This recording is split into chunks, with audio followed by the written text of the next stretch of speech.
The CBS Radio Mystery Theater presents...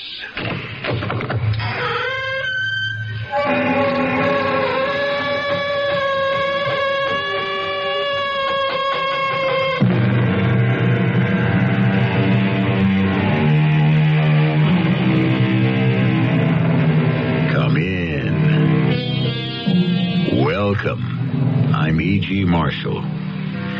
Probably the greatest English writer of the last century who wrote with two words in mind, could be, is the novelist H.G. Wells. Wells has lifted our imaginations with The First Man on the Moon, The War of the Worlds, The Invisible Man, and so on. With extraordinary resourcefulness and creativity, he has brought life to the incredible. And today we have taken his words from the page and placed them in your ear so that you may actually believe you are in the outlandish world of H.G. Wells. Professor Legend, can you make out the school desks and the school children? Yes, I can. And I do.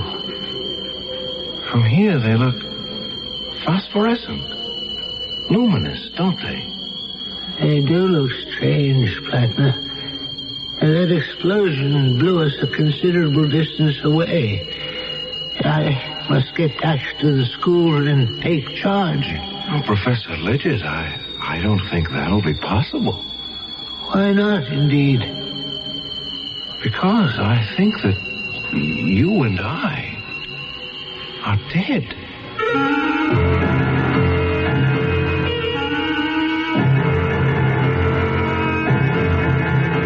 Our mystery drama, Watchers of the Living, adapted from a story by H.G. Wells, was written especially for the Mystery Theater by James Agate, Jr. and stars Tony Roberts. I'll be back shortly with Act One. Come in. Oh, great master, I have traveled far to seek your wisdom. Speak to me. Close the door. It's cold. Sir, I crave the meaning of life. How do you earn your bread, my son? Well, do you till the soil? No. Do you tend sheep? I'm in advertising, sir. Advertising. Fascinating. Yes, sir, I'm in a big hurry. I have to be in Fiji tomorrow to shoot a television commercial. Fiji? Yeah, we found a place there that looks exactly like Columbus, Ohio. Why not go to Columbus, Ohio? Look, I'm just here for some wisdom. All right, let me check my wisdom book, see what we can thank find. you, yeah. Go with radio. What? Looks to me like a fantastic buy. I wanted important wisdom. This is important. Listen, newspaper cost per thousand is up 99% since 1967. TV is up 90%, sir. But radio cost is only up 38%. 38%. And it says radio's audience is bigger than ever. But what about happiness and stuff? Use radio. It's great impact at a price you can still afford, and you'll be very happy. That's it? Yeah. And when you go out, close the door real tight, because it's cold in here and I got a runny nose. If you want to talk to an authority on advertising, call us. We're 97 WFLA. Here's a tip from your Better Business Bureau. Are you in the market for a used car? If you are, it would be wise to shop around until you get a feel for the market. It's important for you to find out if the car is covered by a warranty. A used car warranty is limited. For example, it may cover the first 1,000 miles or 30 days. Remember, however, the warranty is as good as the dealer who backs it. And you check his reliability with your local Better Business Bureau. Also, remember that careful inspection is the key to enjoying a used car. Be sure and look for rust. Check the tires, the shock absorbers, and the operating controls. And incidentally, it's also a good idea to take a test drive. You see, by giving the car the once-over before you buy it, you're protecting yourself against a faulty purchase and a lot of headaches after you've bought it. This has been a tip from your Better Business Bureau.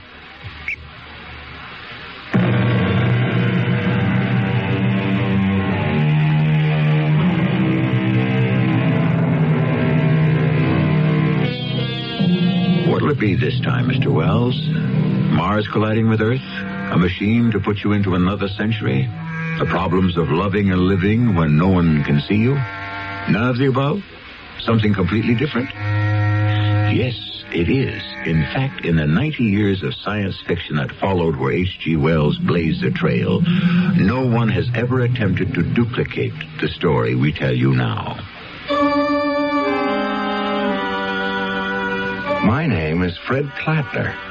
I'm 27. My mother and father passed away when I was 10. I'm a teacher at a small school in Sussexville. So small that one teacher has to do the work of 5. Too much work for too little pay. Last week, I heard of a great summer job in town, lifeguard on Sandy Beach. To apply, I first had to get a physical checkup. Mr. Plattner, I do not have good news for you. I'm sick, Dr. Bender? No, I wouldn't say that. Not sick, but strange. You mean when you examined me, you found I didn't want to say anything until I had the x-rays, but I can tell you this. In all my years of general practice, I have never seen a body like yours. Well, will I live? Who knows? Before I show you the x-rays, tell me, young man, why do you want to be a lifeguard? I understand you have an eminently scholarly position as a teacher. Well, that's what everyone tells me, Doctor. But there's no money in it now and no future in it tomorrow. What do you teach? What don't I teach? Bookkeeping, geography, modern languages, and chemistry, which Dr. Lidgett, our former principal, threw at me about a month ago. Aye, all those subjects. You must have a vast knowledge. No, I don't. But since my students begin by knowing nothing, all I have to do is bone up from day to day and stay one lesson ahead. What an extraordinary way to run a school. In a town of 1,000 persons and 1.25 children per household, I was told by Professor Lidgett, the principal, there was no alternative. There are 2 other teachers besides myself, and that's it. On my present salary, I can hardly save a cent.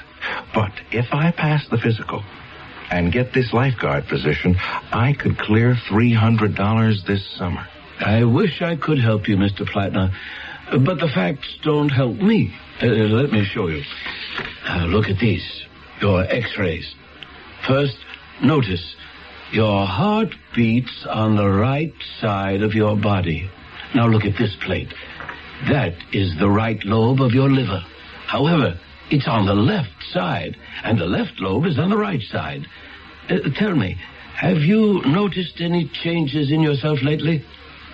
Well, now that you mention it, I have been finding it sort of difficult to write straight across a page the way I used to. You've stopped writing? How do you correct papers? Using my left hand and writing across the paper from right to left. Anything else, Mr. Plattner, out of the ordinary?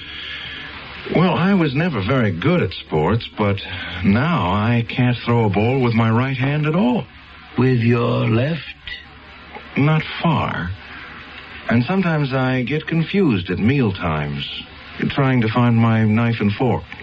I've caught myself quite often trying to cut my meat with my fork and putting it into my mouth with my knife. I'm backwards. Is that it? What should be on your right side is on your left. You're sure I haven't always been that way? I asked myself the same question. So I got out your old x-rays from Dr. Jonas's files. The last time you came for a checkup, everything was in its proper place. I wonder... I have a theory, Mr. Plattner, which is not easy to substantiate, how this might have occurred to a person. But my theory could hardly apply to you. It couldn't? There's a mathematical hypothesis that the only way a solid body can be changed is by taking that body clean out of space, as we know it, and inverting it. Oh, my gosh. Much further into space than any astronauts have ever gone, of course, into the 4th dimension, in fact. But that is a theory, and you, Mr. Plattner, are a fact. Obviously, your internal exchange of left for right was not the result of any voyages into the 4th dimension. But they are. I mean, they could be. You have made such a trip? I have. I was hoping to keep it a secret. My dear young man, look, getting a job this summer as a lifeguard isn't that important. Oh, but I did. 2 weeks ago. I returned from wherever I was 2 weeks ago. Didn't you hear about my disappearing from the school? You see, that's where I must have been. In that fourth dimension. Mr. Plattner, you're not feeling chilly or flushed, are you? No, I'm fine. So you took a trip into space, did you? Well, I don't know where I was, but I certainly wasn't in Sussexville. Mr. Plattner, I imagine the tests have been a bit exhausting, so if you'll come into the next room, you just stretch out on this couch, close your eyes, and rest up a bit. But I'm not tired. For your own sake, I think lying down won't hurt.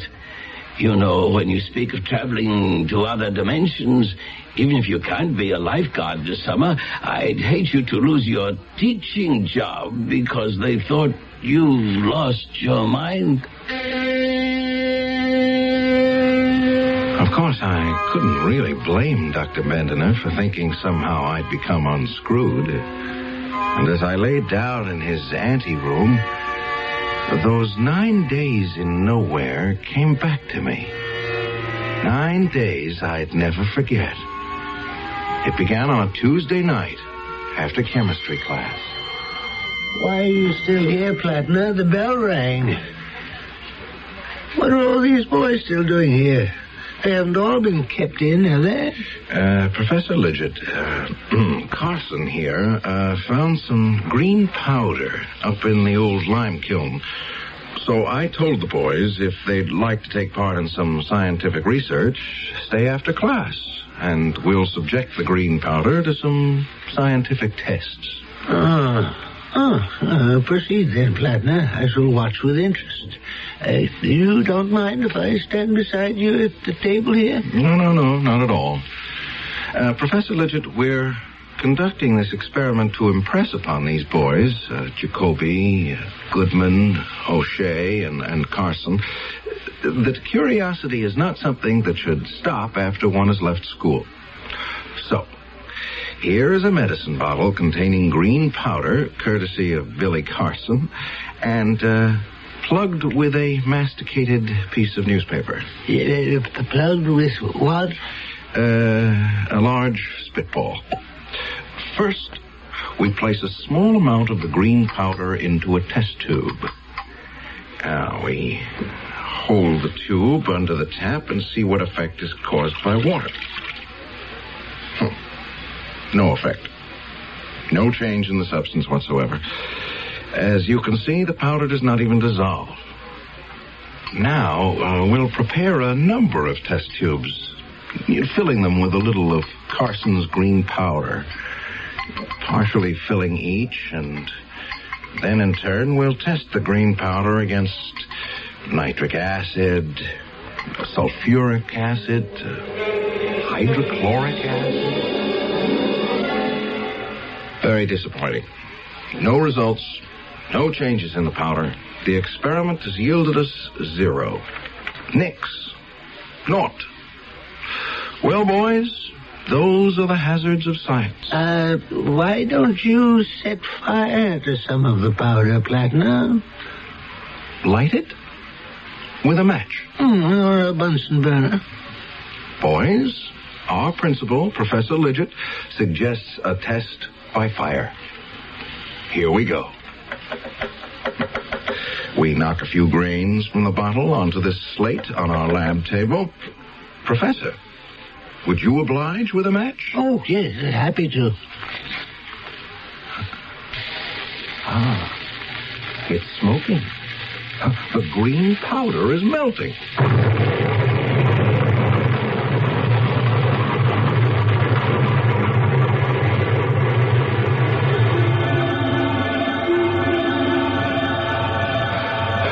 The explosion, I was lifted off my feet and driven forcibly backwards. I wondered if I'd crashed through the wall or window of the chemistry lab. The next thing I knew, I was thrown to the ground.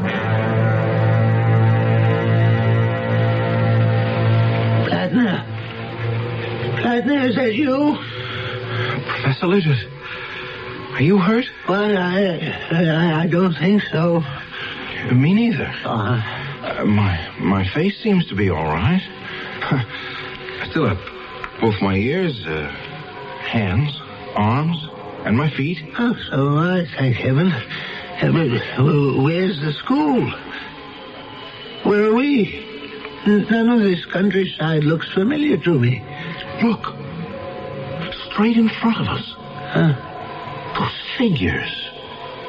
I know those boys. They're in my bookkeeping class.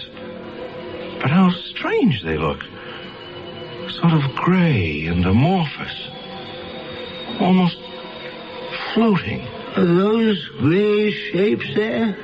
Those are our students? I can see their lips move. They're talking. But I can't hear a word they're saying. And they're coming towards us. The one in front is Johnson. Great heavens. He just walked right through you. I know. And I didn't feel a thing. Did you notice how dark it is getting? Above us, the sky is jet black. The only light is that greenish glow on the horizon and those black hills. Where are we? Well, I can still see the chemistry classroom, but it seems to be receding, getting fainter. Yes, I can see it too, way off there. It's as though I had X-ray eyes and can see right through the walls. We must get back. We've been blown a considerable distance away. I must take charge. Well, I doubt that will be possible, sir. As I analyze it, A, no one sees us. B, no one hears us. C, the boys walk right through us. D, yet we appear whole and uninjured. E, to ourselves we are real, but the school seems unreal. Therefore, I would conclude, ergo... What? That you and I, Professor, are dead. Well, now, have we just heard from the living, or should I say, speaking dead? How's that for a first act curtain? The shape of things to come. Things beyond have always intrigued man. If, as some philosophers believe, ours is the world of the dying, then the next could possibly be the world of the living. What it's like, we may find out when I return shortly with Act 2. Step inside, take a ride, and follow the rainbow. Hot and tired, uptight with traffic delays. There's got to be a better way, and there is. Ride a rainbow. Ride a Rainbow Express bus. Forget about the traffic on your way home on a rainbow. Park and ride on the Rainbow Express from key shopping centers in Town and Country, Brandon, North Tampa, and now Temple Terrace, Eastlake. The city, full of architectural barriers that keep disabled citizens out of public buildings. My job, I'm a barrier cop. Barrier Central. It's about the elevator in the library. You can't feel the floor numbers with your fingertips. Uh-huh. Barrier to blind people. We'll get it fixed. Thank you. It's my job. I'm a barrier cop. This story could be true. Only the barriers can be changed to protect your rights. For information on how to file complaints, write Access America, Washington, D.C. 20201. You know, it's not easy saying, there goes, or here comes the 97 WFLA Busch Gardens 20th Anniversary Etzel. But sometimes it comes out, the 97th Etzel Busch WFLA Gardens, or the Dark WFLA Conant 97 Busch Etzel Garden. Well, anyway, I guess you get the picture. 97 WFLA would like your help in naming the 59 Etzel. And if your suggestion is selected, it could mean a fabulous weekend at the Beachcomber on St. Petersburg Beach and $97 cash. Just send 97 WFLA a postcard with your suggested name for the Etzel. One entry per card. In case of duplicate names, the card received earliest will be the one considered. The winning entry will be selected by a panel of judges from Busch Gardens and 97 WFLA. All entries must be received by midnight, October 10th. Decision of the judges is final. So help us name the Busch Gardens 97, 20th Etzel, Dark Conant 59, 97 WFLA. Oh, gee.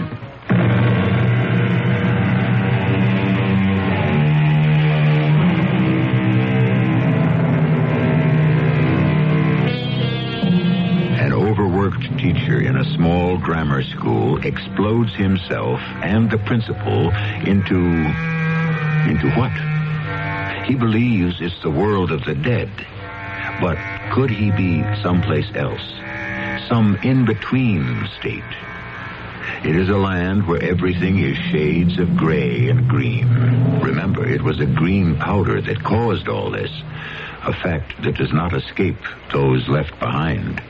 Were you able to get any sense out of the boy, Dorothy? Well, Billy says it was a green powder he found, brought it to class, and his chemistry teacher blew himself up with it, and that he and the principal just plain disappeared, blown to bits, no trace of them, Jim. The doggone part of it is you'd think an explosion like that would make some kind of noise. Oh, it knocked out a wall, but none of the children were hurt.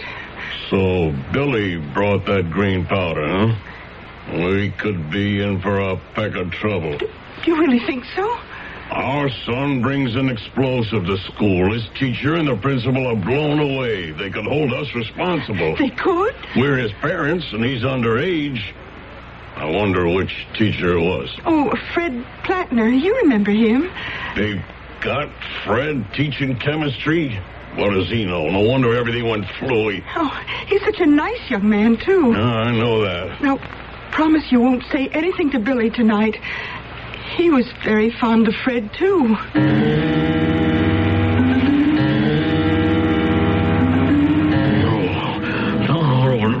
No, don't, Fred. Please, don't. Jim, wake up. Jim, what is it? Jim, wake up. Oh, Dorothy, I had such a nightmare. I was dreaming. Don't tell me. Why not? It was kind of crazy. I had a terrible dream, too, Jim. Fred Plattner. He came right into this room, and he motioned for me to follow him downstairs. Oh. And then he took out a small medicine bottle with green powder in it and was trying to give it to me. And then suddenly, it was gone. I saw him, too. By the whole closet. I mean, in my dream, he was standing by Billy's bed, and he had that same bottle in his hand, and he was shaking his head. And then I woke up. Poor Fred. He was too young to die. It was like he was trying to tell Billy something. That's what Fred did to me in my dream. Made me feel he wanted to tell me something. So, here I am, Fred Plattner. Or maybe I should say I was Fred Plattner. Now I exist in this other world, and I'm trying hard to get through to the world I've been blown out of. To those incandescent, phosphorescent shadows of people and places I knew. It's very frustrating. Plattner, where the devil are we? Gee, I wish I knew, Professor Lidgett. I was watching you before walking down that steep hill and stopping, and then you were shouting at some rocks. Well, I was trying to get through to Jimmy Carson. No go. He can't hear me. There must be a way to communicate with our world. Cut through the invisible barrier that separates us? Plattner, I think I'm getting a chill. Well, it's sitting in one place, Professor Lidgett. Give me your hand. Yes. Up you go. Now, we'll get ourselves off this cliff. Down there, it may be warmer. Oh, thank you, my boy. I'll follow you. I don't think I valued you when you were teaching at Sussexville. Yes, that's good. That's good. One step at a time. It's never as steep as you think. I'll have to tell you, Professor, I have no idea where we're heading. But at least we're moving, and that's the best way to keep warm. Plattner, you know what's even more terrifying? I can hear you. You can hear me. But that's all. There's no sound in this place. The leaves are moving, but no sound. The wind is blowing. You can feel it, but you can't hear a thing. We came down this cliff, not one footfall, not a sound. It's all like some mad, silent movie. Not a sound anywhere.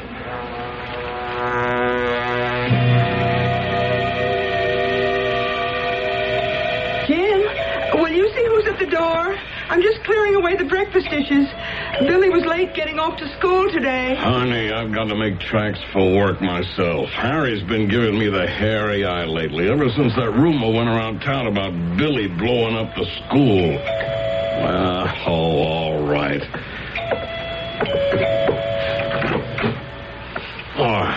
Hello, Sheriff. What can I do for you? Good morning, Jim. May I come in for a few minutes? Oh, sure.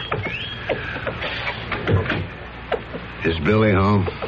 Who? Billy, your son? Oh, yes. I mean, no. Billy's in school. He loves school. Wouldn't miss a day. No, maybe it's just as well. Sit down, Sheriff. Can I get you some coffee? No, thanks. Who is it, Jim? What? Hello, Sheriff. What brings you here this early? I'll get to the point. You all know about that explosion at the school? Why, yes, I did hear something about that. Accident in the chemistry lab or something, eh? We've been investigating, and I'm not so sure I can call it an accident.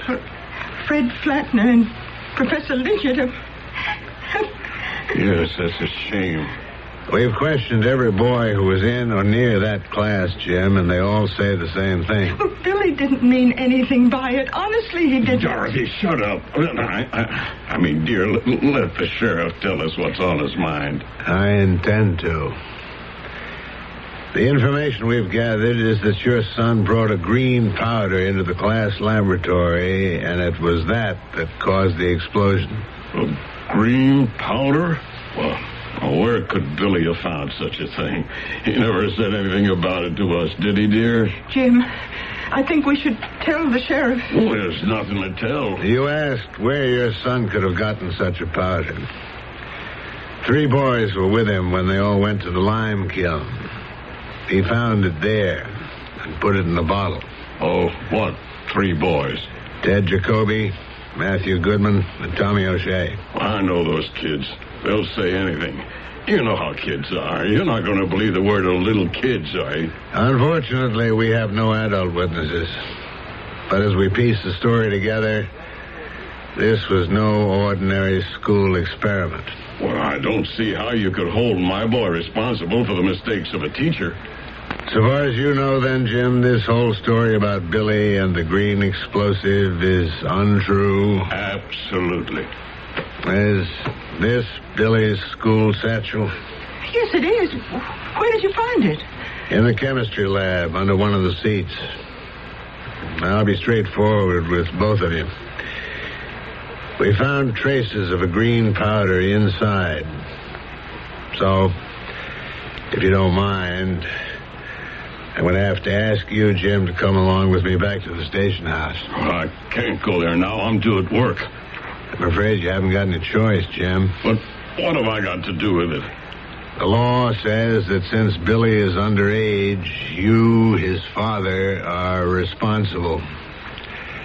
I have to book you, Jim. Book me? On what charge? Accessory to murder.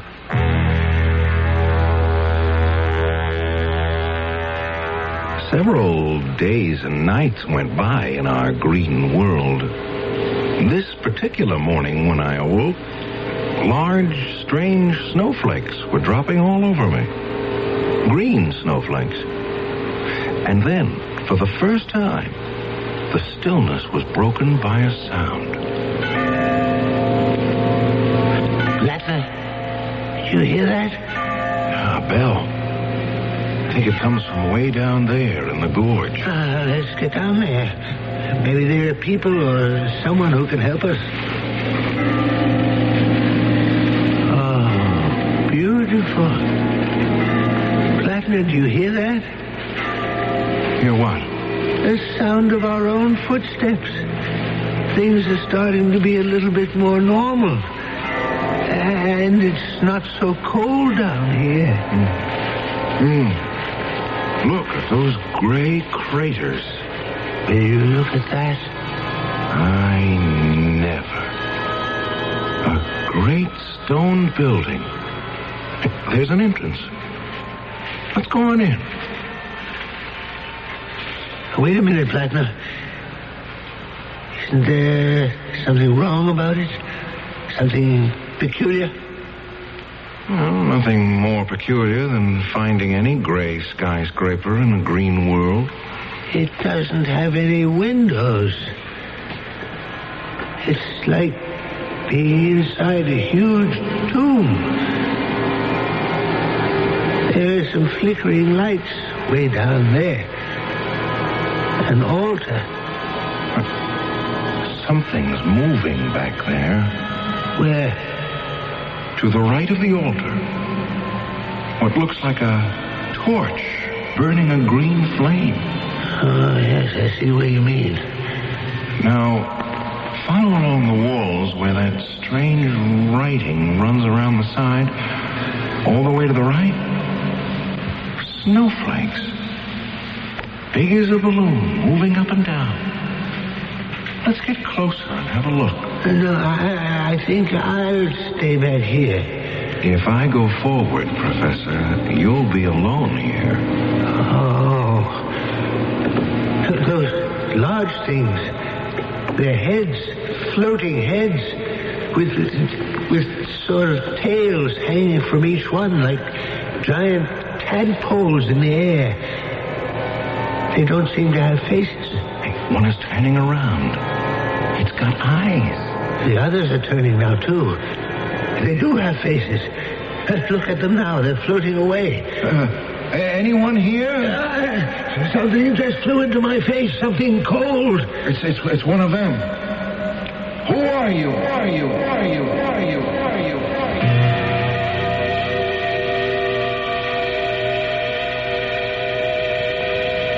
Plattner, I don't think I can take much more of this. Look back. What do you see? I see the school. Our school. The big assembly hall. And the boys are taking a test. Midterms, that's what they are. Well, will you look at that? Some of them are using a crib. A pony. So they are. Cheating in a midterm. Plattner, make a note which boys are cheating. Well, I don't see the school anymore. It's changing now. I can see a street. Yes, it's Main Street. So it is. But how can we see Main Street from here? Because it runs right through us. This world, this dimension. So that's where they went. Who went? Those floating faces. They're hovering over the people walking on the street, see? Look, one or two following each person, watching. Watching? Why are they there? They're watching the living. Plattner, where are you? I'm here. I just don't want to look anymore. Oh, what's the matter with you? You're crying. I know what those watchers of the living are doing. I know who they are. There are two of them above my head, aren't there? Yes. A man's face and a woman's face. I know them.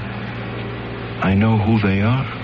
The two faces over your head, you know them? It's my mother and father.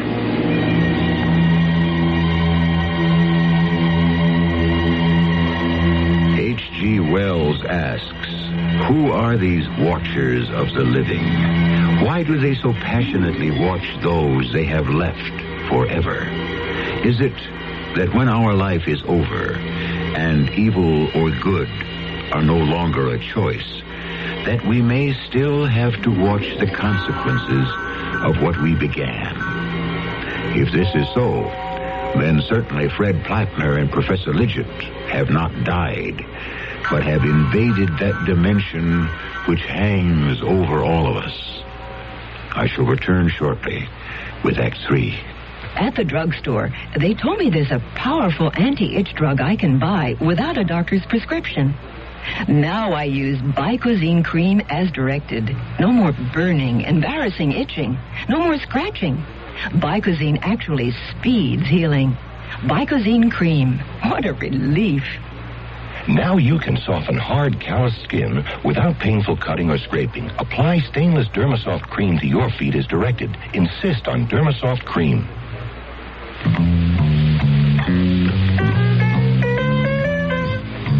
You can sing Smoke Gets in Your Eyes, but when it gets into everyone else's eyes and nose and throat, it's no musical matter.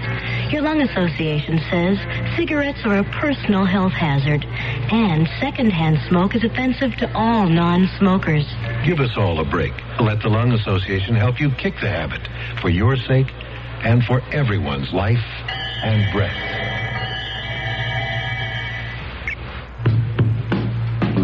Join hands with people everywhere.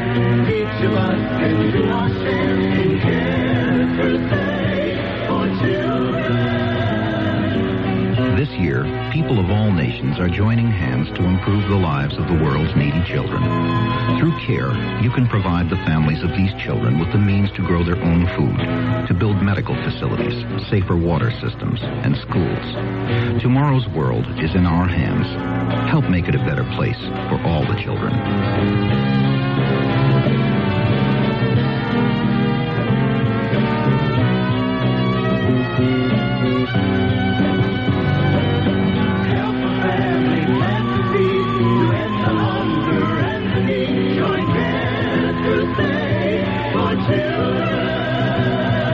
Send your check or money order to CARE, Crusade for Children Overseas, 145 Madeira Avenue, Coral Gables, 33134.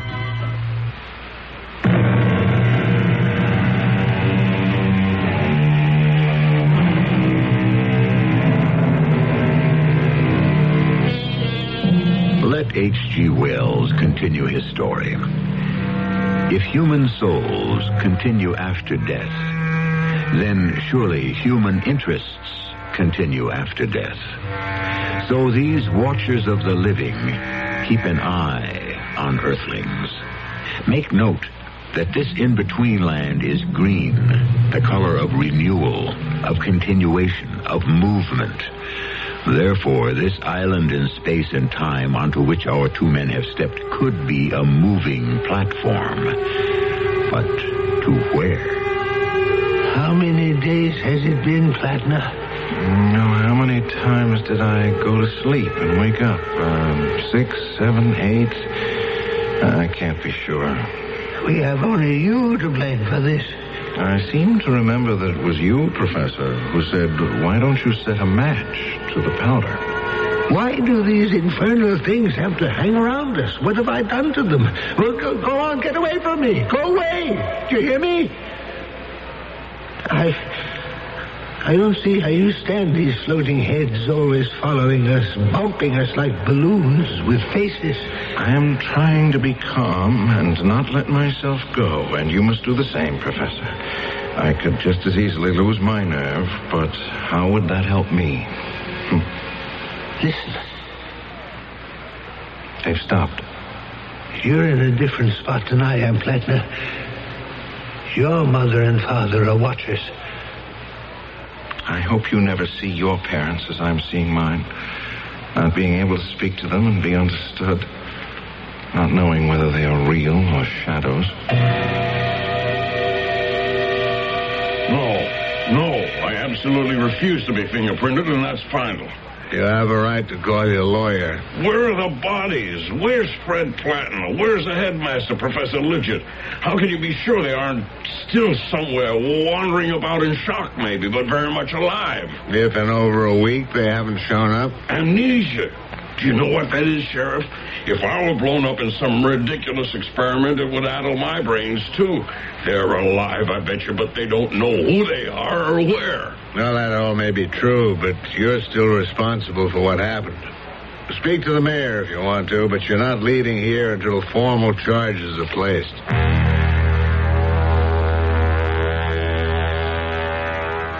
It had all changed between Professor Lidgett and myself. No longer were we of like mind in this limbo of the dead where there was no sunrise or sunset, where a green haze hung over vast cliffs and stone buildings without windows. We were enemies, and that didn't help. The day I hired you for the school, I must have been mad, Plattner. You got us into this. Now, what are we going to do? Try to keep my head, for one thing.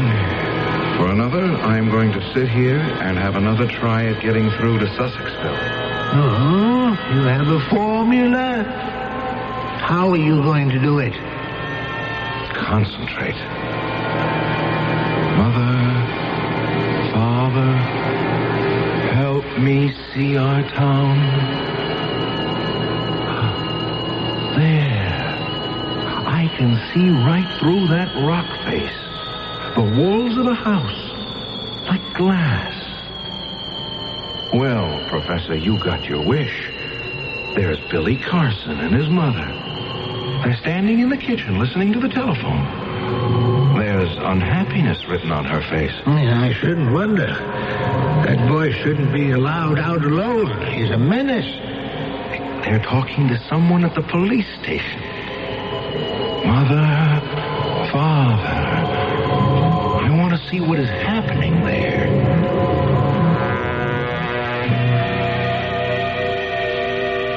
Dorothy, honey, don't cry. They won't let me go home right now. I've called our lawyer. He's in court, but he'll get over here as soon as he can.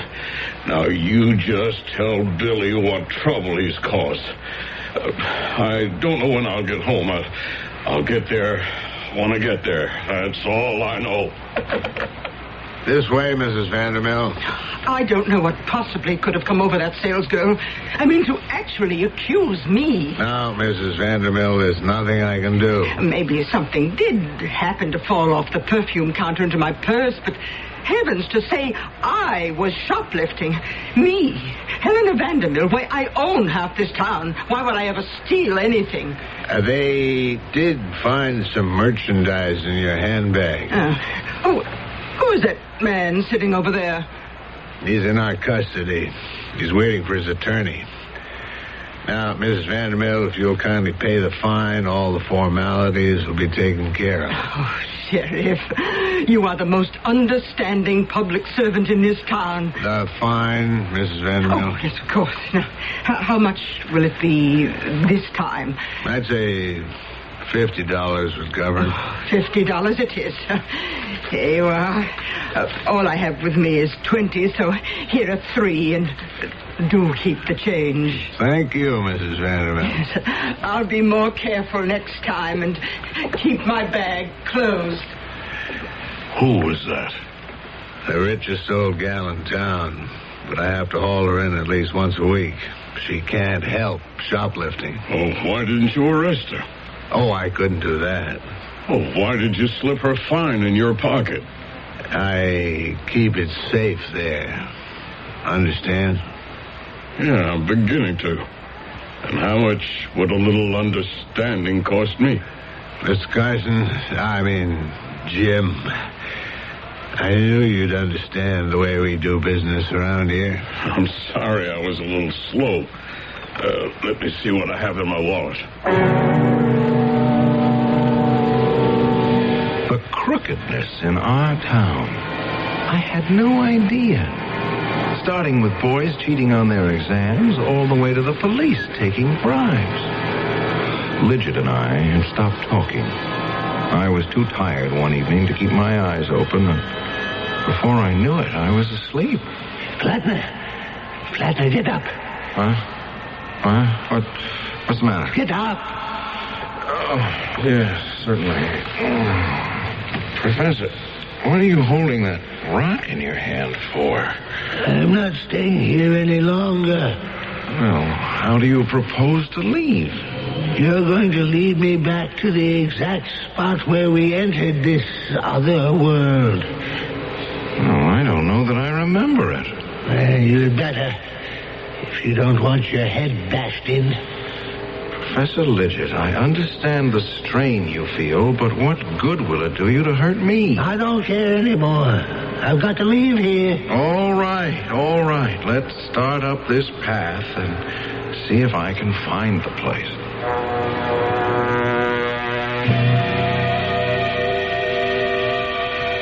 Hello, operator.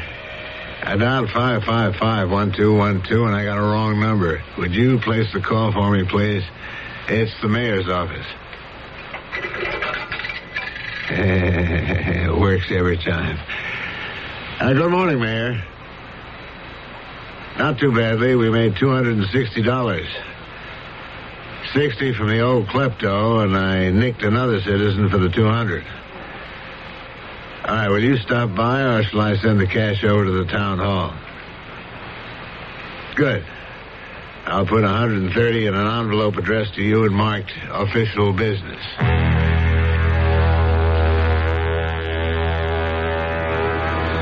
That little scene of conniving didn't escape me either. It made me wonder, did I really wish to return to the life I had grown up with? We climbed and finally reached a plateau, which I thought looked familiar. Is this where we first landed?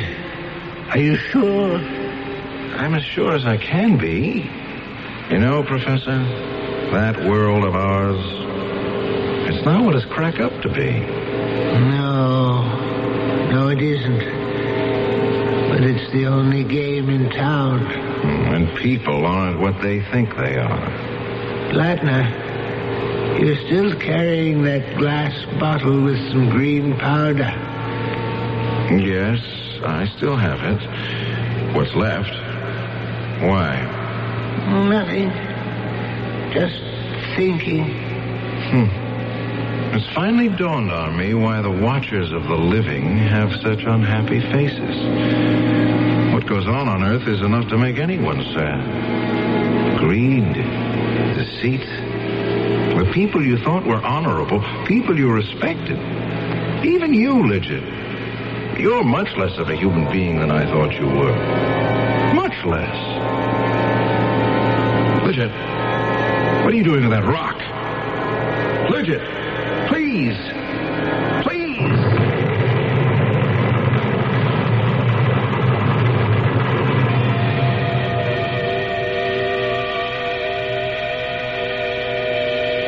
Came to on Earth, lying sprawled out in the schoolyard, covered in scratches and bruises. I was alone.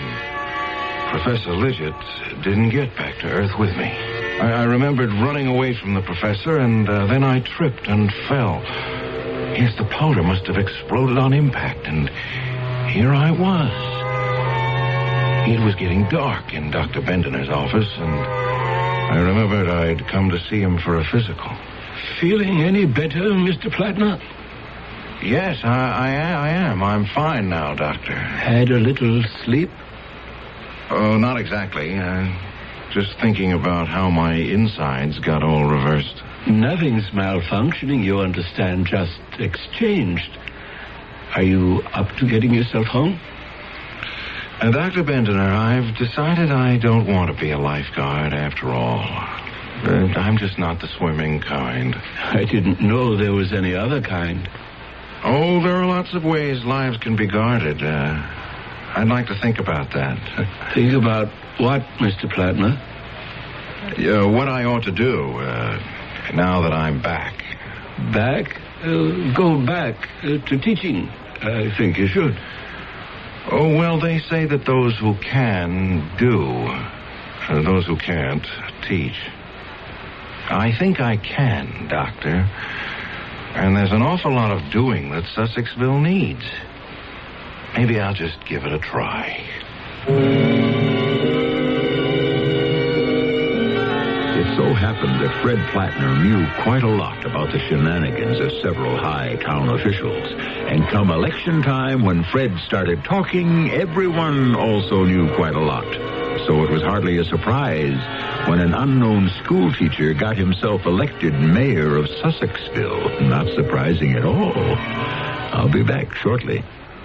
I'm lost and lonely, scared and sad, trembling at the thought of making you mad. My love is yours, but at times you're so cold. If life's like this, take me before I grow old. This song about child abuse was written by a man now serving time in a state prison. It is estimated that there are at least 1 million cases of child abuse in America each year. Child abusers and their children can both be helped. Find out how. Write Prevent Child Abuse, Box 2866, Chicago, Illinois, 60690. Please stop the hurt. I've suffered since my birth. Join the abused child's fight. Put an end to the sleepless night. A message of the Ad Council and the National Committee for Prevention of Child Abuse.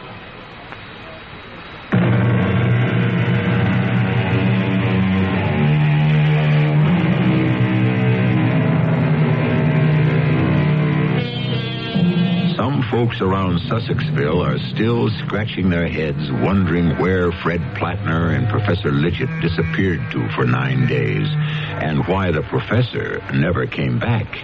But Fred isn't telling anyone. Every now and then, though, he'll look up suddenly from his desk in the mayor's office, as if he was seeing someone he recognized. Call it an H.G. Wells fantasy, if you will, but who knows? Perhaps we are all being watched. Over there. Is that a shadow over your head? Our cast included Tony Roberts, Bob Dryden, Bryna Rayburn, and Gilbert Mack. The entire production was under the direction of Hyman Brown. And now, a preview of our next tale. I took a few steps down the rough cobblestone alley. It was dim.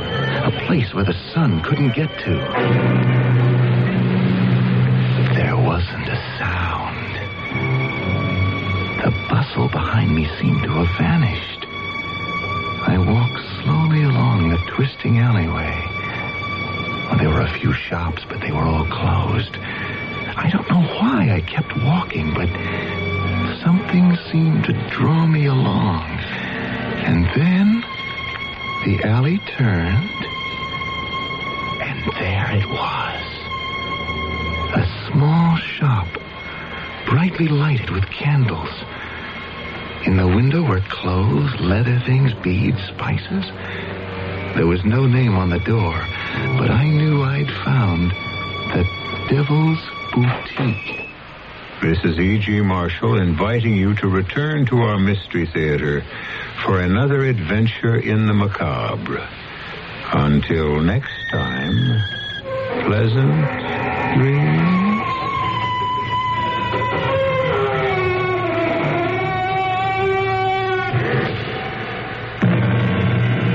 In brief.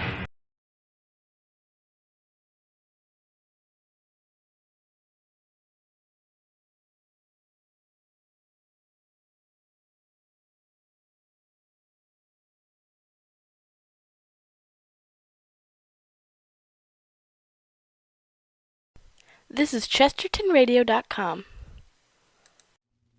The Columbia Broadcasting System and its affiliated stations present Orson Welles and the Mercury Theatre on the air in The War of the Worlds by H.G. Wells.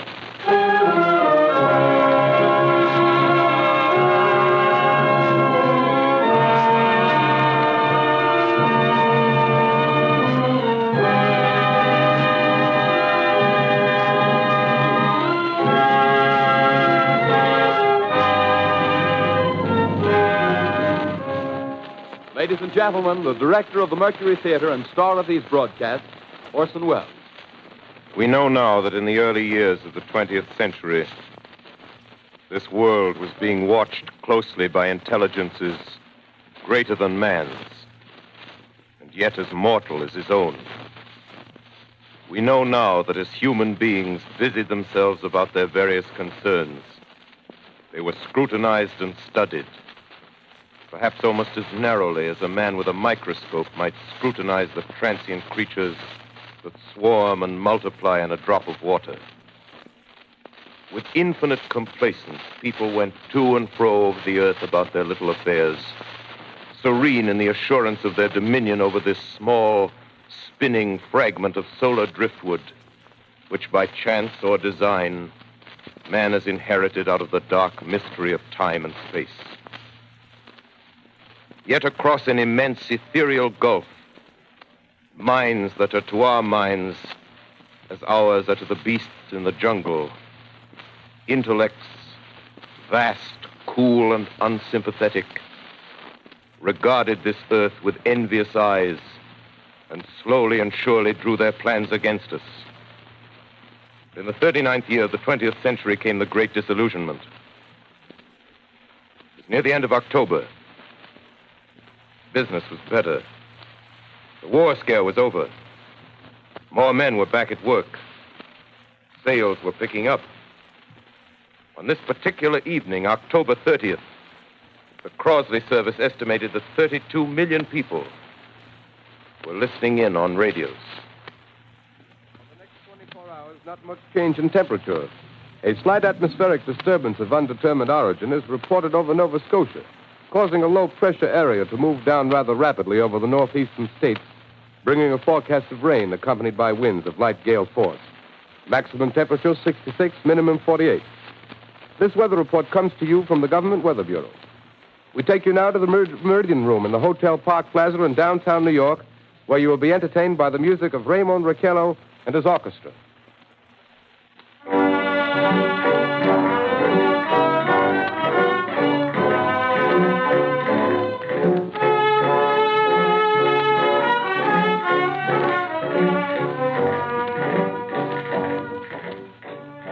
Good evening, ladies and gentlemen.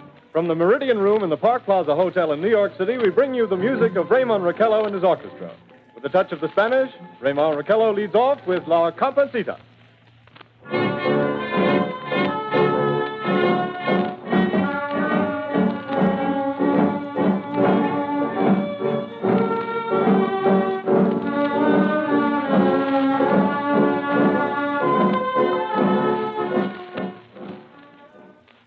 Ladies and gentlemen, we interrupt our program of dance music to bring you a special bulletin from the Intercontinental Radio News.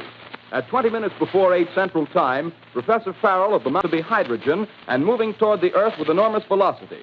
Professor Pearson of the Observatory at Princeton confirms Farrell.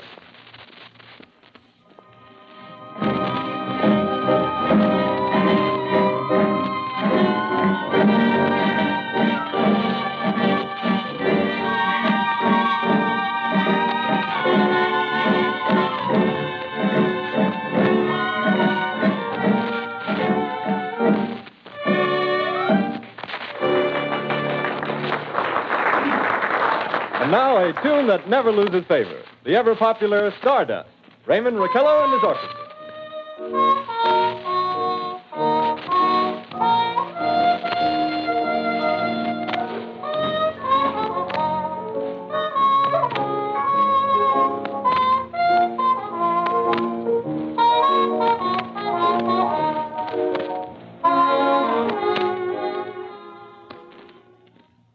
Ladies and gentlemen, following on the news given in our bulletin a moment ago, the Government Meteorological Bureau has requested the large observatories of the country to keep an astronomical watch on any further disturbances occurring on the planet Mars. Due to the unusual nature of this occurrence, we have arranged an interview with the noted astronomer, Professor Pearson, who will give us his views on this event. In a few moments, we will take you to the Princeton Observatory at Princeton, New Jersey. We return you until then to the music of Raymond Raquello and his orchestra. We are ready now to take you to the Princeton Observatory at Princeton, where Carl Phillips, our commentator, will interview Professor Richard Pearson, famous astronomer. We take you now to Princeton, New Jersey. Good evening, ladies and gentlemen. This is Carl Phillips speaking to you from the observatory at Princeton. I'm standing in a large semicircular room, pitch black except for an oblong split in the ceiling. Through this opening, I can see a sprinkling of stars that cast a kind of frosty glow over the intricate mechanism of the huge telescope. The ticking sound you hear is the vibration of the clockwork. Professor Pearson stands directly above me on a small platform, peering through the giant lens. I'll ask you to be patient, ladies and gentlemen, during any delay that may arise during our interview. Besides the ceaseless watch of the heavens, Professor Pearson may be interrupted by telephone or other communications. During this period, he is in constant touch with the astronomical centers of the world. Professor, may I begin our questions? Any time, Mr. Phillips. Professor, would you please tell our radio audience exactly what you see as you observe the planet Mars through your telescope? Nothing unusual at the moment, Mr. Phillips. A red disk swimming in a blue sea. Transverse stripes across the disk. Quite distinct now because Mars happens to be at the point nearest the Earth, in opposition, as we call it. In your opinion, what do these transverse stripes signify, Professor Pearson? Not canals, I can assure you, Mr. Phillips. Although that's the popular conjecture of those who imagine Mars to be inhabited. From a scientific viewpoint, the stripes are merely the result of atmospheric conditions peculiar to the planet. Then you're quite convinced, as a scientist, that living intelligence as we know it does not exist on Mars? I should say the chances against it are 1,000 to 1. And yet, how do you account for these gas eruptions occurring on the surface of the planet at regular intervals? Phillips, I cannot account for it. By the way, Professor, for the benefit of our listeners, how far is Mars from the Earth? Approximately 40 million miles. Well, that seems a safe enough distance. Just a moment, ladies and gentlemen. Someone has just handed Professor Pearson a message. While he reads it, let me remind you that we are speaking to you from the observatory in Princeton, New Jersey, where we are interviewing the world-famous astronomer, Professor Pearson.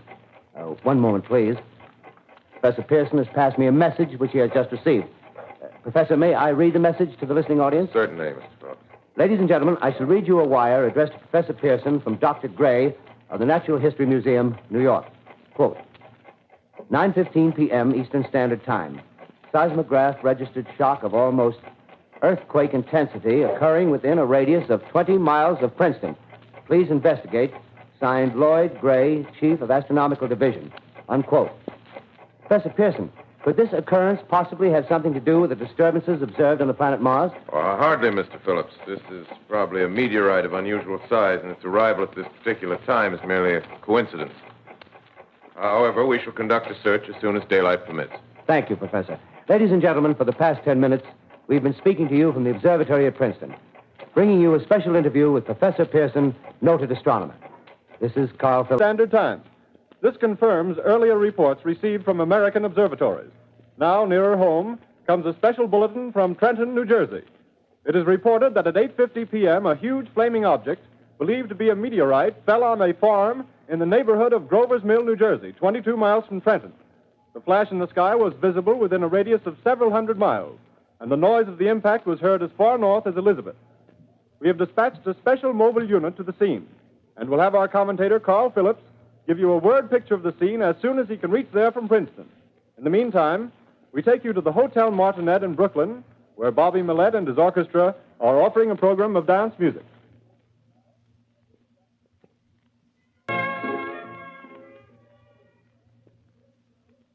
We take you now to Grover's Mill, New Jersey.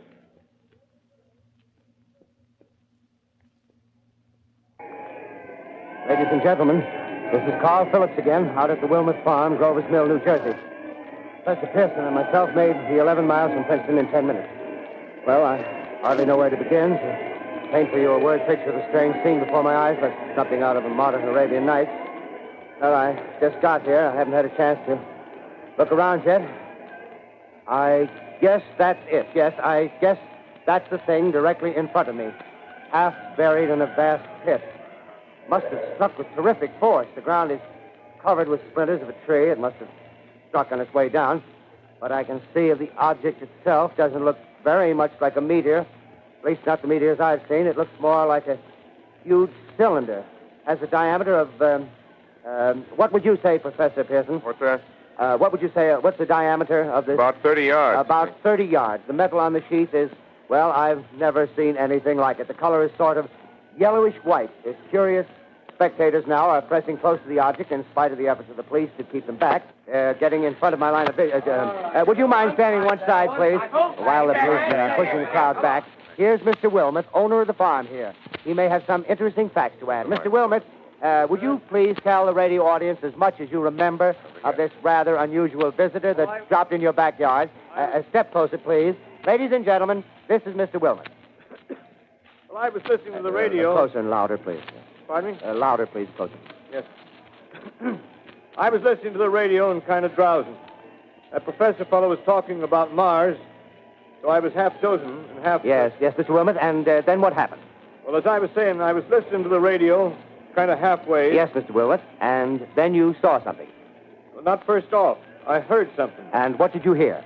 A hissing sound like this. Kind of like a 4th of July rocket. Yes, then what? I turned my head out the window and would have sworn I was asleep and dreaming. Yes? I seen a kind of greenish streak and then zingo. Something smacked the ground, knocked me clear out of my chair. Well, were you frightened, Mr. Wilmot? Well, I ain't quite sure. I reckon I was kind of riled. Well, thank you, Mr. Wilmot. Thank you very much. Yeah, you want me to No, talk that's some quite more? all right. That's plenty. Ladies and gentlemen, you've just heard Mr. Wilmot, owner of the farm where this thing has fallen. I wish I could convey the atmosphere, the background of this fantastic scene.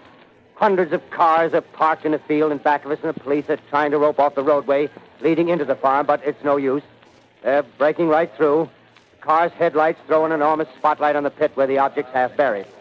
Now, some of the more daring souls now are venturing near the edge. Their silhouettes stand out against the metal sheen. One man wants to touch the thing. He's having an argument with the policeman. The policeman wins.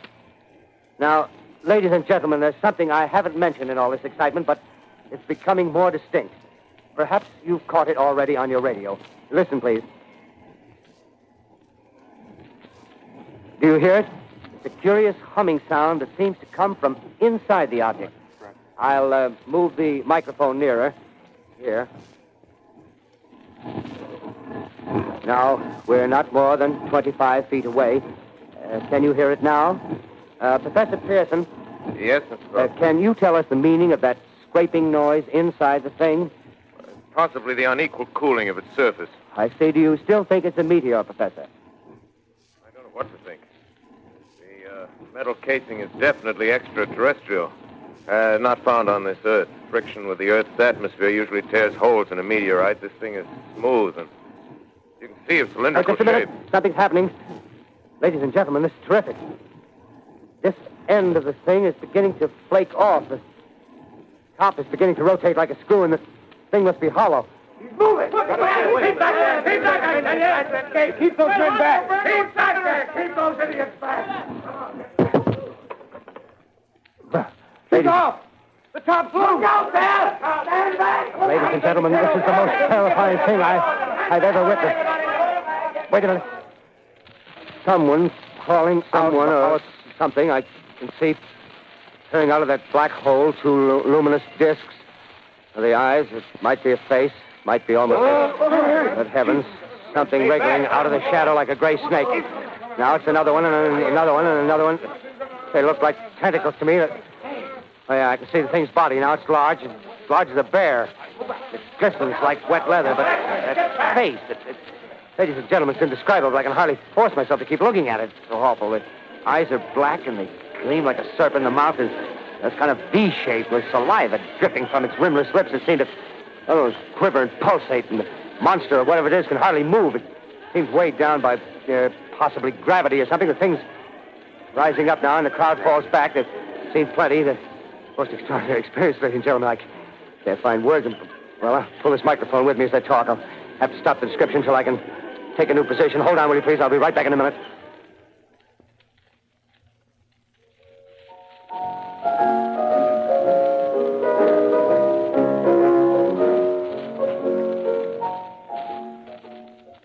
We are bringing you an eyewitness account of what's happening on the Wilmuth Farm, Grover's Mill, New Jersey.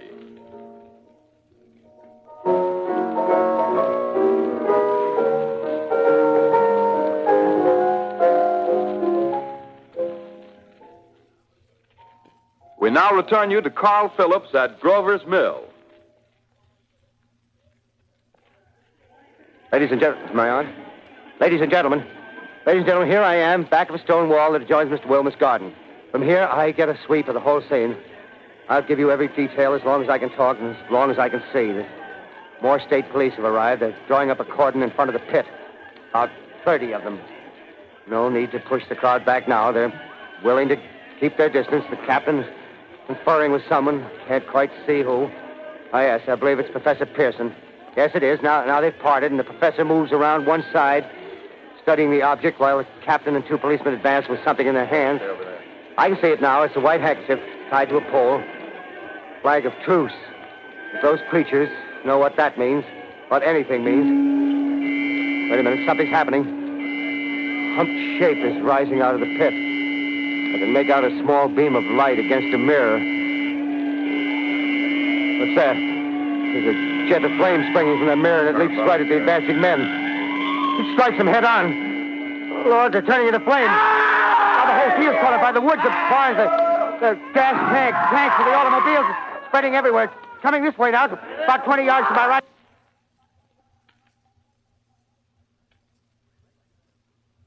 Ladies and gentlemen, due to circumstances beyond our control, we are unable to continue the broadcast from Grover's Mill. Evidently, there's some difficulty with our field transmission. However, we will return to that point at the earliest opportunity. In the meantime, we have a late bulletin from San Diego, California. Professor Indelkoffer, speaking at a dinner of the California Astronomical Society, expressed the opinion that the explosions on Mars are undoubtedly nothing more than severe volcanic disturbances on the surface of the planet. We continue now with our piano interlude.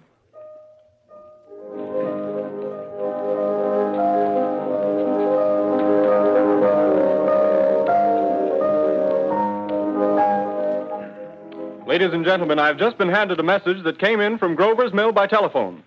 Just one moment, please. At least 40 people, including 6 state troopers, lie dead in a field east of the village of Grover's Mill. Their bodies burned and distorted beyond all possible recognition. The next voice you hear will be that of Brigadier General Montgomery Smith, commander of the state militia at Trenton, New Jersey. I have been requested by the governor of New Jersey to place the counties of Mercer and Middlesex as far west as Princeton and east to Jamesburg under martial law. No one will be permitted to enter this area except by special pass issued by state or military authorities. 4 companies of state militia are proceeding from Trenton to Grover's Mill and will aid in the evacuation of homes within the range of military operations. Thank you. You have just been listening to General Montgomery Smith, commanding the state militia at Trenton. In the meantime, further details of the catastrophe at Grover's Mill are coming in. The strange creatures, after unleashing their deadly assault, crawled back in their pit and made no attempt to prevent the efforts of the firemen to recover the bodies and extinguish the fire. The combined fire departments of Mercer County are fighting the flames which menace the entire countryside. We have been unable to establish any contact with our mobile unit at Grover's Mill, but we hope to be able to return you there at the earliest possible moment. In the meantime, we take you to... Just one moment, please. Ladies and gentlemen, I have just been informed that we have finally established communication with an eyewitness of the tragedy. Professor Pearson has been located at a farmhouse near Grover's Mill, where he has established an emergency observation post. As a scientist, he will give you his explanation of the calamity. The next voice you hear will be that of Professor Pearson, brought to you by direct wire. Professor Pearson. Of the creatures in the rocket cylinder at Grover's Mill, I can give you no authoritative information, either as to their nature, their origin, or their purposes here on Earth. Of their destructive instrument, I might venture some conjectural explanation. For want of a better term, I shall refer to the mysterious weapon as a heat ray. It's all too evident that these creatures have scientific knowledge far in advance of our own. It's my guess that in some way they are able to generate an intense heat in a chamber of practically absolute non-conductivity. This intense heat they project in a parallel beam against any object they choose by means of a polished parabolic mirror of unknown composition, much as the mirror of a lighthouse projects a beam of light. That is my conjecture of the origin of the heat ray. Thank you, Professor Pearson. Ladies and gentlemen, here is a bulletin from Trenton. It is a brief statement informing us that the charred body of Carl Phillips has been identified in a Trenton hospital. Now, here's another bulletin from Washington, D.C. The Office of the Director of the National Red Cross reports 10 units of Red Cross emergency workers have been assigned to the headquarters of the state militia, stationed outside of Grover's Mill, New Jersey. Here's a bulletin from State Police, Princeton Junction.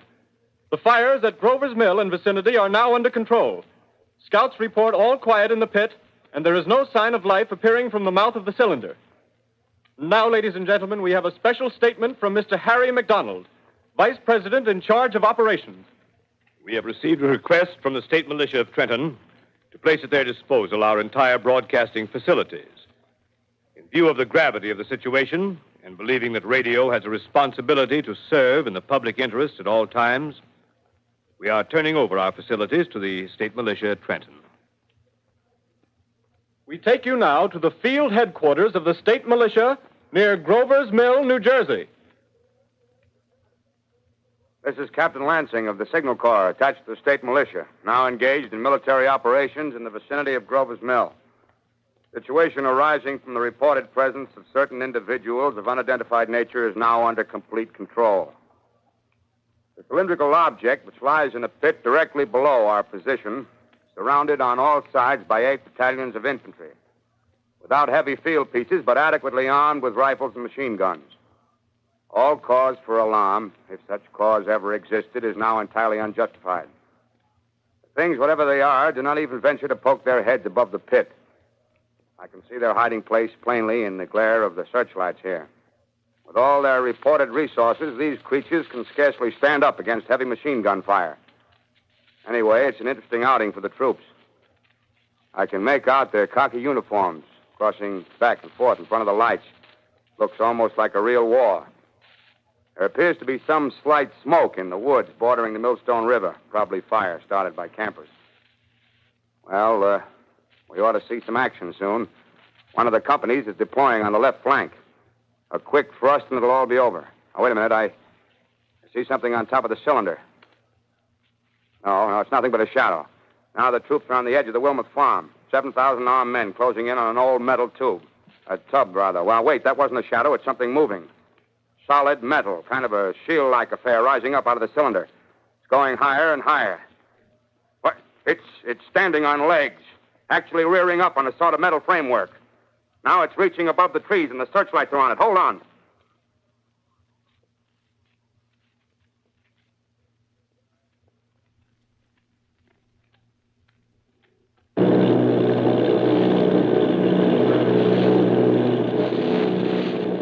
Army bombing plane V-843 off Bayonne, New Jersey. Lieutenant Vogt, commanding 8 bombers, reporting to Commander Fairfax, Langham Field.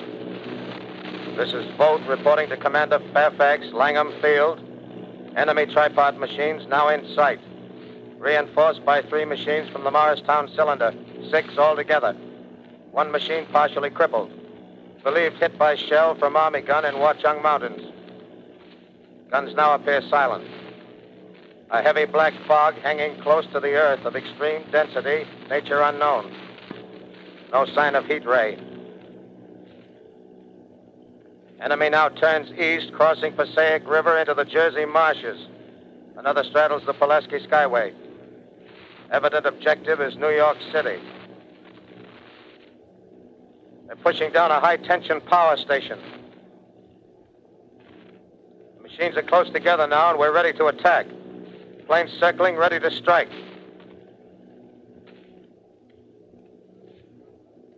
A 1,000 yards, and we'll be over the first.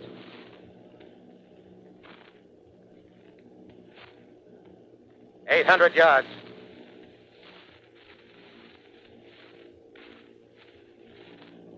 $600.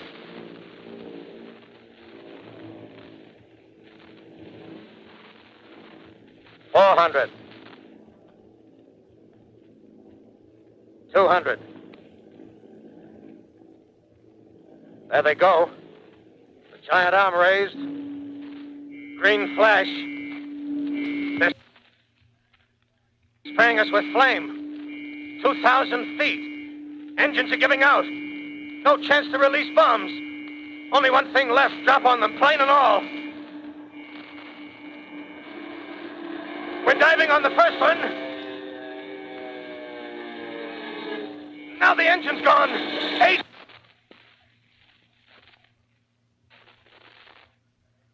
This is Bayonne, New Jersey, calling Langham Field. This is Bayonne, New Jersey, calling Langham Field. Come in, please. This is Langham Field. Go ahead. 8 Army bombers in engagement with enemy tripod machines over Jersey Flats. Engines incapacitated by heat ray. All crashed. 1 enemy machine destroyed. Enemy now discharging heavy black smoke in direction of... Newark, New Jersey. This is Newark, New Jersey. Warning. Poisonous black smoke pouring in from Jersey marshes. Reach at South Street. Gas masks useless. Urge population to move into open spaces. Automobiles use routes 7, 23, 24. Avoid congested areas. Smoke now spreading over Raymond Boulevard.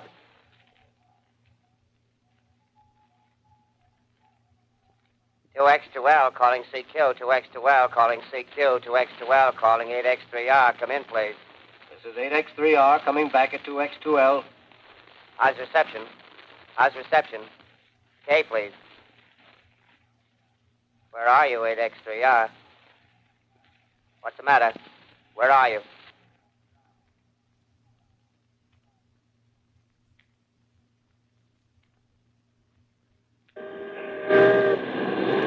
I'm speaking from the roof of Broadcasting Building. I'm speaking from the roof of Broadcasting Building, New York City. The bells you hear are ringing to warn the people to evacuate the city as Martians approach. Estimated in the last 2 hours, 3 million people have moved out along the roads to the north. Hutchison River Parkway is still kept open for motor traffic. Avoid bridges to Long Island, hopelessly jammed. All communication with Jersey Shore closed 10 minutes ago. No more defenses. Our army is wiped out. Artillery, Air Force, everything wiped out. This may be the last broadcast. We'll stay here to the end. People are holding service here below us in the cathedral. Now I look down the harbor, all manner of boats, overloaded with fleeing population pulling out from docks. Streets are all jammed. Noise in crowds like New Year's Eve in city. Wait a minute. The enemy's now in sight above the Palisades. Five great machines. First one is crossing the river. I can see it from here, wading the Hudson like a man wading through a brook. A bulletin is handed me. Martian cylinders are falling all over the country. One outside of Buffalo, one in Chicago, St. Louis. Seem to be timed and spaced. Now the first machine reaches the shore. He stands watching, looking over the city. His steel, cowlish head is even with the skyscrapers. He waits for the others. They rise like a line of new towers on the city's west side. Now they're lifting their metal hands. This is the end now. Smoke comes out, black smoke drifting over the city. People in the streets see it now.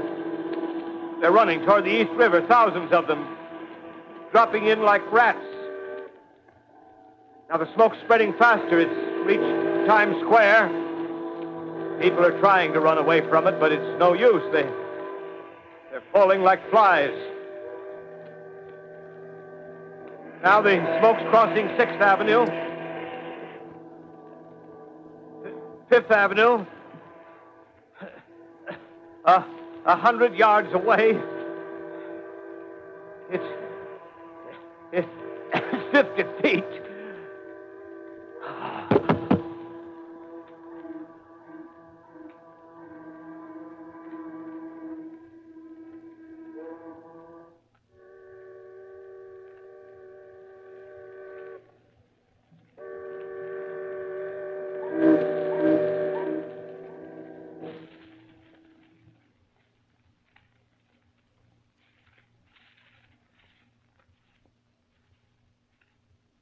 X2L calling CQ. 2X2L calling CQ. 2X2L calling CQ, New York. Isn't there anyone on the air? Isn't there anyone on the air? Isn't there anyone? 2X2L.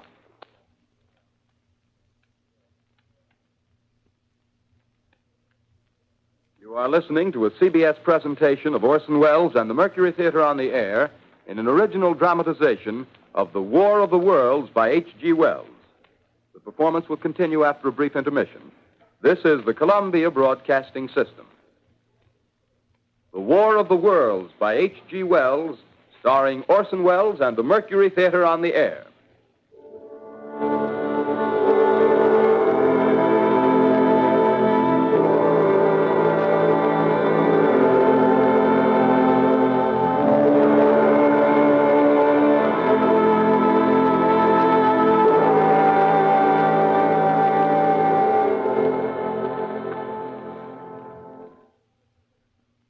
As I set down these notes on paper, I'm obsessed by the thought that I may be the last living man on Earth.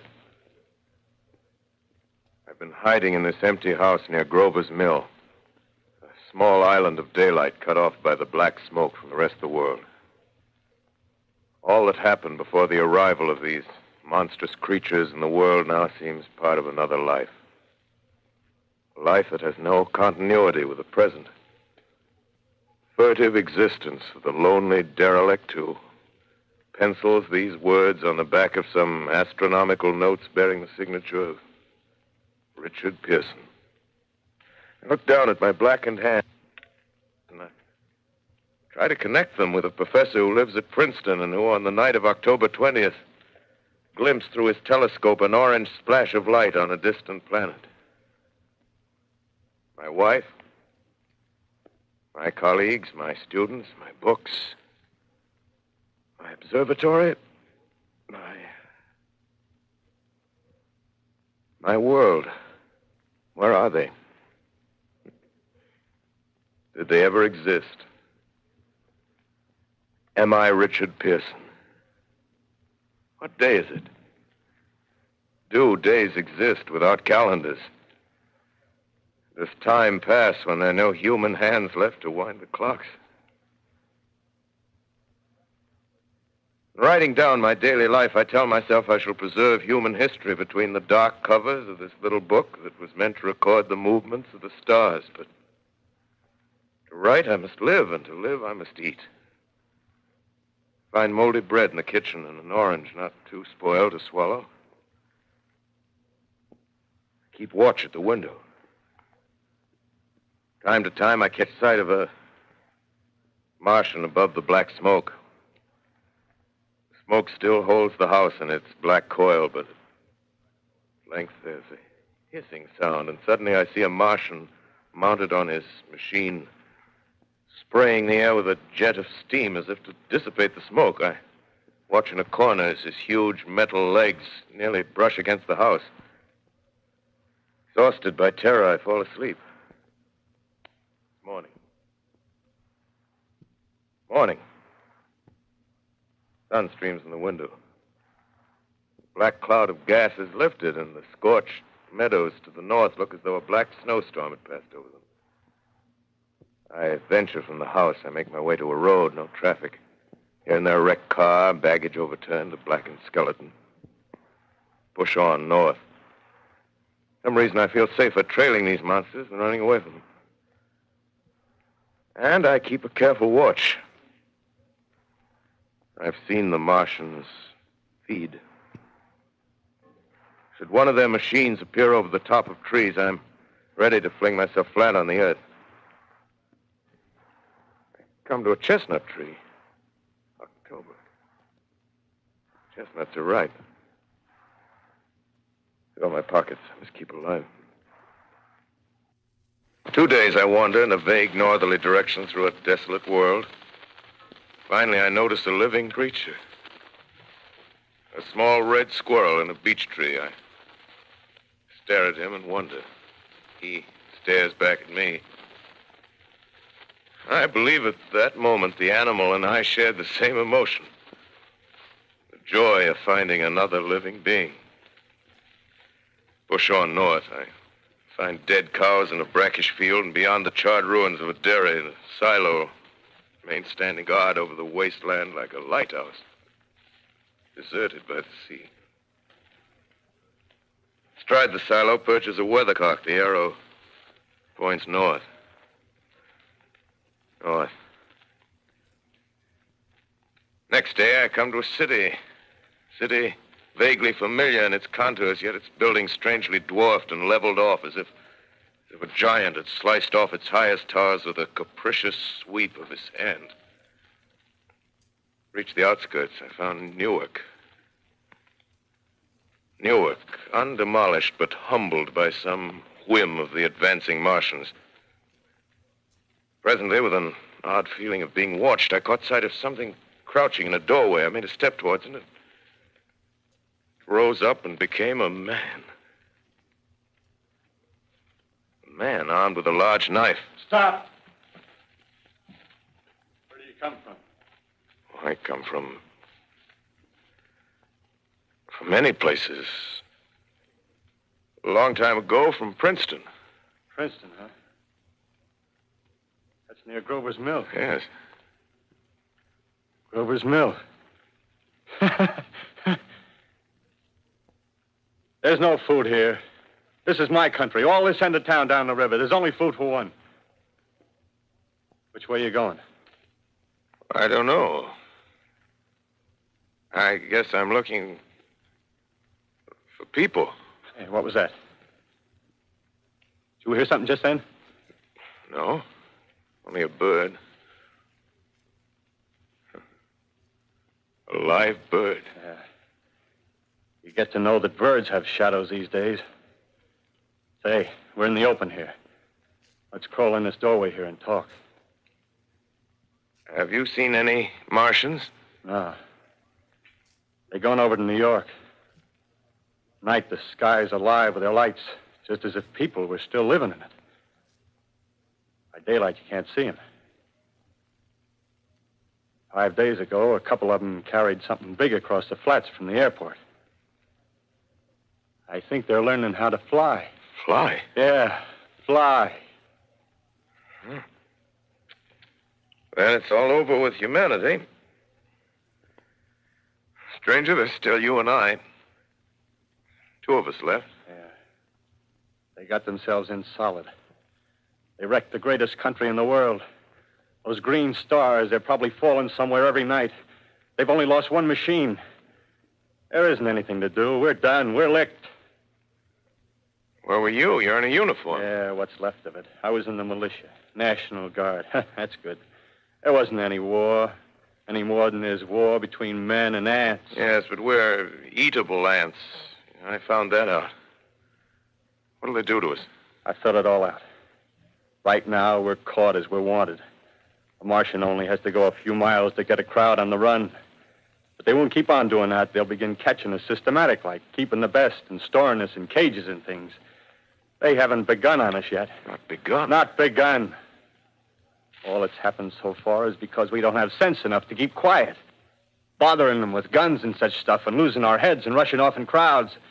No, instead of our rushing around blind, we got to fix ourselves up according to the way things are now. Cities, nations, civilization, progress. Yes, but if that's so, what is there to live for? Well, there won't be any more concerts for 1,000,000 years or so, and no nice little dinners at restaurants. If it's amusement you're after, I guess the game's up. What is there left? Life, that's what. I want to live. Yeah, and so do you. We're not going to be exterminated. And I don't mean to be caught either. Tamed and fattened and bred like an ox. What are you going to do? I'm going on. Right under their feet. I got a plan. We men, as men, we're finished. We don't know enough. We got to learn plenty before we got a chance. We've got to live and keep free while we learn, see? I've thought it all out, see? Well, tell me the rest. Well, it isn't all of us that are made for wild beasts. That's what it got to. That's what it got to be. That's why I watched you. Watched you. All those little office workers that used to live in these houses. They be no good. They haven't any stuff in them. They used to run Run off to work. I've seen hundreds of them running to catch their commuter's train in the morning, afraid they'd get canned if they didn't. Running back at night, afraid they wouldn't be in time for dinner. Lives insured and a little invested in case of accidents. Yeah, and on Sundays, worried about the hereafter. Well, the Martians, they'll be a godsend for those guys. Nice, roomy cages, good food, careful breeding, no worries. Yeah, after a week or so of chasing around the fields on empty stomachs, they'll come and be glad to be caught. You've thought it all out, haven't you? Sure, you bet I have. That isn't all. These Martians are going to make pets of some of them. Train them to do tricks. Who knows, get sentimental over the pet boy who grew up and had to be killed. Yeah, and some maybe they'll train to hunt us. Oh, no, it's impossible. Human Yes, they will. There's men who do it gladly. If one of them ever comes after me, by... In the meantime, you and I and others like us, where are we to live when the Martians own the Earth? I got it all figured out. We'll live underground. I've been thinking about the sewers. Under New York, there are miles and miles of them. The main ones, they're big enough for anybody. Then there's cellars, vaults, underground storerooms, railway tunnels, subways. You begin to see, huh? We'll get a bunch of strong men together. No weaklings. That rubbish, out. As you meant me to go. All right. Give you a chance, didn't I? Won't quarrel about that. Go on. Well, we got to make safe places for us to stay in, see? Get all the books we can. Science books. That's where men like you come in, see? We raid the museums. We'll even spy on the Martians. May not be so much we have to learn before... Listen. Just imagine this. 4 or 5 of their own fighting machines suddenly start off. Heat rays right and left. Not a Martian in them. Not a Martian in them, see? But men. Men who've learned the way how. May even be in our time. Gee. Imagine having one of them lovely things with its heat ray wide and free. We'd turn it on Martians. We'd turn it on men. We'd bring everybody down on their knees. That's your plan. Yeah. You, me, a few more of us. We'd own the world. I see. Hey. Hey, what's the matter? Where are you going? Not to your world. Bye, stranger. Well, after parting with the artilleryman, I came at last to the Holland Tunnel, entered that silent tube, anxious to know the fate of the great city on the other side of the Hudson. Cautiously, I came out of the tunnel and made my way up Canal Street. Reached 14th Street, and there again were black powder and several bodies and an evil, ominous smell from the gratings of the cellars of some of the houses. I wandered up through the 30s and 40s, stood alone on Times Square, caught sight of a lean dog running down 7th Avenue with a piece of dark brown meat in his jaws and a pack of starving mongrels at his heels. Made a wide circle around me as though he feared I might prove a fresh competitor. Walked up Broadway in the direction of that strange powder, past silent shop windows, displaying their mute wares to empty sidewalks. Past the Capitol Theater, silent, dark. Past a shooting gallery where a row of empty guns faced an arrested line of wooden ducks. Near Columbus Circle, I noticed models of 1939 motor cars in the showrooms facing empty streets. Over the top of the General Motors building, I watched a flock of black birds circling in the sky. Hurried on. Suddenly, I caught sight of the hood of a Martian machine, standing somewhere in Central Park, gleaming in the late afternoon sun. An insane idea. I rushed recklessly across Columbus Circle and into the park. I climbed a small hill above the pond at 60th Street, and from there I could see, standing in a silent row along the mall, 19 of those great metal Titans, their cowls empty, their steel arms hanging listlessly by their sides. I looked in vain for the monsters that inhabit those machines. Suddenly, my eyes were attracted to the immense flock of black birds that hovered directly below me. They circled to the ground. And there before my eyes, stark and silent, lay the Martians with the hungry birds pecking and tearing brown shreds of flesh from their dead bodies. Later, when their bodies were examined in laboratories, it was found that they were killed by the putrefactive and disease bacteria against which their systems were unprepared. Slain, after all, man's defenses had failed by the humblest thing that God, His wisdom, has put upon this earth. Before the cylinder fell, there was a general persuasion that through all the deep of space, no life existed beyond the petty surface of our minute sphere. Now we see further. Dim and wonderful is the vision I've conjured up in my mind of life spreading slowly from this little seedbed of the solar system throughout the inanimate vastnesses of sidereal space. But it's a remote dream. Maybe that the destruction of the Martians is only a reprieve to them and not to us. Is the future ordained, perhaps? Strange it now seems to sit in my peaceful study at Princeton, writing down this last chapter of the record, begun at a deserted farm in Grover's Mill. Strange to watch children playing in the streets. Strange to see young people strolling on the green where the new spring grass heals the last black scars of a bruised earth. Strange to watch the sightseers enter the museum where the dissembled parts of a Martian machine are kept on public view. Strange when I recall the time when I first saw it. Bright and clean-cut, hard and silent under the dawn of that last great day.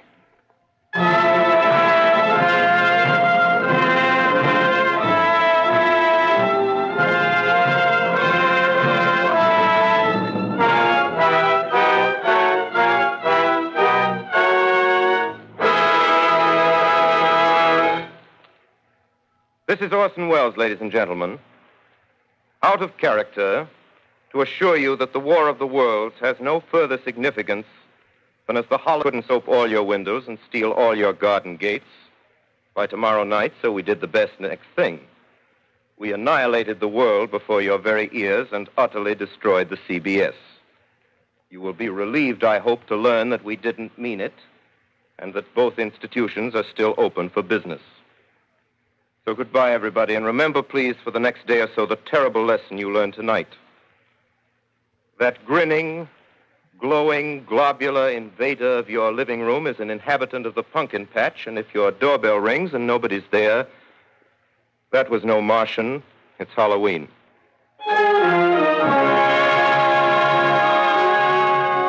Tonight, the Columbia Broadcasting System and its affiliated stations coast to coast has brought you The War of the Worlds by H.G. Wells, the 17th in its weekly series of dramatic broadcasts featuring Orson Welles and the Mercury Theatre on the air. Next week, we present a dramatization of 3 famous short stories. This is the Columbia Broadcasting System.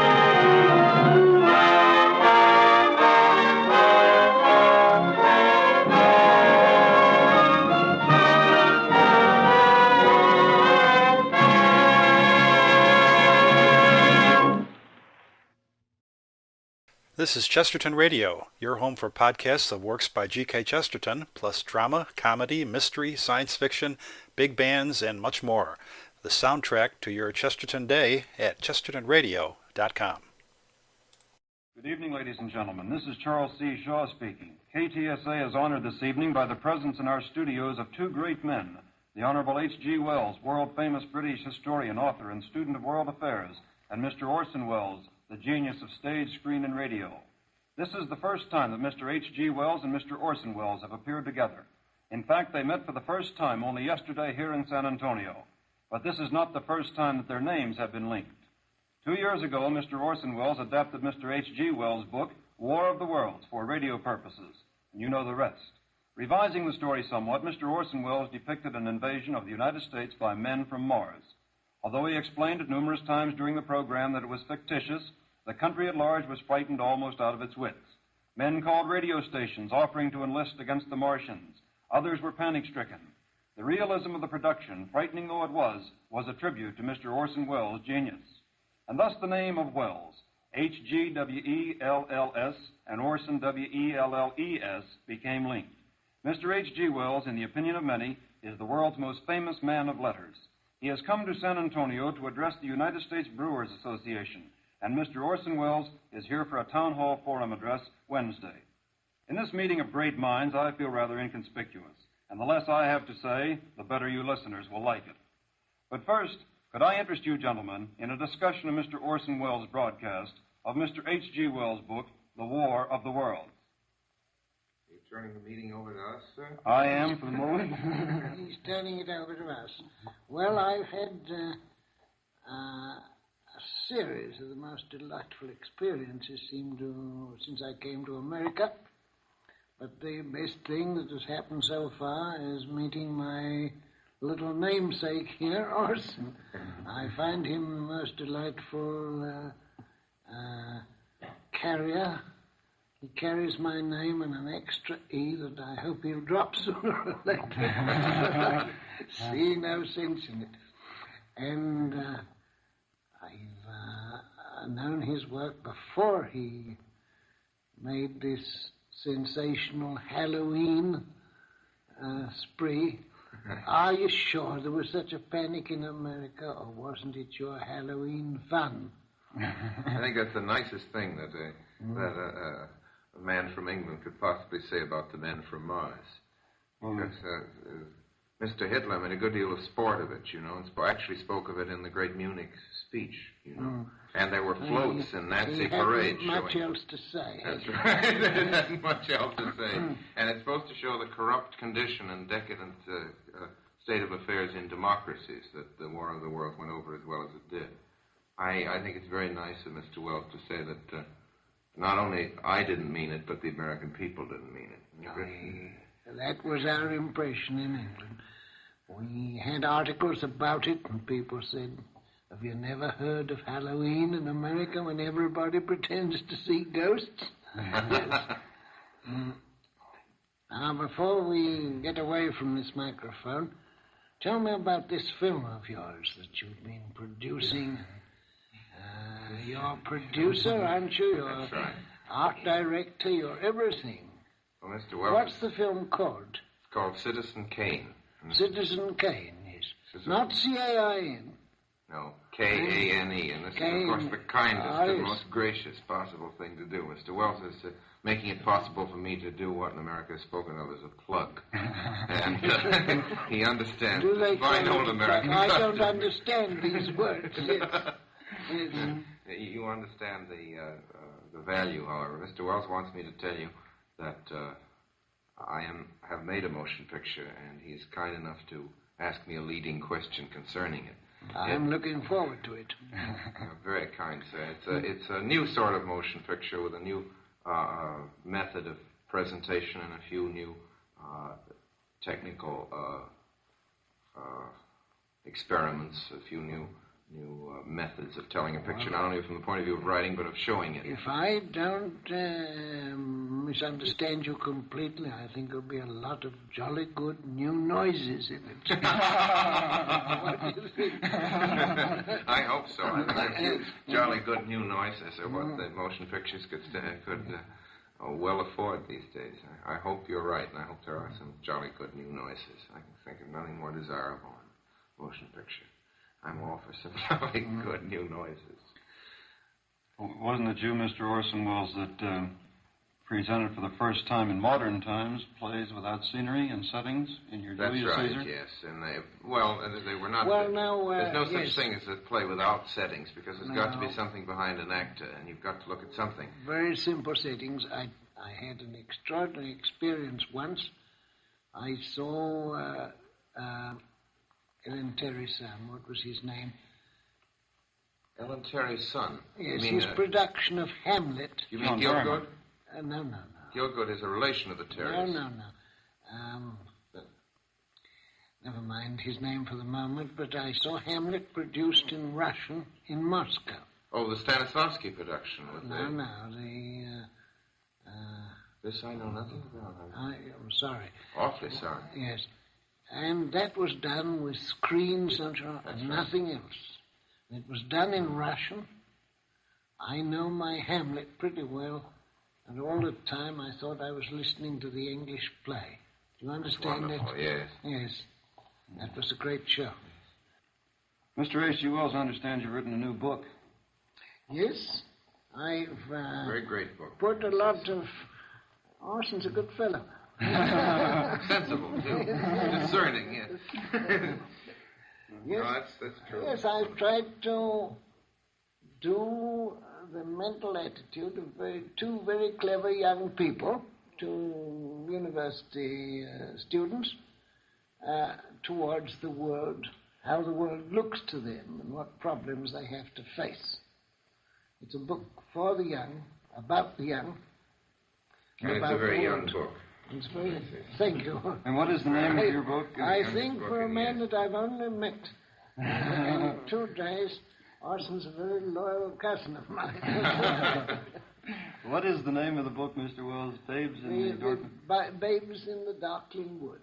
Not Babes in the Wood, but Babes in the Darkling Wood. Because is it realistic or any fantasy in it? Oh, no, it's quite realistic. They just talk away at their troubles. Most of Mr. Wells's novels are realistic, but it's a misconception. It's assumed that a man who could say that the air arm of a country is the most important thing about a country in the future, that such a madman must certainly write nothing but fantasy. Well, gentlemen, it's with great reluctance that I have to say our time's up. This has been one of the real pleasures of my life. Ladies and gentlemen, you have been listening to Mr. H.G. Wells, the famous British historian and author, and Mr. Orson Welles, the theatrical genius, who met for the first time in San Antonio yesterday and have honored us with their presence tonight. To you, Mr. H.G. Wells, and to you, Mr. Orson Welles, my heartfelt thanks for your kindness. KTSA, San Antonio. You are listening to Chesterton Radio at chestertonradio.com. For almost 2 centuries, Americans have enjoyed the valuable privileges of freedom. Now, freedom needs each American to dedicate himself to its preservation.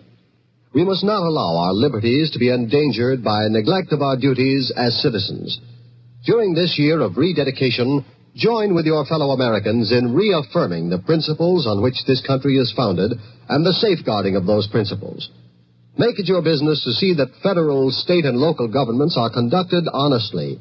Help to maintain the good morale of your sons and daughters in the armed forces. Learn the facts about all candidates and issues. Then vote for the one you believe in. Make the most of every minute on your job.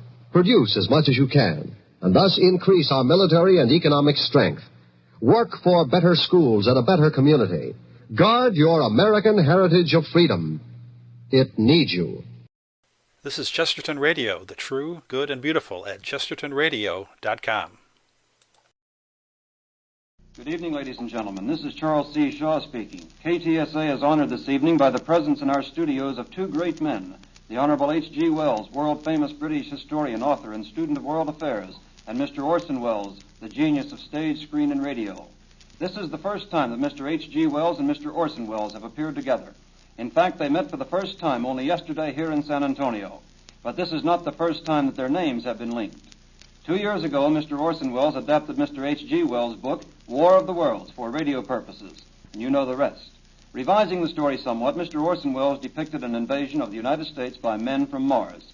Although he explained it numerous times during the program that it was fictitious, the country at large was frightened almost out of its wits. Men called radio stations offering to enlist against the Martians. Others were panic-stricken. The realism of the production, frightening though it was a tribute to Mr. Orson Welles' genius. And thus the name of Welles, H-G-W-E-L-L-S, and Orson, W-E-L-L-E-S, became linked. Mr. H.G. Wells, in the opinion of many, is the world's most famous man of letters. He has come to San Antonio to address the United States Brewers Association, and Mr. Orson Welles is here for a town hall forum address Wednesday. In this meeting of great minds, I feel rather inconspicuous, and the less I have to say, the better you listeners will like it. But first, could I interest you gentlemen in a discussion of Mr. Orson Welles' broadcast of Mr. H.G. Wells' book, The War of the Worlds? You're turning the meeting over to us, sir? I am, for the moment. He's turning it over to us. Well, I've had a series of the most delightful experiences since I came to America. But the best thing that has happened so far is meeting my little namesake here, Orson. I find him the most delightful carrier. He carries my name and an extra E that I hope he'll drop sooner or later. See no sense in it. And I've known his work before he made this sensational Halloween spree. Are you sure there was such a panic in America, or wasn't it your Halloween fun? I think that's the nicest thing that a man from England could possibly say about the men from Mars. Because Mr. Hitler made a good deal of sport of it, and actually spoke of it in the Great Munich speech, And there were floats in Nazi parades. He hadn't much else to say. That's right. There hadn't much else to say. And it's supposed to show the corrupt condition and decadent state of affairs in democracies that the War of the Worlds went over as well as it did. I think it's very nice of Mr. Wells to say that not only I didn't mean it, but the American people didn't mean it. That was our impression in England. We had articles about it, and people said, have you never heard of Halloween in America when everybody pretends to see ghosts? Yes. Well, there was some excitement caused. I really can't belittle the amount that was caused, but I think that the people got over it very quickly, don't you? What kind of excitement? Mr. H.G. Wells wants to know if the excitement wasn't the same kind of excitement that we extract from a practical joke in which somebody puts a sheet over his head and says, boo. I don't think anybody believes that individual is a ghost, but we do scream and yell and rush down the hall. And that's just about what happens. That's a very excellent description. You aren't quite serious in America yet. You haven't got the war right under your chins, and the consequence is you can still play with ideas of terror and conflict. You think that's good or bad? It's a natural thing to do until you're right up against it. So it ceases to be a game. And then it ceases to be a game. Now, here's a thought. Some of Mr. H.G. Wells' writings are termed fantastic, and a few years ago, well might they have been conceived such. The Shape of Things to Come, which told of a long internecine war, was such a fantasy. But, Mr. Orson Welles, do you think that it's so fantastic in view of today's events? It certainly is not so fantastic, and the one question that Mr. Wells has spoken of, not only in The Shape of Things to Come, but has hinted at or directly prophesied such a state of affairs following a wasting war and a return to a feudalism from which the world would find itself again. And today in Mr. Wells's lecture, he said quite the most interesting thing that I've heard in a long time. He said that he'd commenced just recently to ask himself if there was any reason why mankind should so emulate the phoenix and should so get itself out of its mess. He proposed a couple of solutions, but he did admit that there was a possible excuse for a gloomy point of view, and that it would be good to be realistic about it and not to dismiss the gloomy point of view anymore.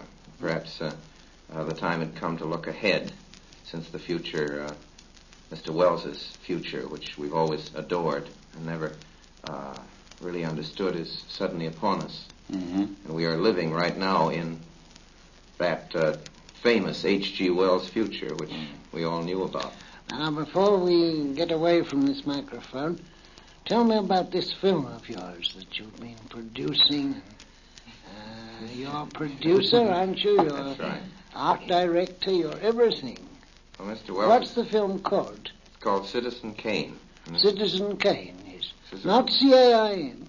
No, K-A-N-E, and this is, of course, the kindest and most gracious possible thing to do. Mr. Wells is making it possible for me to do what in America is spoken of as a plug. And he understands this fine old American I don't understand these words.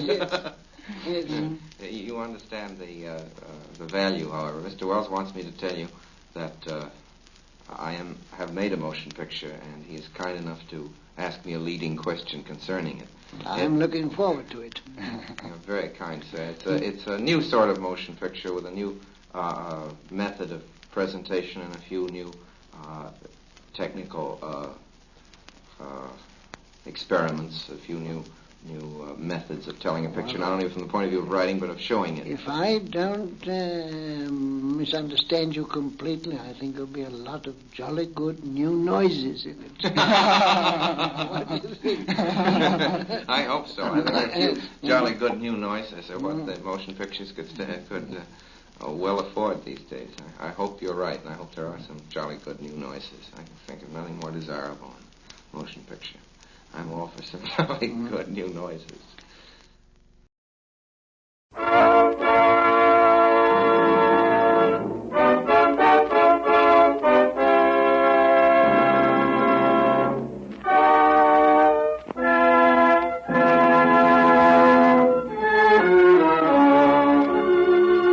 The makers of Campbell Soups present the Campbell Playhouse.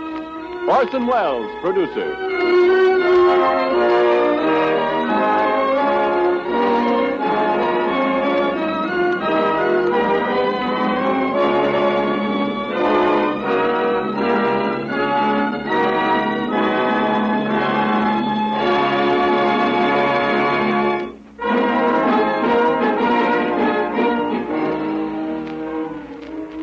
Good evening. This is Orson Welles. Tonight, under the guidance of an expert, we're going to take an excursion into the underworld of the Prohibition period. Our story is The Glass Key, by an author who is best known as the creator of The Thin Man, Mr. Dashiell Hammett. The Glass Key is, to my way of thinking, one of Dash Hammett's very best. So sit back and let the Campbell Playhouse demonstrate that Mr. Hammett knows far more about underworld plots, political skullduggery, and crimes of violence than any other respectable author should. And then when our story is over, we'll have a chance to check on Dash Hammett, because we have with us in the studio tonight a man who knows more about this sort of thing than even Dashiell Hammett. Warden Laws, no less, of Sing Sing, of course, and who will speak to us at the end of this broadcast. And now first a word from Ernest Chappell.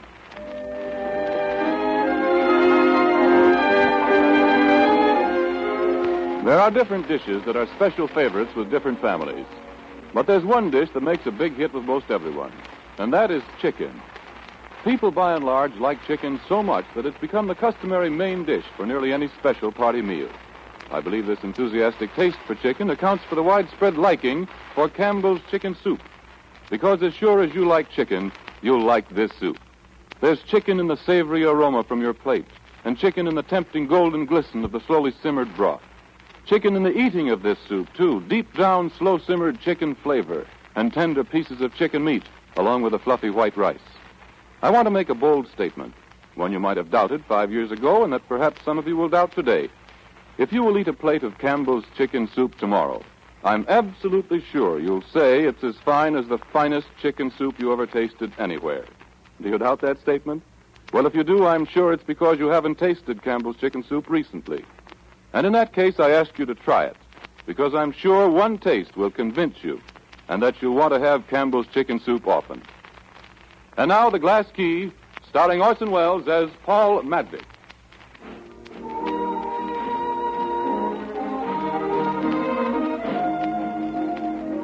My name's Ned Beaumont, and I guess I'm out of a job for a while. Well, I did the best I could for Paul Madvig, but there it is. A clean sweep for the reform ticket. Funny how things change. 6 weeks ago, you could have got 4-1 on the Madvig machine, putting over the whole ticket. When you come to think about it, there wasn't a thing Paul Madvig could have done differently. Not with the setup he had. I remember the first evening he talked to me about it in his office up over the party headquarters. Office? Well, it wasn't much of an office, just a desk with a lamp on it, a couple of chairs, and a picture of the governor looking down at you. All right. Now, there you are, Ned. Hello, Paul. Lend me some money. What do you want? Couple of $100? Been shooting dice? Yeah. Here you are. Thanks. It's a long time since you've done any winning, isn't it, Ned? Oh, not so long. Month or 6 weeks. That's a long time to be losing.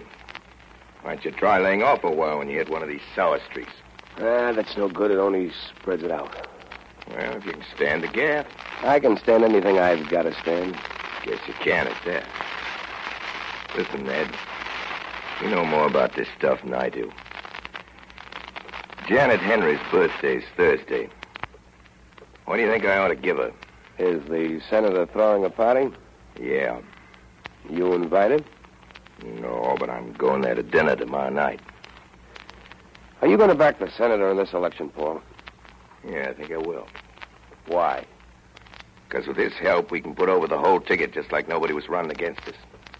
Without you behind him, could the senator make the grade this time? Not a chance. Does he know that? He ought to know it better than anybody else. And if he didn't know it... You wouldn't be going there to dinner tomorrow night. Have you, promised him anything yet? Yeah, it's pretty well settled. Listen to me, Paul. Throw the senator down, sink him. Well... Forget he's never been licked at anything in his life. Sure, and that's one of the best reasons I know for throwing in with him. No, it isn't, Paul. It's the very worst. Think that over, even if it hurts your head. How far has this dizzy blonde daughter of his got her hooks into you? I'm going to marry Miss Henry. Is that part of the bargain? Nobody knows it yet, except you and me. That's what you want. Make them put it in writing. Better still insist on the wedding before Election Day. Then you'll at least be sure of your pound of flesh, Paul, or she'll weigh around 110, won't she? I don't know why you keep talking about the senator like he was a yake. He's a gentleman. Absolutely, and his daughter's an aristocrat. Rules apply. Ah, Ned, don't be... And we oughtn't to forget that her brother, Taylor Henry's an aristocrat, too, which is probably why you made your daughter stop playing around with him. Ah, no, Ned, that's different. And when you're married to Janet Henry, will that entitle her brother to begin playing around with Opal again? Over my dead body it will. I didn't ask for all this. I just asked you what kind of present I ought to give Miss Henry. How far have you got with her? Nowhere. I've been over there half dozen times to talk to Senate. Sometimes I see her and sometimes I don't.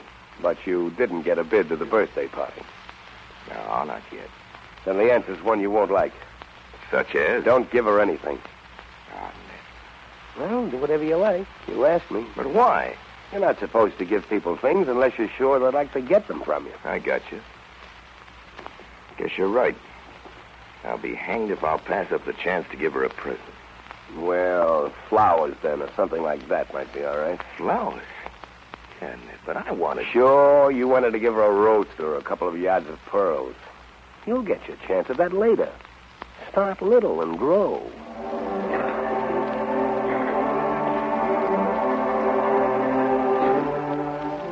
Paul went to that dinner. It was the next night, a Wednesday. Just lately, I found out what happened up at the senator's house that evening. As a matter of fact, I got it... Oh, well, never mind. Don't give it a thought, Senator. Me behind you, the election's as good as in the bag. I've been through a few more elections than you, Madvig. They're never in the bag until the votes are counted. Boys will figure to pile up a 30,000 majority in the 8th Ward alone. What will you two talk about when the election's over? How to win the next one, Miss Henry. I'm afraid that's true. Oh, if you'll excuse me, Madvig, I'll leave you alone with Janet for a moment. Sure, Senator. I want to have a talk with my son before he goes out. I'll be right back. You'll have to excuse my brother for not coming down to dinner. That's all right. Taylor and I had a little misunderstanding some weeks back about my daughter. You're not interested in music, are you, Mr. Madvig? I'm interested in anything you do, Miss Henry. I didn't ask that. Music? Oh, yes, I like music. You play it? I can see you're a difficult man to amuse, Mr. Madvig. The conversation must be about politics or about me. Is that it? Well, those are the two things I'm interested in. Do you think they go together very well? Yes. One's a means to the other. Mr. Madvig. My friends call me Paul. Very well. Paul, then. Listen, Miss Henry. I know this is a little out of my line. I know I'm a politician from the wrong side of town, and you're Senator Henry's daughter. About all I've ever learned that you don't get up to the 6th grade is how to run things. How to get other people to run things for you. Not quite all. I can learn music and the rest of the things on your side of the town. That's what I'm setting out to do. Janet, you're the end of my road. Everything I want. Everything I want to be. Mr. Madvig. Sorry. Thought you wanted me to kiss you. I think you'd better go now. I'll explain to Father. Sorry. Let's not talk about it. Your place in the hall. All right. Good night, Miss Henry. Good night, Mr. Madvig.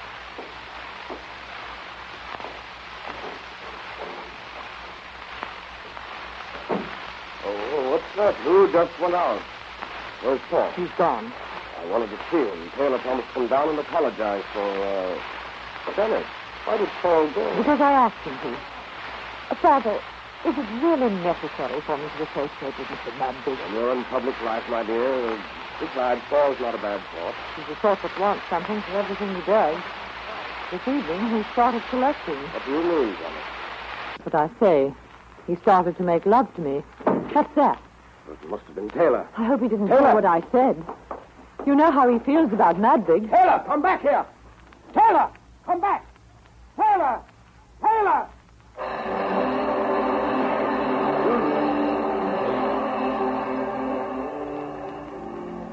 I had an idea Paul would stop by party headquarters that night after the dinner, and I went up to his office and sat at his desk waiting for him. It was after 10 when he came in. Hello, Ned. What are you doing at my desk? Reading the paper. Thought you was downstairs playing dice. I was. How'd the Henry dinner go? I've been to worse. Was Taylor there? Not at dinner. Why? Because he's dead. In a gut up in China Street. With a fractured skull. Is that so? You understand what I said? Yes. Well? Well, what?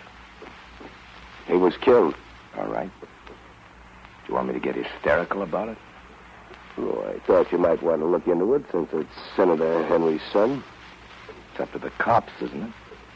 I was there with him before they moved the body. Did you notice anything? Yeah. What? His hat wasn't there. You won't need it now. Well, I'll be going along. So long, Paul. You're a fool, Ned. Yeah. One of us is.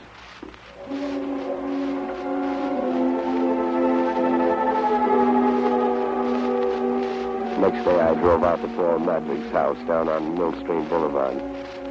I figured Paul wouldn't be in.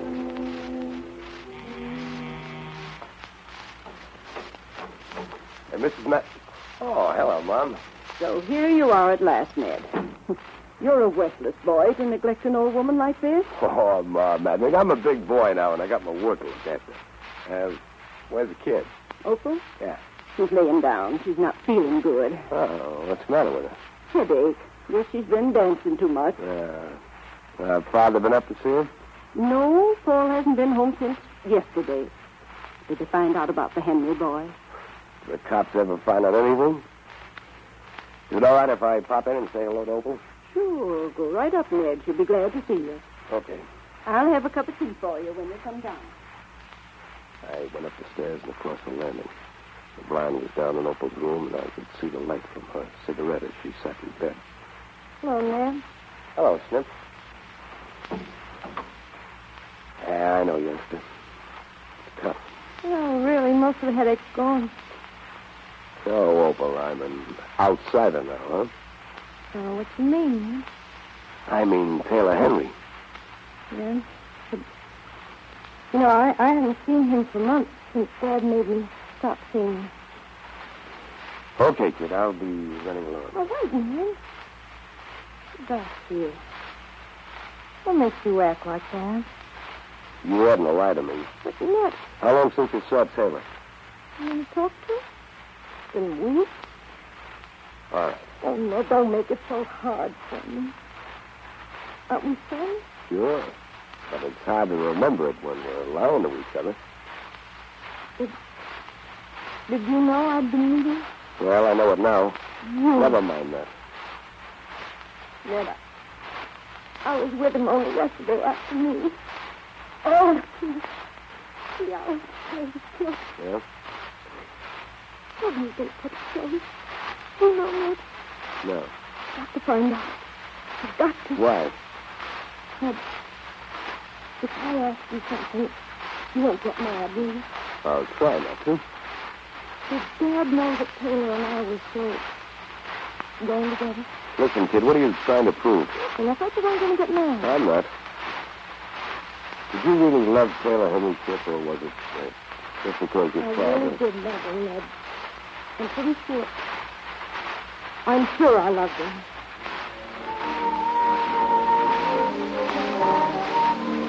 I drove back to town and stopped at the police station and called up Paul Madvig at party headquarters. He wasn't there. Back to town and stopped at the pay station and called up Paul Madvig at party headquarters. He wasn't there. Around 3, I went over to the district attorney's office. District Attorney's office? Mr. Farr's busy. Will you leave your number? Thank you. Hello, District Attorney's office. Hello, sister. Hello, Mr. Beaumont. Tell Mr. Farr I want to see him. Sure. Hello, Mr. Farr. Mr. Beaumont's here. Yes, Mr. Farr. You can go right in, Mr. Beaumont. Thanks. You know the way. I ought to. District Attorney's office. Sorry, Mr. Farr's busy. Would you leave your name? Oh, hello, Ned. Come right in. Hello, Farr. Sit down. What can I do for you? Farr, I want you to fix me up with some sort of paper, special prosecutor or something. Oh, sure, I guess I can fix it up, but what crime are you particularly interested in solving? A murder. The murder of Taylor Henry, remember? Oh, yes, but I thought, well... That Paul Madvig and I might be interested in not solving the case, is that it? Oh, now, Ned, I didn't say that, but... Here, I want to read you this note. I get one of them every day. Oh, writing notes, are they? Let's see. Typewritten on plain white paper? What does it say? Well, it doesn't say anything. Just asks a question. Is Paul Madvig the reason you're doing nothing to solve the Henry murder? Well? Well, now, Ned, don't think I'm taking that seriously. But you know, we get bails of that kind of stuff every time anything happens. I just wanted to show it to you. Oh, that's all right, as long as you keep on feeling that way about it. I don't think I'd say anything to Paul about the notes if I were you. He's got enough on his mind. Well, sure, whatever you say, Ned. Listen, Farr, Paul hasn't anything to hide in the Henry murder, and I wouldn't like to think you were going around thinking he had. Oh, now, for heaven's sake, Ned, get me right. You know darn well there's nobody in the city any stronger for Paul and you than me. You know you can always count on me. Well, that's fine. Well, I've got to run along. So long, Farr.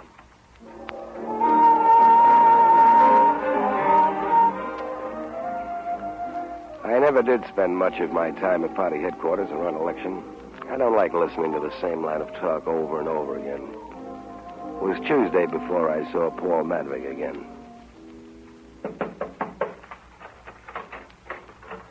Hello, Ned. Where you been the last few days? Oh, in different places. Oh, Paul, you oughtn't to wear silk socks with tweeds. No? I like the feel of silk. Well, then lay off the tweeds. Did you go to Taylor Henry's funeral yesterday? Yeah. Senator suggested it. How is the senator?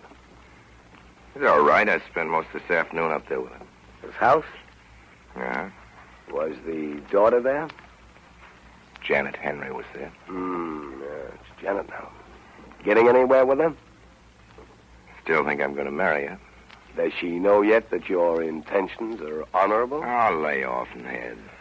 All right, Paul. I came here to tell you something you ought to know. About the election?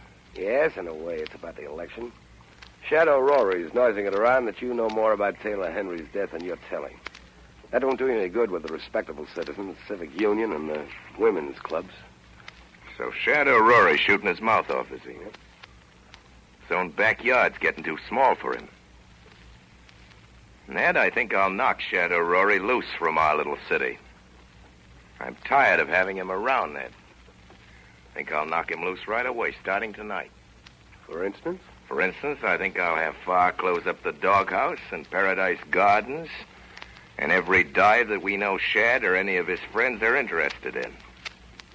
I think I'll have Farr smack him over in one long row, one after the other, this very same night. Maybe that'll keep Mr. Shad O'Rory quiet. Maybe.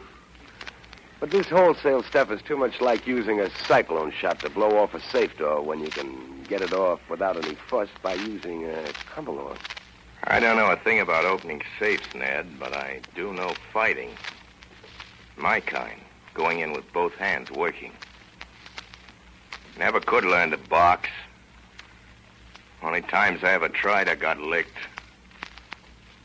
We'll give Mr. Shad O'Rory the cyclone shot, beginning tonight.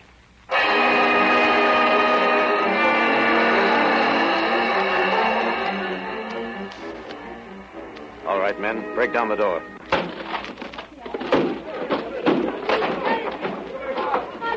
All right, boys, start working.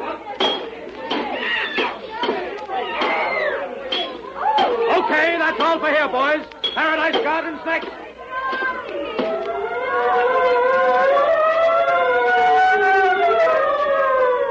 Well, that was quite a night.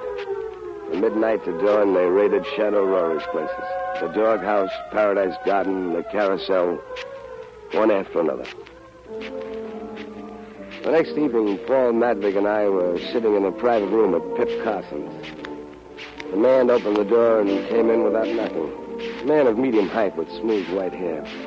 He wore a dark blue overcoat over a dark blue suit and carried a black derby hat in a black gloved hand. How are you, Shad? I'm fine, Paul. How's yourself? You know Beaumont, Mr. Shad O'Rory. Yep. Yeah. Madwig, politics is politics and business is business. I've been paying my way and I'm willing to go on paying my way in this town. But I want what I'm paying for. Yeah? What do you mean by that? I mean that half the coppers in town are buying their cakes and ale with dough they're getting from me and some of my friends. Well? I want what I'm paying for. I'm paying to be let alone. And election or no election, I want to be let alone. Business is business and politics is politics. Let's keep them apart. No. It's going to mean killing. If you make it mean killing. It'll have to mean killing. I'm too big to take the boot from you, Madvig. Maybe you're too big to take it laying down, but you'll take it. You are taking it. I'm opening the Paradise Garden again tonight.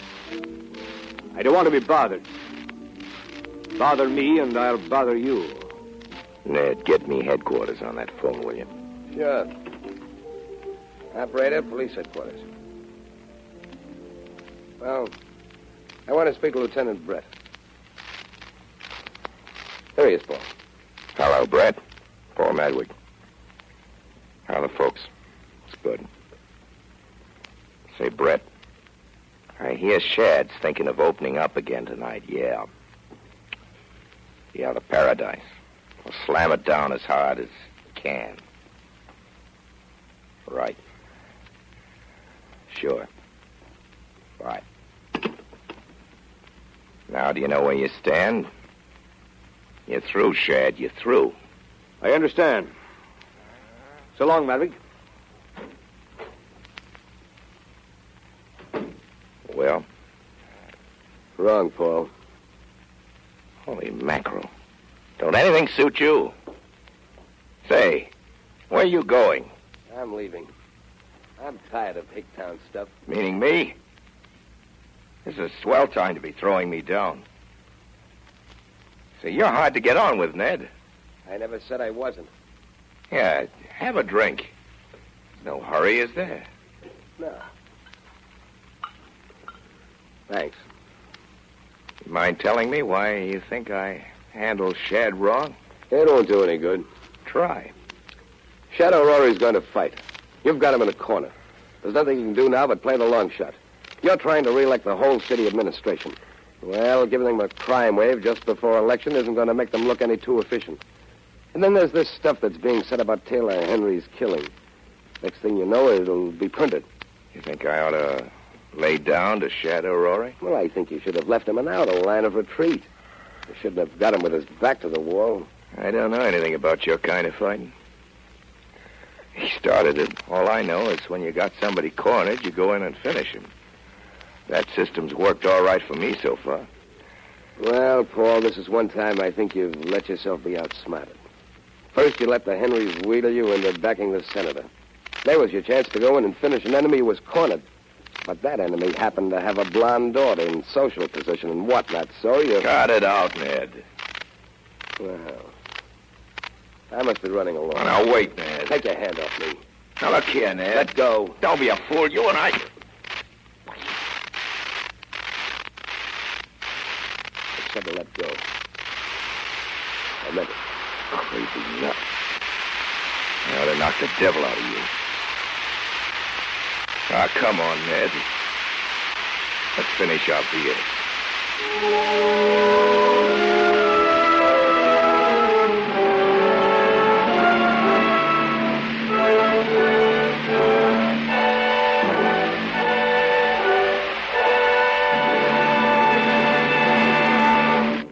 You are listening to the Campbell Playhouse presentation of The Glass, starring Orson Welles. This is the Columbia Broadcasting System.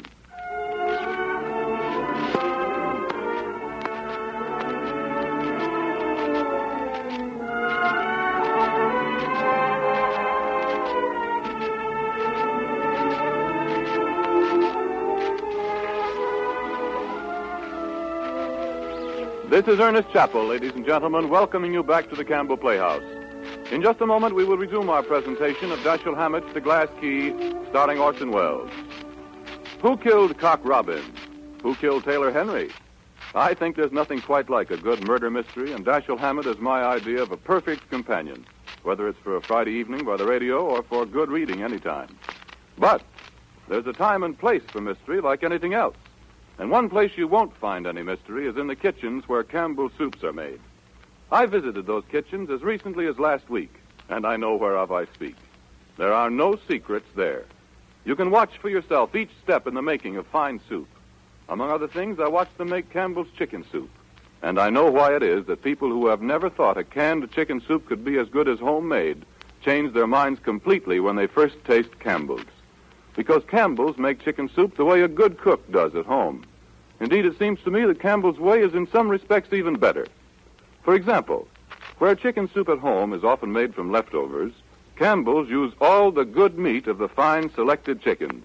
And what plump, splendid chickens they are, too. But the thing that amazes me most is the care with which each ingredient is prepared and cooked, and the precision of the measuring and blending. Skill, precision, a lavish hand with the ingredients. These you see in the making of Campbell's chicken soup. But no mystery, no secrets.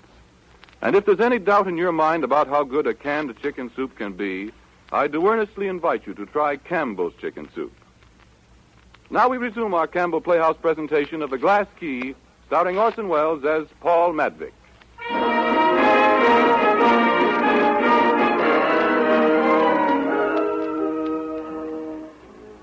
Well, you can't keep a thing like that quiet.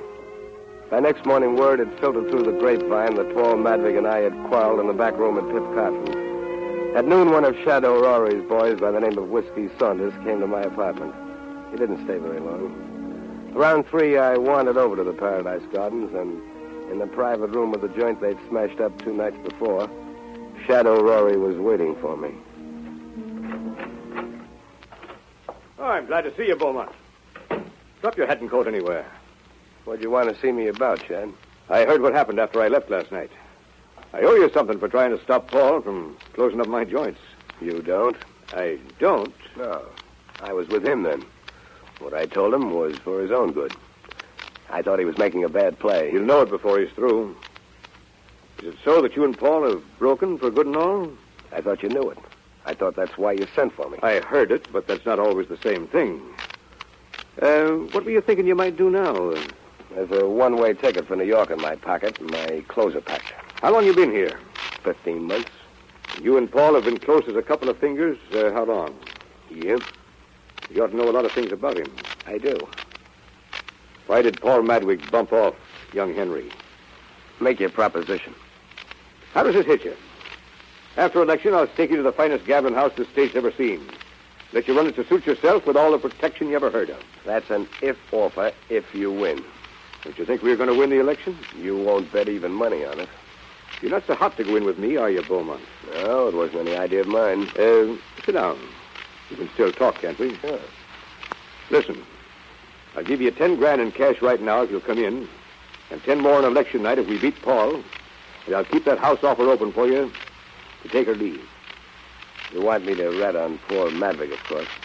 I want you to go to the papers with a lowdown on everything you know about him being mixed up in the sewer contract.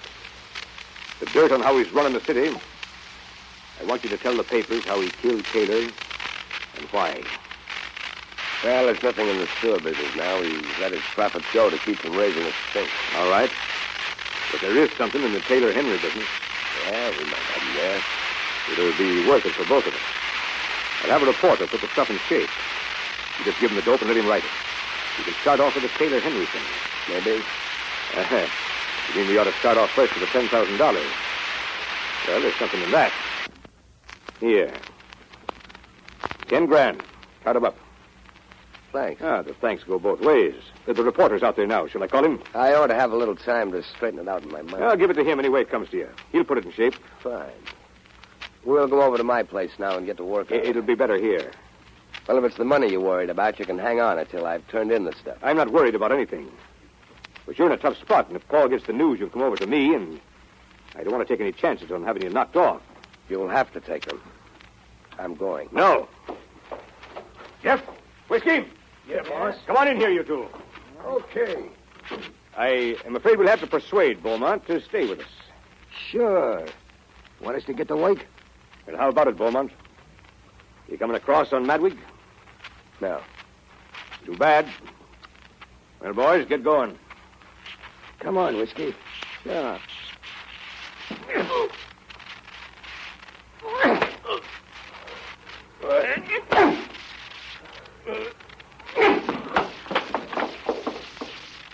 All right, boys. You can stay now. Go back and finish your game.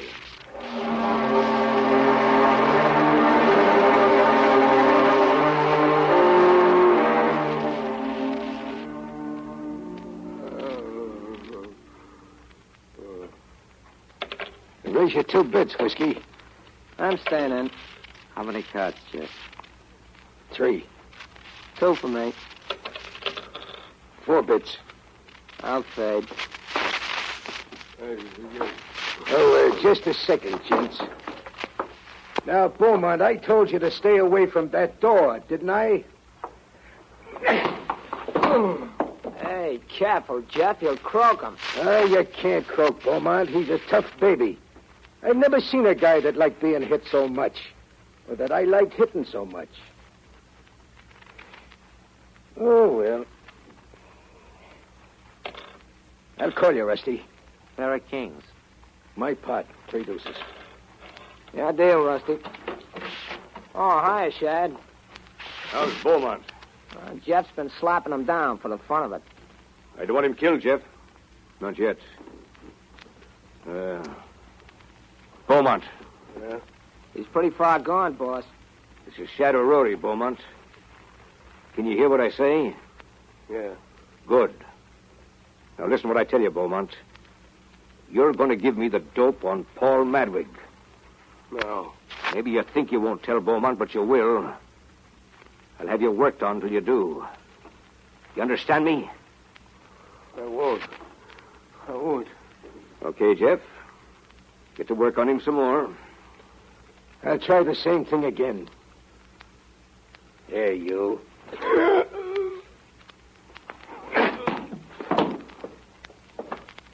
It ain't no good now. He's thrown another Joe. I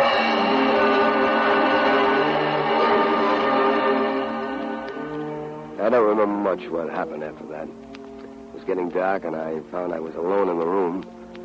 And I remember something about tearing a mattress apart with my nails and teeth and setting fire to it with my cigar lighter. The next thing I knew, I was at the emergency hospital. Paul was standing at the foot of my bed. Gosh. Glad to see you alive, Ned. Oh, Paul. How'd I get here?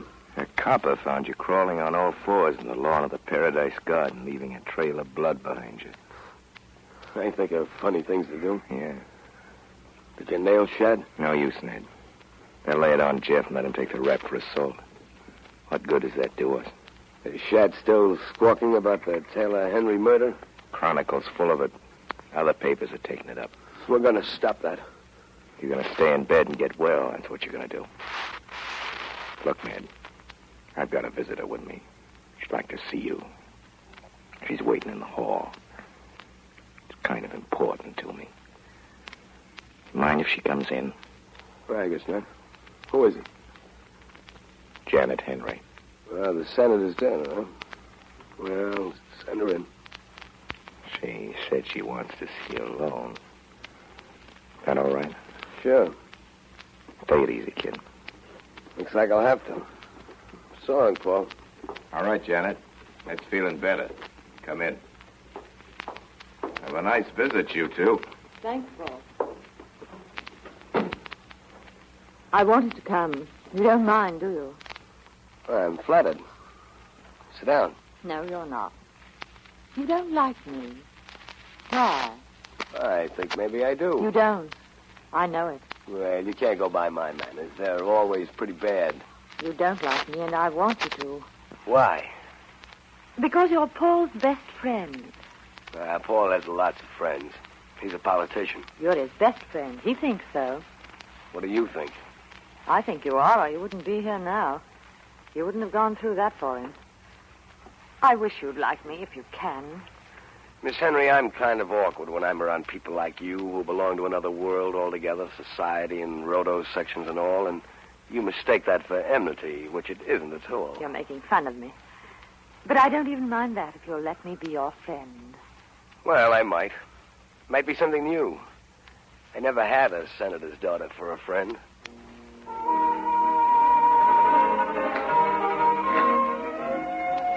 Next day, I had another visitor. About 2 in the afternoon, the nurse came in to see if I was sleeping. I wasn't. Basket of fruit for you, Mr. Beaumont. Who from? Here's the card. Open it, nurse. It just says, please, and it's signed Janet Henry. Oh, help yourself to the junk. Take enough so it looks as if I'd eaten it. No wonder people beat you up. And there's a Mrs. Madvig here to see you. I'll tell her to come in and you stay out. It'll be a pleasure. All right, Mrs. Madvig. Thank you. Hello, Ned. Come on over here, Mom. I'm going to kiss you. Oh, what foolishness. Well, you don't look so bad, nor yet so good. How do you feel, Ned? Oh, swell. I'm only hanging around here on account of the nurses. That wouldn't surprise me much, neither. Oh, Mom. Look here, Ned. You've got to tell me the truth. Paul didn't kill that whippersnapper Taylor Henry, did he? What makes you ask that? Opal, wasn't it? Wasn't it? Yes. Opal's got herself in a state over it. She's sure her father did it. What she got? Evidence or intuition? She gets a note like this every day. I'll bet she does. I've seen one of those before. Read it to me anyway. Are you really too stupid to know your father murdered your sweetheart? That's what it says. Well, everybody in town's had at least one of these notes. Ned, it isn't true, is it? Nope. I didn't think so. He's always been a good boy, but the Lord only knows what goes on in this politics. You're a humdinger, Mom. Would you tell me if he had killed him? Nope. Then how do I know he didn't? Because if he had, I'd still say no. But then if you asked me if I'd tell you the truth if he had, I'd say yes. No, he didn't do it, Mom. It would be nice if somebody in town besides me thought he didn't do it, and it would be especially nice if that other one was his mother.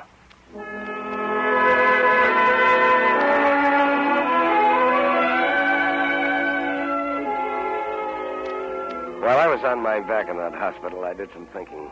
I didn't like the way things were going for Paul. Decided I'd better get out and do some looking around. The doctor said no. I said yes. District Attorney's office. Yes, I'll connect you.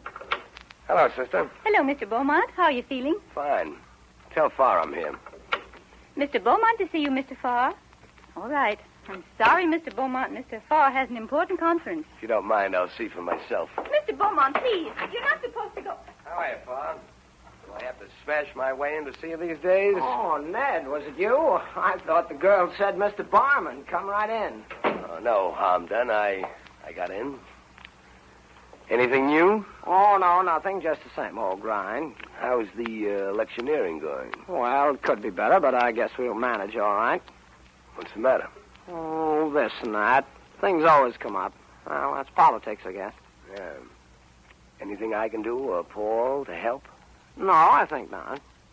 This Henry killing the worst thing you're up against? Well, there's a lot of feeling that we ought to have cleared up the murder before this, and that Paul ought to have helped. That's one of the things, and maybe one of the biggest that'll count against us at election. Made any progress since I saw you last? No, not much. Listen, Farr. Paul's always glad to help the boys out of holes. Do you think it would help if he'd let himself be arrested and tried for the Henry murder? Well, it's not for me to tell Paul what to do. Yeah, there's a thought. And here's another one that goes with it. It's not for you to do much Paul wouldn't tell you to do, Mr. District Attorney.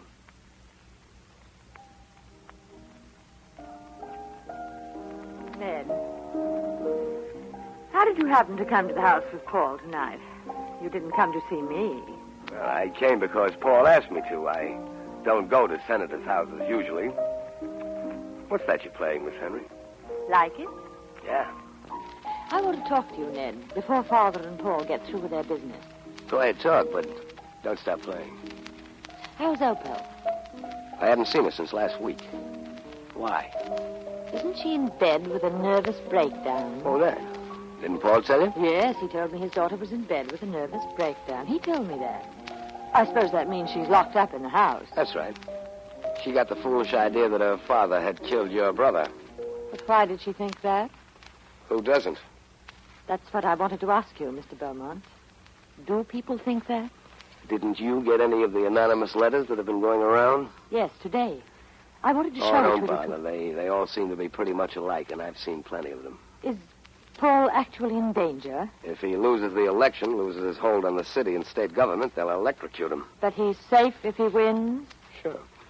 Will he win? I think so. And then he'll not be in danger? No, he'll not be in danger. Too bad, isn't it? Go on, play. You may not want this to be overheard. You can put up with Paul for the sake of the political backing your father needs, but that has its limits. Last week you decided Paul had killed your brother and was going to escape punishment, so you decided to do something about it, Miss Henry. That's splendid. Paul's daughter and his sweetheart both trying to steer him to the electric chair. He certainly has a lot of luck with women. Keep playing, I tell you, I'll shout it. You sent those anonymous letters around. Certainly you did. I'm not good at lying. I know Paul killed Taylor. I wrote the letters. You hate Paul, don't you? Even if I proved to you that he didn't kill Taylor, you'd still hate him, wouldn't you? Yes, I think I should. That's it. You don't hate him because you think he killed your brother. You think he killed your brother because you hate him. No, now listen to me. I'll tell you what happened that night. Paul came to dinner, the first time we'd had him to dinner. Taylor wasn't at the dinner table, but he was up in his room. Yes, he would meet with Paul because of the trouble he'd had about Opal. After dinner, Paul and I were alone for a little while in this room, and he suddenly put his arms around me and tried to kiss me. What happened then? I asked him to leave. And then? Father came down. He'd heard Paul going out. I told him what had happened.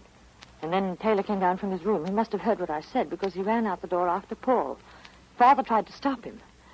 I didn't see either of them until Father came to my room and told me Taylor had been killed. Well, what of it? What of it? How could I help knowing then that Taylor had run out after Paul and had caught up with him and had been killed by him? He was furious. No, that won't do. Paul wouldn't have to kill Taylor, and he wouldn't have done it. Paul doesn't lose his head in a fight. I know that. I've seen Paul fight, and I've fought with him. No, that won't do. I know. You're Paul's friend. It hurts. You're right about my being Paul's friend. Then this is useless. I thought if I could show you the truth. But we needn't be enemies, need we? The part of you that's tricked Paul and is trying to trick him is my enemy. And the other part of me that hasn't anything to do with that? You don't know that part, do you? Sure I do. That part was playing the piano just now.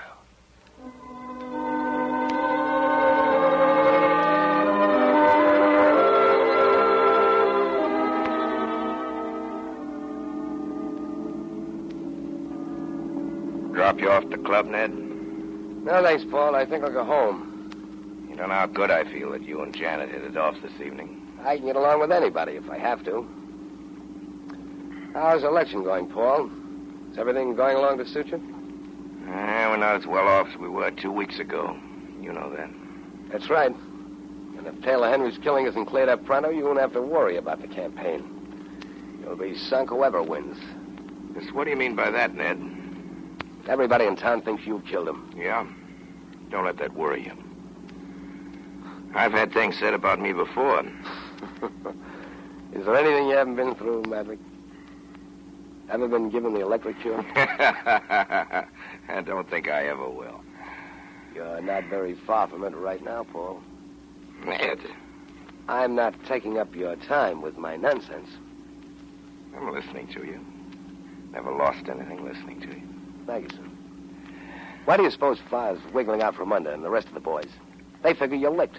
Everybody knows the police haven't tried to find Taylor's murder, and everybody thinks it's because you killed him. Farr figures that's enough to lick you at the polls this time. We've been talking a lot about what other people figure, Ned. Let's talk about what you figure. Figure I'm licked? I've told you. If Taylor Henry's murder isn't cleared up pronto, you're sunk. That's the whole thing. That's the only thing worth doing anything about. That won't do. Think up something else. Must be an out, Ned. Think. There isn't. That's the only way. You're going to take it whether you like it or not, or I'm going to take it for you. Ah, no, lay off. Well, that's one thing I won't do for you, Paul. I killed him, Ned. It was an accident, Ned. He ran down the street after me when I left. Cane he picked up on his way out. Tried to hit me with a stick. I don't know how it happened, but pulling it away from him, I hit him on the head with it. Not hard, but he fell back and smashed his head on the curb. What happened to the stick? I took it away under my overcoat and burned it. What kind of a stick was it?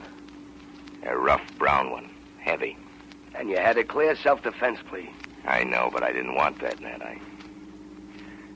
I want Janet Henry more than I ever wanted anything in my life.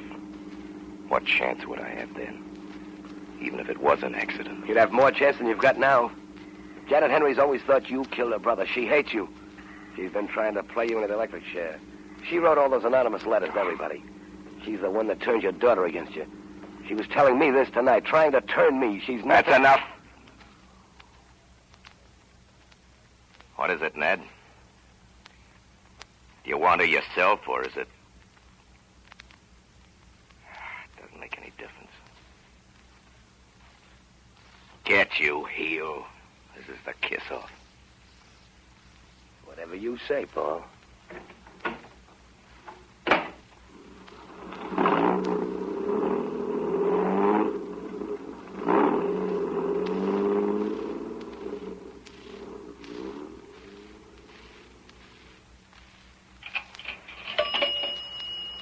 Norman, 5823.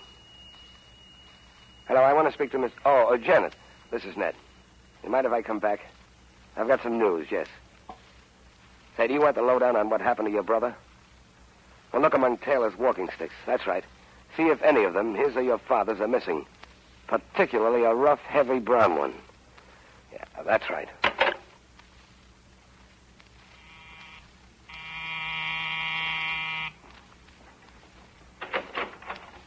Come in, Mr. Beaumont. What's happened? Tell me. What'd you find out about the walking stick? It's upstairs in Father's closet, the heavy one you described. In fact, none of them are missing. Neither Taylor's nor Father's. But what about it? Ned, don't be so mysterious. Look here, Janet. Are you sure you want to go through with this thing? I want to go through with it more than I ever wanted to do anything in my life. They're practically the same words Paul used, telling me how much he wanted you. Did you tell him about me? Yep. Called me a liar and kicked me out of his car. Paul and I are washed up. I'm glad. I won't pretend I'm not. Did Paul say anything else? Yes. Well? He said that he killed your brother. Ned, I knew it. Then you'll go to the district attorney. You certainly want to be in it to kill, don't you? He was in at my brother's. Well, I hope you like it when you get it. Now, go ahead. Call your father. Father? Oh, Father, would you come in, please? Right away. Janet, just one more thing. You're sure about that cane? Of course I'm sure. I saw it just 10 minutes ago. Good. That's all I need to know. Well, Lieutenant, what is it? Oh, hello, Mr. Beaumont. Hello, You back Colonel. again? Father, I'm afraid we have some unpleasant news for you. Mr. Beaumont has just told me who killed Taylor. It was Paul Madvig. Madvig? Mr. Beaumont, what have you got to support that statement? What evidence? For one thing, his own confession. Madvig admitted that he killed my son? Yes. This is incredible. An associate of mine killed my son? I can't believe it. Father, what are you going to do? Well, there's only one thing we can do. Tell Farr to arrest Paul Madvig. Operator, get the district attorney's office. Senator, I wouldn't do that if I were you. What do you mean, Beaumont? I'd hang up that receiver. I wouldn't talk to Farr yet. You're not quite ready. You think that you can tell me what you did and expect me to do nothing when my son... Hang up that receiver, Senator. Senator, I have a special authority from the district attorney. I've got it here in this pocket. If there's any arrest in this case, I'd like to do it myself. Then why didn't you arrest Madvig on the spot? Because he didn't kill your son. Ned. Well, you just said... That Paul confessed, yes, but I didn't say I believed him. His story didn't hold together. Sit down, Senator, and you, Janet. I've got plenty to say to both of you. You'd better be quick about it, Beaumont, before I pick up the phone. It won't work, Senator, because Paul's going to stop covering you up the minute he gets arrested. Now, what happened, Miss Henry, is something like this. When your brother heard about Paul that night, he ran after him, taking the stick with him and wearing a hat. Well, that's not important. You wanted to be reelected, Senator. You couldn't let your son get in a fight with a man you were counting on to put you over. So you had to stop your son at all costs, didn't you? This is nonsense. I will not have my... Sure, it's nonsense, and your bringing the stick that killed him back home is nonsense, and wearing his hat because you'd run out bareheaded after him is nonsense, too. But it's nonsense that'll nail you to the cross, Senator Henry. Let's have it quickly, Beaumont. What is it you're trying to say? I can say it in 4 words, Senator. You killed your son.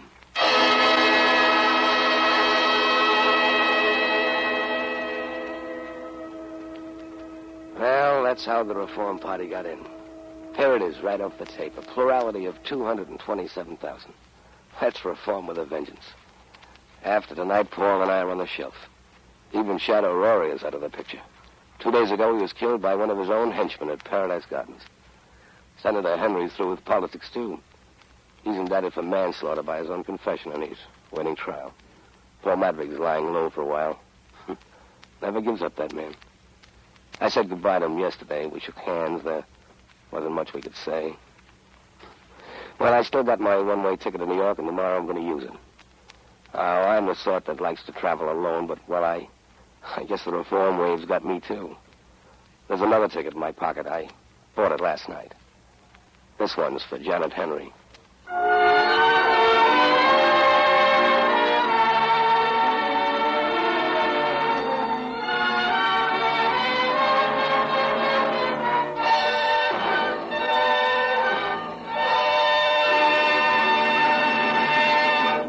This concludes the Campbell Playhouse presentation of The Glass Key by Dashiell Hammett. In just a moment, Orson Welles will return to the microphone. But first, a word from the makers of Campbell Soups. A little while ago, I spoke of the lavish emphasis on chicken in Campbell's chicken soup. Actually, all the good meat of fine government-certified chickens goes into its making. The broth bubbles slowly and softly in shining kettles until it takes on a golden glisten, and the good flavor of chicken is rich in every drop. Pieces of chicken meat, cooked deliciously tender, go into the soup, too, along with snowy rice. Somewhere, sometime, you've probably tasted a chicken soup that you decided was the very last word. Well, with that chicken soup in mind, if you'll try Campbell's tomorrow, I'll promise you won't be disappointed. I'm sure you'll say Campbell's is as fine as the finest in your memory, and you'll be glad you can have it at any time and often. You'll like it for lunch, for supper, for family meals, whenever the idea of chicken soup sounds good. Why not put Campbell's chicken soup on tomorrow's shopping list and have it this very weekend? And now, here is Orson Welles. In a certain sense, The Glass Key is something more than a detective story. Someday, perhaps, historians will consult it as a social document, as an accurate, if depressing picture of almost any American city of the not-so-distant past. Dash Hammett, one of the period's greatest chroniclers, comes honestly by his knowledge of the dark ways of the underworld. Before he ever published a single story, Long before he went to Hollywood to create this cinematic detective, he was himself a private investigator, a dick in the vernacular. I'm sure he wouldn't object to my telling you the story of his biggest case. The biggest case in the sense that he was hired to look for one of the biggest things you could imagine. It was a Ferris wheel. As a friend of Mr. Hammett, I should like to be able to report that he laid hands on the Ferris wheel and returned it to the owner, but he didn't. Nobody to this day knows what happened to the Ferris wheel. Perhaps it escaped to South America disguised as a roller coaster, a merry-go-round.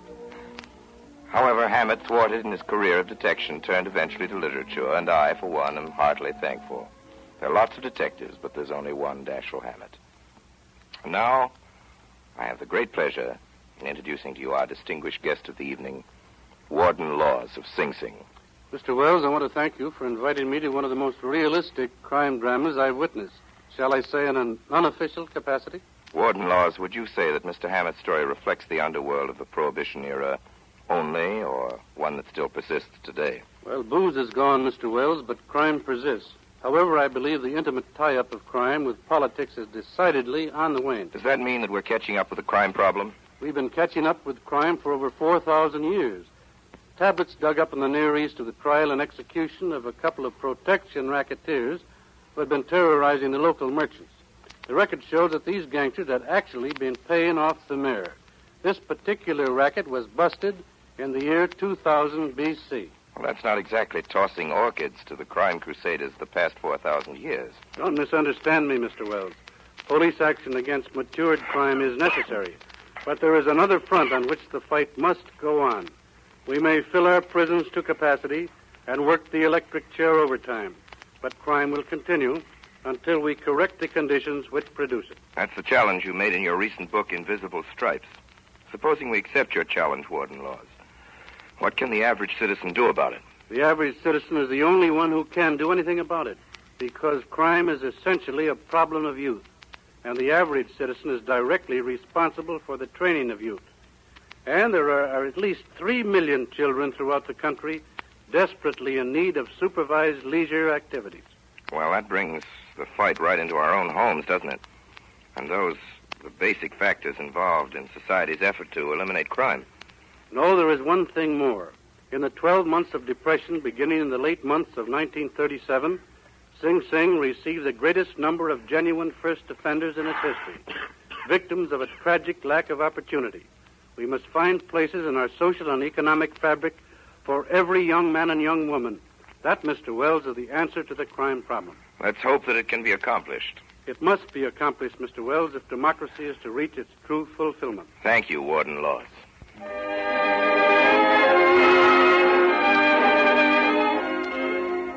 In tonight's Campbell Playhouse production of The Glass Key, Orson Welles played the part of Paul Madvig, Paul Stewart played Ned Beaumont. Ray Collins played Shadow Rory, and Myron McCormick the part of Senator Henry. Effie Palmer was Mrs. Madvig, Elsbeth Eric was Opal, and Elizabeth Morgan was the telephone operator. The role of Farr was played by Everett Sloan, that of Jeff by Howard Smith. Laura Baxter played Jeanette Henry, and Edgar Barrier the part of Rusty. Music for the Campbell Playhouse was arranged and conducted by Bernard Herrmann. And now, Mr. Wells, may we have a word, please, about next week's broadcast? Just a word. Next week, our story is about 3 brothers who left England to save a lady's honor, and who wound up in Morocco as members of the most desperate band of men in the world, the Foreign Legion. Next week, Percival Christopher Wren's romance, Beau Geste, is the story, and with us, Laurence Olivier and Noah Berry. And so, until next week, my sponsors, the makers of Campbell Soups, and all of us on the Campbell Playhouse remain obediently yours.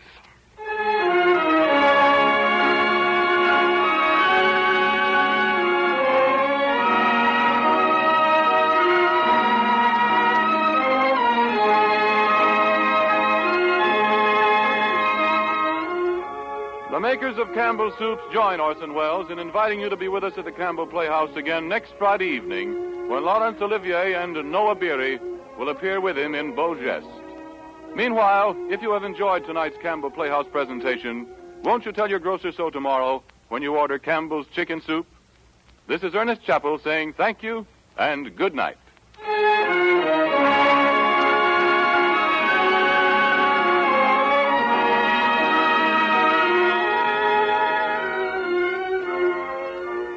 heard on tonight's show Manhattan Serenade and Metropolitan Nocturne by Louis Alder, also Alfred Newman Street Scene. This is the Columbia Broadcasting System.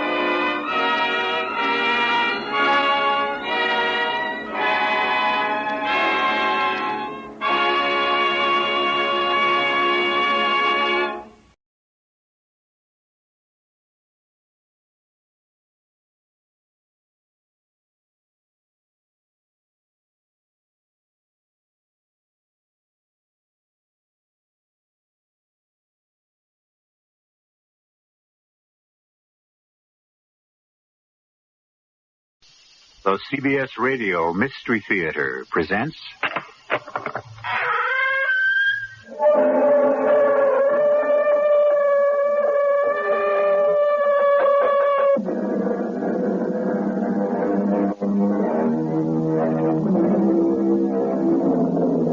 Come in.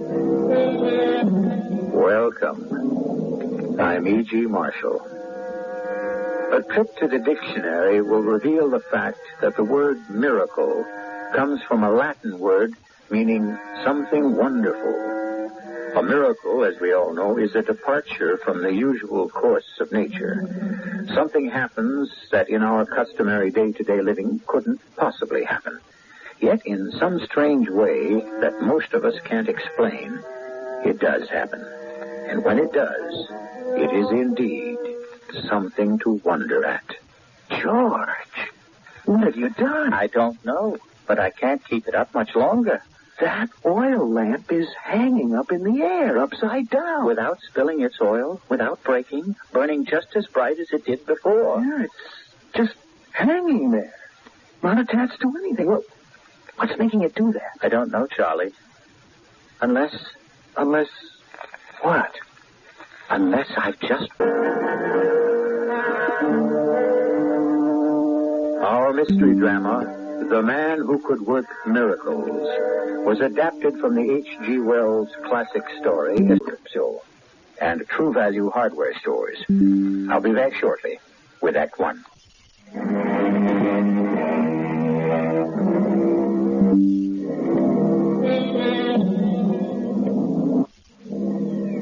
Within a few days, the 1890s would be no more. The U.S. was once again at peace. The Spanish-American War was over. Colonel Teddy Roosevelt's Rough Riders had discarded their colorful uniforms and, like everyone else, would soon be welcoming the sparkling new year of the 20th century. Mike Brannigan's Saloon is one of the few reputable oases in lower New York City, right off the notorious Bowery. It is early evening, and two men, George McWhirter, a bookkeeper at a local bank, and his close friend Charlie Dempsey, a motorman for the 3rd Avenue trolley system, are seated at Mike's bar, busily engaged in their second most favorite pastime, the match game. Which one do you pick this time, Charlie? Hold your arm out straight, George, so I can see what I'm doing. Like this?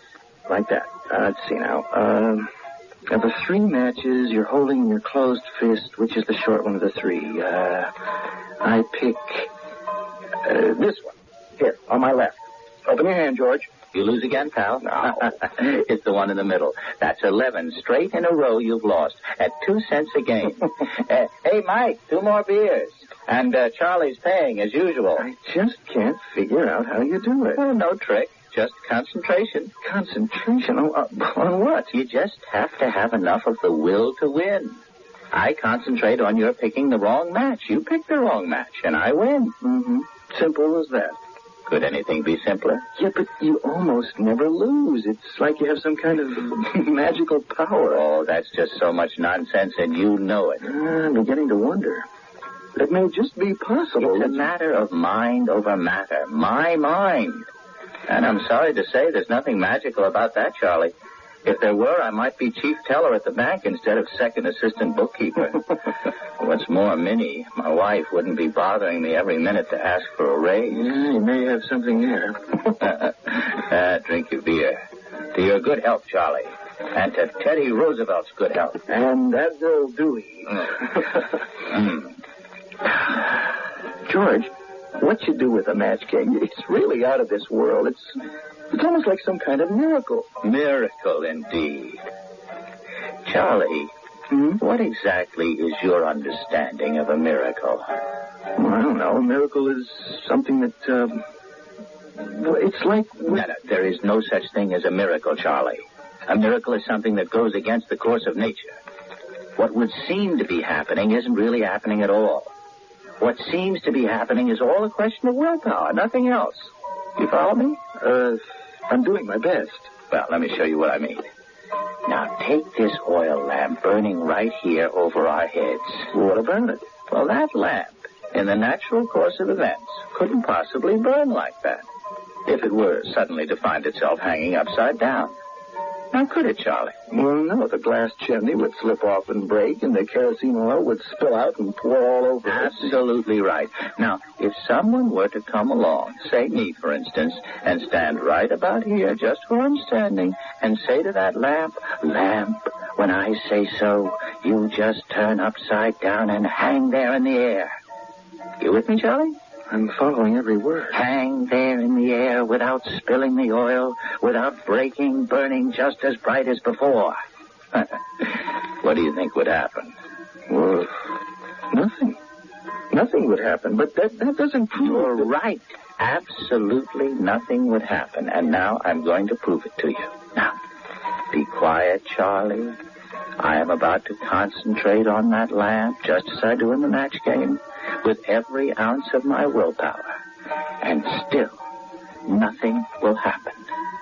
It's impossible. Right? I'm watching. All right. Lamp, turn upside down. George, look at it. What on earth have you done? Oh, the lamp. It's turned upside down, right in its place, and it's burning just as bright as before. I can't believe it. Neither can I. And I am concentrating with all my might. That's what's doing it. Concentration, my foot. Charlie, you are performing a miracle. I don't think I can keep this up any longer. I can see that. Your eyes are about to pop right out of your head. But I have to let go. I can't concentrate any longer. It's wearing me out. And the lamp is still up there, burning as bright as ever, upside down. I'm sorry. I just didn't have the strength of will to keep it up any longer. Oh, George, are you all right? I'm fine. I'm a little weak, Charlie, but fine. I think I want to go home. I want to tell Minnie what happened. She'll never believe me when I tell her. Another cup of coffee, George? No, thank you, Minnie. Oh, you hardly touched your dinner. Well, I wasn't very hungry. Well, if you don't mind me saying so, George, you look terrible. Your face is still flushed, your eyes bloodshot. I know. You want to talk about it? Well, what more is there to say? The lamp kept hanging there, upside down in space. Well, maybe there was something wrong with the wick. No, it fell because I got tired from all that concentrating. Oh, but that doesn't prove anything. It goes to prove that... Minnie, will you bring me one of my Christmas cigars, please? Might I ask how many beers you and Charlie had before this thing happened? Here's your cigar. Well, Charlie was right there. He saw it, too. Well, that's what I mean. Do you suppose you could do it again? Make a lamp burn upside down? Wasn't once enough? Can I have a match? Well, just to find out whether or not you... Oh, George, I forgot. There isn't a match in the house. I forgot to buy some. I'll go next door to the Hendersons and... With no matches in the house, I must have a match right now. No. Minnie, will you take a look? Right here in my hand. A match? Oh, where did it come from? I don't know. Oh, only it's a safety match. I got to have something to strike it on. Holy, the match is lit. And it did it all by itself. Oh, not by itself, George. You did it. All by yourself. You know what, George? You are wonderful. Perfectly wonderful.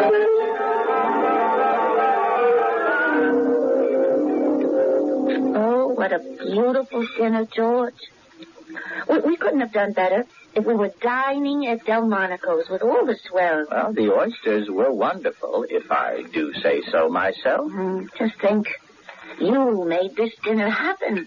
Just for the two of us right here in our own home. You know, when Mike Brannigan told me he guessed I would have to pay for that broken lamp, I told him, I said, Mike, you got another guess coming.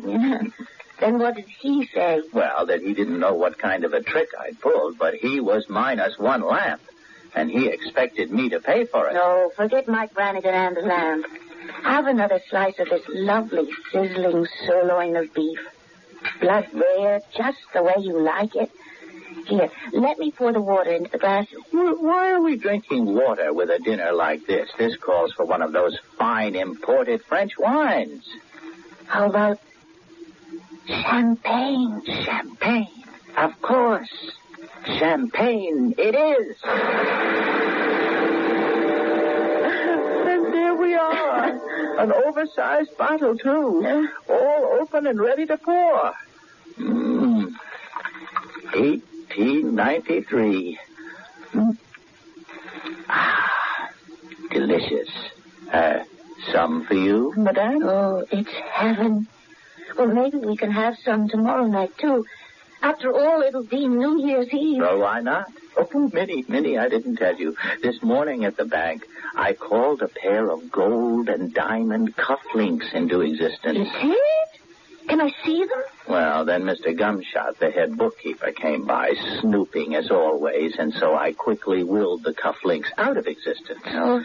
Al Gumshot would have noticed them and, asked questions. Oh, pity. Well, still, think of all the nice new things we can have now. Just for the asking, as it were, new clothes, maybe a new place to live. This little wart removed from my nose without surgery. Well, we have to move slowly, Minnie. We don't want anybody to get suspicious. Nobody except the two of us must know about this. The two of us. And Charlie. You expecting anyone, George? No. Who is it?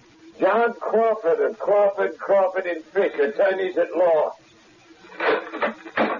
Mr. McWhirter? George McWhirter? Yes. What can I do for you? You are familiar with our client, Michael Brannigan of Brannigan Saloon? Mike Brannigan, of course. My firm represents Mr. Brannigan in legal matters. Well, what do you have to do with us? Well, last Thursday at about 6 p.m., were you on the premises of Michael Brannigan's saloon? Well, my friend Dempsey and I may have been having a couple of beers. In the course of your visit to Mr. Brannigan's establishment, were you involved in any occurrence that might be considered unusual? Don't answer him, George. This is my wife, Mr. Crawford. Wait a minute. What do you mean unusual? Well, like you're causing in some strange way that no one seems capable of explaining. Causing a lamp that hangs over the bar, a rather expensive lamp, to be turned upside down, and in spite of that, it continued to burn. Are you asking me or telling me? Careful, George. Well, the part is that in some way you caused the lamp eventually to drop to the floor. It was shattered into 100 pieces. Mr. Brannigan estimates the replacement cost of that lamp at a minimum of $37.50. Now, look, if either you or Brannigan thinks for one moment that I intend to replace that lamp... Or pay $37.50. Exactly, Mrs. McWhirter. Then you both got another think coming. Do you deny that you had anything to do with the lamps falling and breaking? I wish you a very good evening, Mr. Crawford. Careful you don't fall down the stairs. Well, if that is your attitude, Mr. McWhirter, I shall look forward to seeing you in court. You will never see me in any court, Mr. Crawford. I'll see you in hell first. George! What happened? Where is Mr. Crawford? Oh, he vanished. Just like that. 1 minute he was here, and the next, nothing. Just air. Remember the last thing you said to us? Certainly. Before he got to see me in any court on account of Brannigan's lamp, I said that I would first see him in hell. Minnie, do you suppose... Oh, I wouldn't know. You're the miracle worker, George. Not me.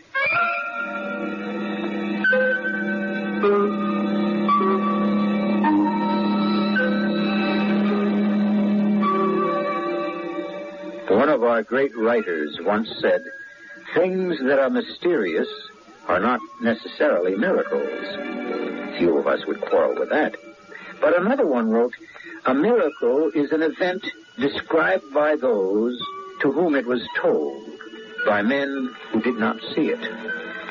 As your storytelling host, that puts me in a somewhat awkward spot, doesn't it? I shall return shortly with Act 2.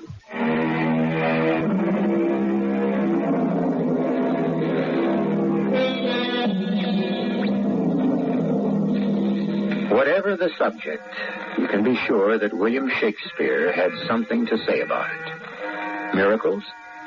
In one of his plays, her English captors accused Joan of Arc of using evil and vicious devices to work what she calls miracles. She answers, to work exceeding miracles on earth, I never had to do with wicked spirits. And it is this very thought, that his miraculous powers may in some way be tainted with evil, that is now on the mind of George McWhirter.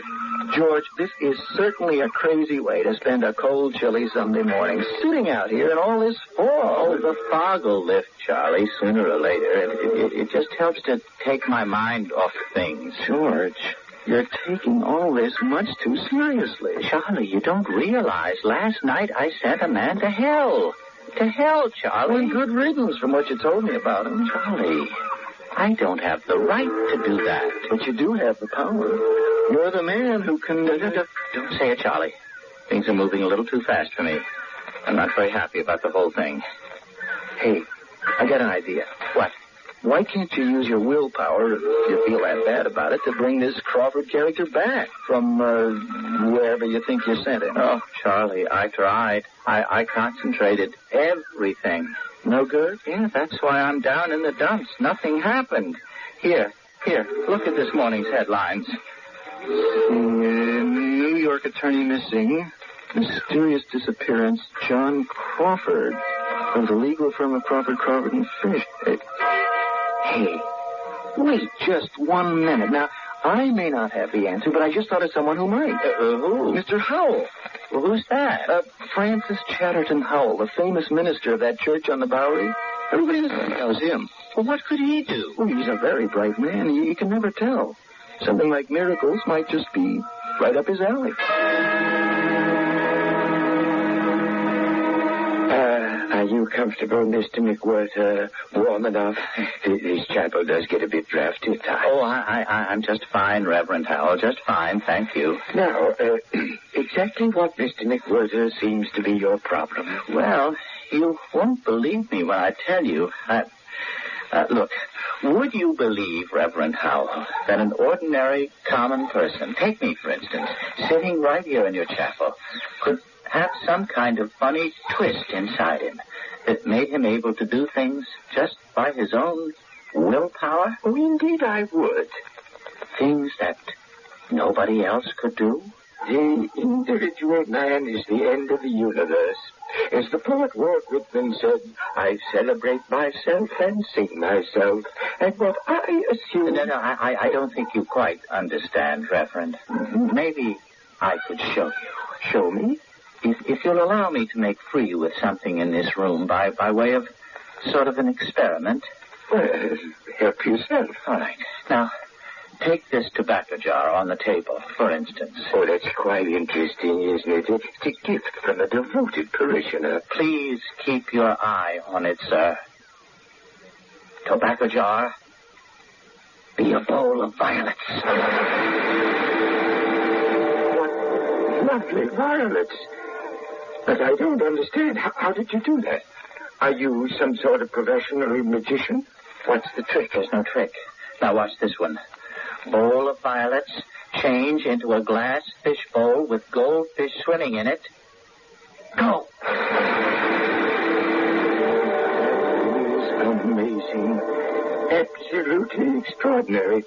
Is this how you make your living, Mr. McWhirter? Oh, no. I'm a bookkeeper by profession. Do you suppose you could turn this fishbowl back into what it was? My tobacco jar? Be a tobacco jar. Oh, thank you. May I ask what your fee would be for an evening? You still don't understand, Reverend, what you have just seen. Yes? That is part of my problem. What? I can't explain it. But you've just seen it for yourself. Those were miracles. Miracles? Yes. I can get just about everything I wish for, if I wish hard enough, with just a few exceptions. You mean what I've been witnessing is not a skillful exhibition of legerdemain, of sleight of hand, of magic? Reverend Howell, it all began with an oil lamp at Mike Brannigan's saloon. And now my biggest problem is that I wished a young fellow into hell. Name's John Crawford. You did what? Into hell. I wasn't really thinking, a slip of the tongue more than anything else. And no sooner were the words out of my mouth than he just disappeared. I tried to get him back, but my powers seem to be limited. They don't go quite that far. Oh, I need your help, Reverend. It's on my conscience. Oh, this is truly amazing. If what you say is so, and I have no plausible reason to doubt you, well, after what I've seen you do, there's no question you have a gift. A very rare gift indeed. Well, I wouldn't know about that, Reverend. I don't think you have anything to worry about. How's that? Well, there's not the slightest touch of criminality to what you've done to this Mr. Crawford. So, if you don't mind, I would like to leave the difficulties of Crawford, just for the time being, and concentrate on the possibilities of somewhat larger issues. I don't follow you, Reverend. Well, suppose there were a way to rescue dozens, nay, hundreds of poor, condemned souls from the hell in which they dwell. Now, wouldn't that, in a way, make up for the one man whom you say you have already put there, and for whom apparently there seems to be no return? I wouldn't know. But then, why don't we try to find out? How?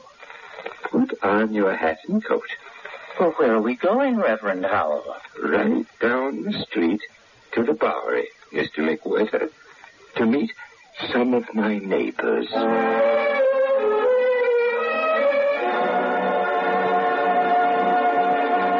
But you look sweet upon the sea. Oh, the bicycle bills Is that you, Tex? Oh, might that be? Reverend Howell. Oh, Francis Chatterton Howell, from the church around the corner. Oh, that Reverend Howell. Listen, if you're going to try again to get me into your church... No, first, I'd like you to sit up if you can, from the position you're lying in that doorway. Well, I'll try, Reverend. Here. Oh, there. How's that? Oh, that's excellent. I would like you to meet a friend of mine, George McWhirter. This is Tex. How are you, Tex? I ain't complaining none, Reverend McWhirter. Just Mr. McWhirter. Tex, aren't you ashamed of yourself? Now, you know me long enough, Reverend, to know I ain't. Wouldn't you like to be something other than what you are? No, I don't reckon so. Fellas like me don't change much. Would you and Mr. McWhirter here care to join me in a little nip out of this bottle to celebrate New Year that's coming up tonight? No, thank you. Tex, suppose it were possible to change. Suppose I were to tell you that Mr. McWhirter here could help you this very minute. How? What you aiming to do? Mr. McWhirter, you told me you changed water to wine. Do you suppose you could work it in reverse? Here's looking at both of you. Wine to water. Go.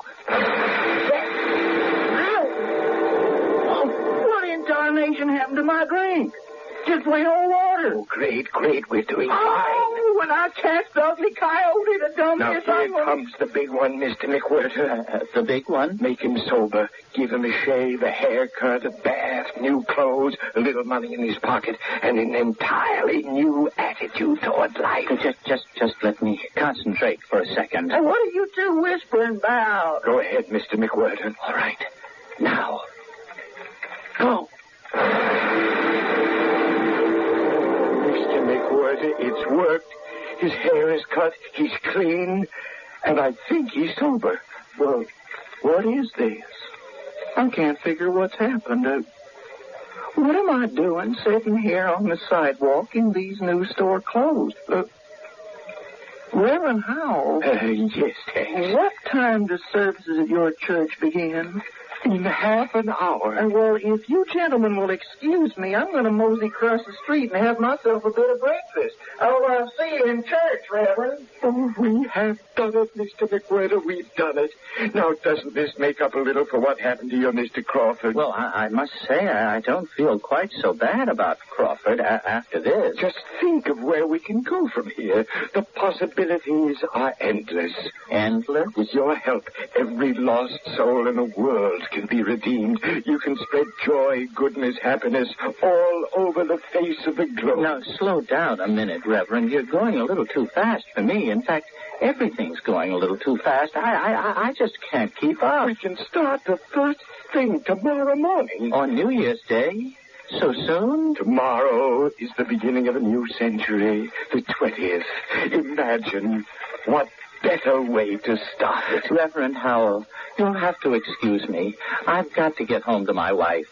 I have the feeling I'm going to celebrate the new year like it's never been celebrated before.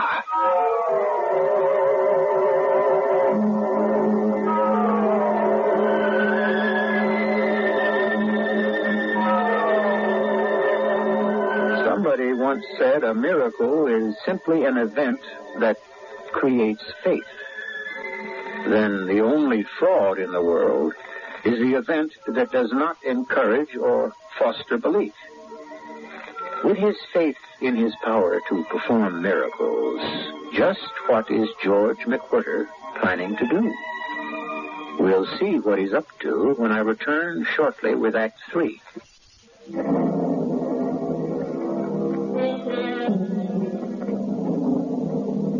In one of his plays, Shakespeare has a character say, "That man has done a miracle today."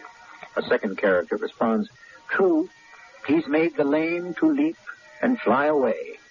To which a third answers, "But you have done more miracles than I. You made in a day, my lord, whole towns to fly." If George McWhirter had read those words, but I'm getting a little ahead of myself. At the moment, George, with his wife and best friend Charlie, are about to ring in the new year. Happy New Year, George. Happy New Year, Charlie. Well, you're a little early, Minnie. It's only 10 to 12. Oh, what's the difference? Let's drink this wonderful champagne you wished for us, George. To 1900. Happy new century to both of you. Oh, well, thank you, Charlie. But, you know, I just can't face the idea of a 20th century. Well, a century, George, if there ever was one. You still worrying about that Crawford fellow? Forget him. He meant you no good anyway. Drink your champagne. But you don't understand, either of you. It's not only Crawford. I just can't keep up with all that's happening. Everything's going too fast. This new power I have, it scares me. I know what you mean. Well, have another glass of champagne, George. Thanks. I just may need it. Cheer up. According to my watch, we only got about 8 minutes to midnight and the 20th century. Let's think about a happy new year. You want to know something? I couldn't care less if I see this century or not. George, what are you saying? You see that full moon out the window there? Yes. It's beautiful. It reminds me of a story that used to fascinate me when I was a kid in Sunday school. Remember the story of Joshua in the Bible? Can't say I do. Well, Joshua made the sun stand still right in the middle of the heavens, and the moon, too. And for a whole day and a whole night, they both just hung in the sky without moving. I think you're trying to tell us something, George. Well, what I'm trying to say is, suppose I was to try to do the same kind of thing. You mean make the sun stop? And the moon? Better than that. Suppose I was to stop the whole world from turning around. You mean stop the Earth from rotating? Well, whatever you call it, what would happen? Wouldn't everything stop moving so fast? Wouldn't time stop? Well, it just might. How would I know? And we could stay right here in the 19th century, and I wouldn't have to be bothered with a lot of new things I don't like. George, we only got a few minutes to go. Well, I wouldn't be doing anybody any harm, would I? If I stopped the world from turning around? Oh, it's a pretty large order, George. Less than 1 minute till midnight. Well, here goes. World, I want you to stop... what was that word, Minnie? Rotating. George, are you sure? World, stop rotating this very minute. Hold on to everything, both of you. I don't quite know what I've done, but whatever it is, it's bigger than all of us. What happened? What did I do? I'm flying head over heels like a bullet out of a gun. Flying through space. I can't catch my breath. Everything's so black, and everything's whirling about me like a mile a minute. Pieces of broken furniture, parts of houses crashing all around me, branches of trees. Ah! Where's Minnie and Charlie? Oh, good Lord! What on earth have I done? Minnie, Charlie, where are you? What have I done?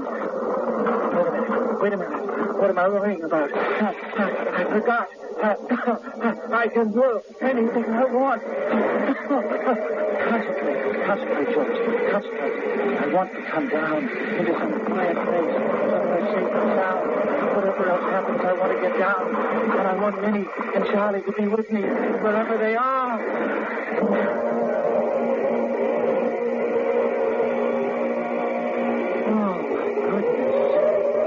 That wasn't a bad landing at all.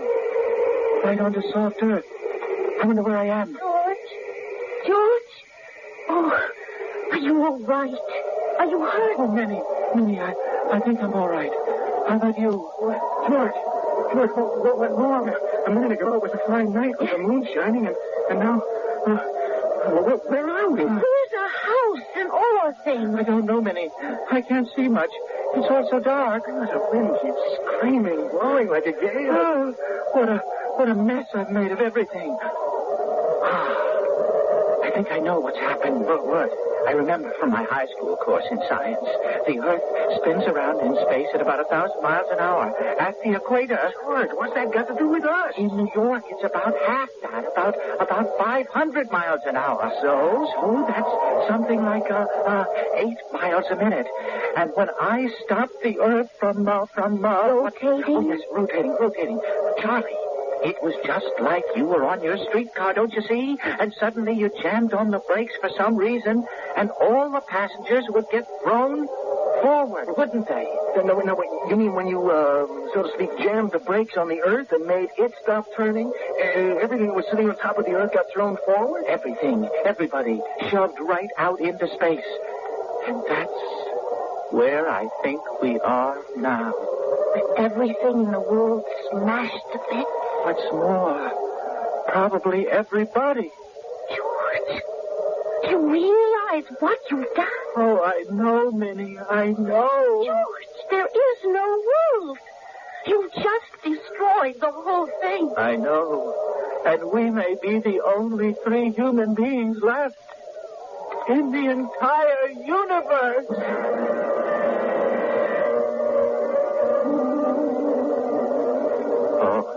I feel terrible. Perfectly terrible. Look at my dress. It looks as if it was singed. And my suit?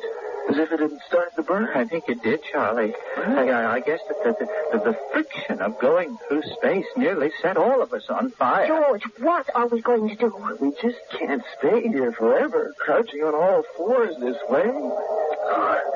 And that roaring wind, it never lets up. Isn't that the truth? Oh, I have messed things up. You certainly have, George. But I have an idea. It better be good. Now, wait. If I could get us out here in the first place... You think maybe you could work it in reverse? I could try. And we wouldn't be any worse off than we are now. But it didn't work with that fella Crawford. You miracled him all the way to hell. You couldn't get him back. Don't remind me. Well, it's worth a try. Only for heaven's sake, be careful this time, George. We don't want things to get any worse. I've got my fingers crossed. and I'm concentrating with everything I've got. George, quiet. I want the world to go on turning just as it did before. I want everybody and everything in it to be just as they were before I started this whole thing. I want time to go on as it always did, as if it had never stopped. George, Don't interrupt him, Charlie. I want everybody to remember nothing about the whole stupid thing. Absolutely nothing. And more than anything else. What's that, George? That will have to be my own personal secret. Go!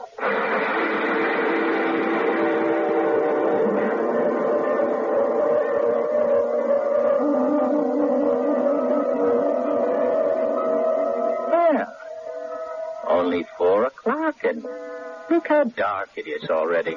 Well, it's that time of the year, George. Have I got time to walk over to Mike Brannigan's before dinner's ready, Minnie? To wish all your friends good luck on this first day of the new year. Of course.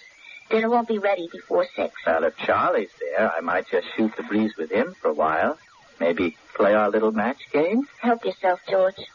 Only don't be late for dinner. But you look sweet upon the sea. Oh, evening, stranger. Good evening. Can I invite you to celebrate the first day of the new year with a little cheer right out of this here little old bottle? Well, that's very kind of you, but I'm in a hurry to meet a friend of mine at Brannigan. Oh, well, I understand. Well, Hey, do I know you from any place? I don't think so, my friend. I don't think so. I'm very sorry, sir. All my fault. I just wasn't looking where I was going. That's perfectly all right. No harm done. Here, let me pick up your pipe. Well, I'm so glad it didn't break. Oh, thank you so much. May I ask, do you happen to live anywhere in this neighborhood? Just a couple of blocks from here. Well, I'm conducting a special service this evening at my church, the one around the corner, the beginning of a new century, you know. I invite you to drop in. I think you'll find it interesting. Well, thank you ever so much, Reverend... Howell, Francis Chesterton Howell. The Francis Chatterton Howell? The very same. Haven't we met someplace before?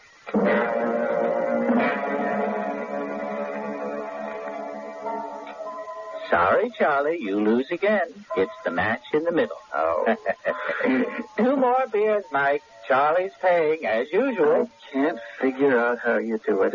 It's almost like some kind of miracle. Miracle? There's no such thing. Look, Charlie, if someone was to come along, say me, for instance, stand right about here, and tell you he could make that oil lamp up there turn upside down, and that it would go on burning without any kind of an accident, what would you say? Well, that nothing would happen. And just to prove that to you, watch this now. Lamp, turn upside down. There. You see? Nothing. Which proves what? George. Yes? That red-faced fellow coming toward us, you know him? No, never saw him before in my life. May I have the pleasure of buying you 2 gentlemen a drink in the spirit of the new year? Well, thank you. That's very kind of you. Well, much obliged, I'm sure. I see you're drinking beer. A couple of beers, bartender. Cold weather up here is quite a change from where I've just come from. Where, might I ask, was that? A long way from here. It must have been way down south someplace with that sunburn you got. Well, that's not really a sunbite. No? Now, where I've been, I guess you might call it way, way, way down south. I don't think I quite caught your name. Well, it's Crawford, John Crawford, of the law firm of Crawford, and Fish. We handle most of Mike Brannigan's legal work. Oh, is that so? Well, now, if you'll excuse me, gentlemen, I'll have to be running along. We've never met before, have we? I don't think so, but thank you for the drink. My pleasure. And a Happy New Year to you. Nice fellow. George, I'd like to ask you a question. Yes? Before this Crawford came by, we were talking about miracles, and you said there was no such thing, right? Right. Now, suppose, just suppose for argument's sake, that you had the power to work a miracle. Charlie, if I ever did have such a power, I still wouldn't be able to work any miracles. Why is that? Because if I ever had such a power, the first thing I'd do would be to pass a miracle taking away from me the power to work any more miracles. You would, George? I did, Charlie.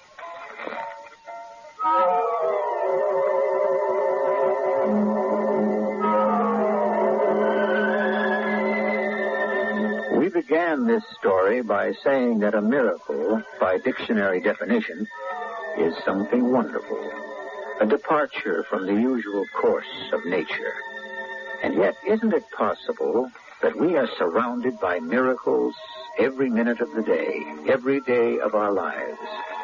Not George McWhirter's kind of miracle, but wonders that are a part of nature, like the rising of the sun, the growth of a blade of grass, the first steps taken by a child. In fact, the miracle of life itself. I'll be back shortly.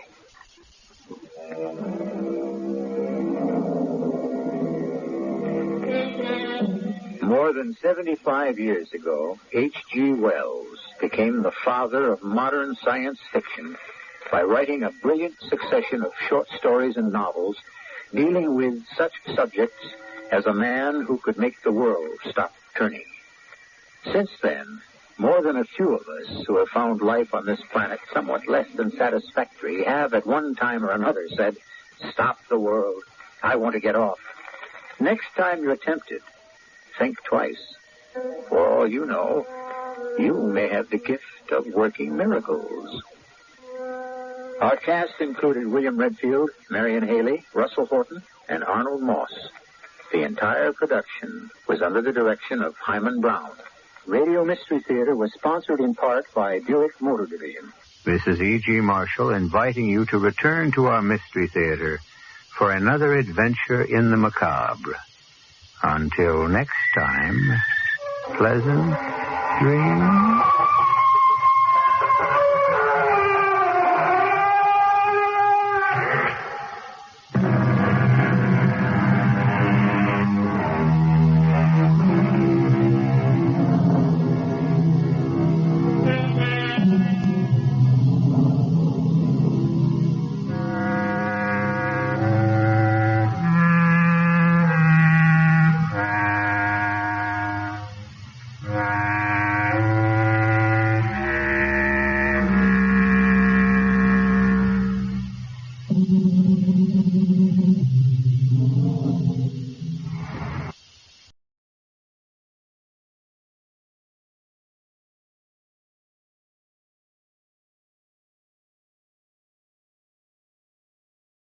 A new program, a great program. The Moore Durante Show is coming to CBS. Tune in every Friday at 10 p.m. Eastern Wartime, beginning tomorrow night, for laughs with Jimmy Durante and Gary Moore, and music with Georgia Gibbs and Roy Bargy's orchestra over most of these same stations.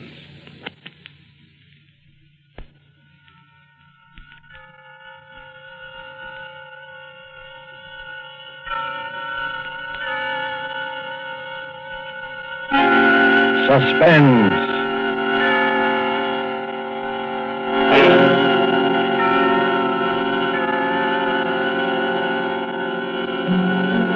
This is the Man in Black, here again to introduce Columbia's program, Suspense. With us again as star is Mr. Orson Welles, in the third of 4 successive appearances for the Suspense audience. And sharing honors with Mr. Wells this evening is a lovely and distinguished Hollywood leading lady, Miss Geraldine Fitzgerald. Our play tonight is from a short story by Agatha Christie. And so with Philomel Cottage, and with the performances of Geraldine Fitzgerald as Alex Martin and of Orson Welles as her devoted husband, Gerald, we again hope to keep you in suspense.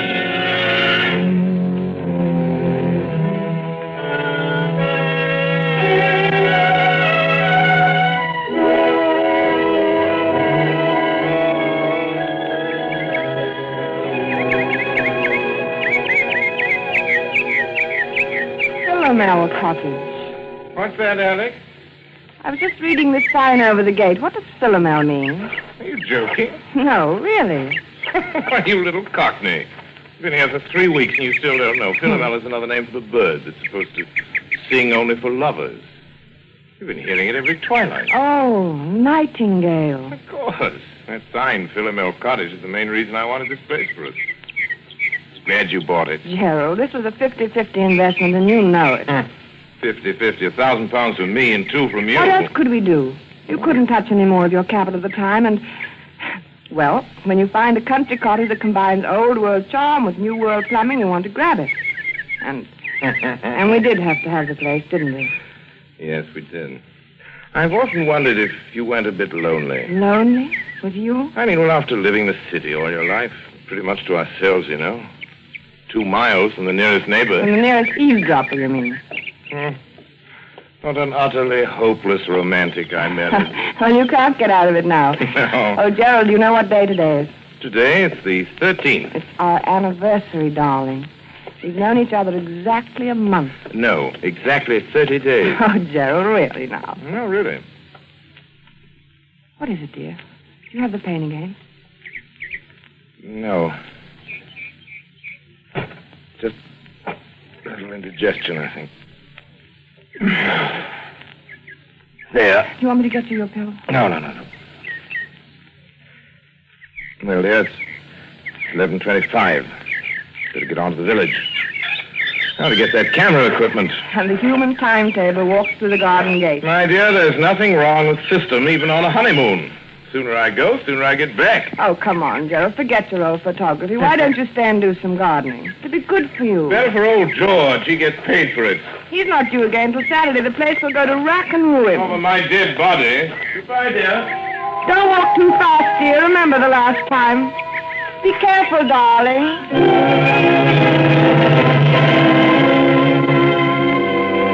Be careful. It had just slipped out. Be careful. Alex Martin swinging there on the garden gate, smiling out her happiness across a part of England that was as remote and placid as any you'd care to find, wondered why she'd said such a ridiculous thing. If this were London, say, that would have... London.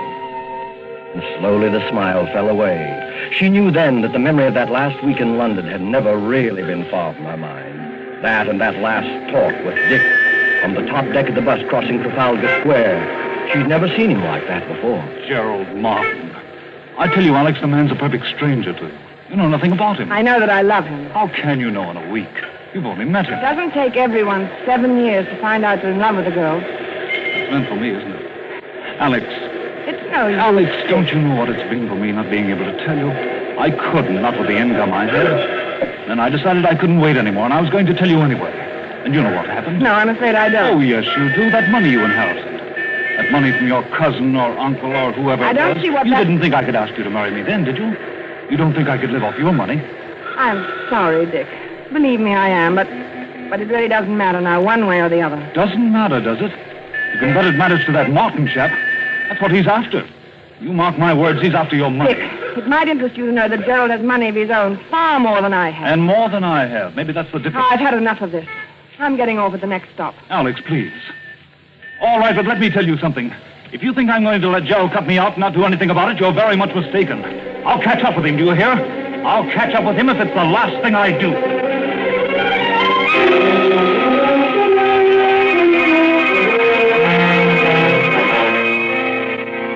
I'll catch up with him if it's the last thing I do.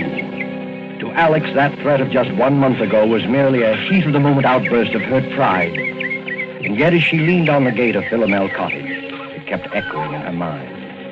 What swept it away, what brought her back to the rustic idyllic happiness of her life with Gerald Martin, was the ring of the telephone inside the cottage. Who could be calling? Couldn't be Gerald. Gerald had hardly had time to get beyond the turn in the road. Except if something had happened to him. If he'd had another attack. Maybe one of the villagers was trying to call to say that he... Well, she hurried then, and her hand shook a trifle. Hello? Alex, this is Dick. What? Who did you say? Dick? Why, Alex, what's the matter with your voice? I wouldn't have known it. It's Dick. Dick Wonderford. Oh, well, where are you? At the Traveler's Arms. That is the right name, isn't it? Or aren't you acquainted with your village pub?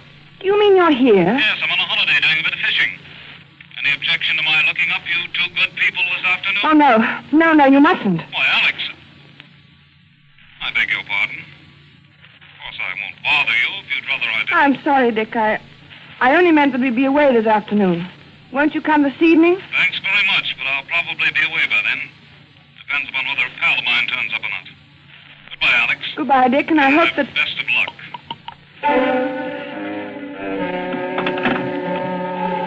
For a long moment, Alex stood quite still, the memory of Dick's threat flooding her mind.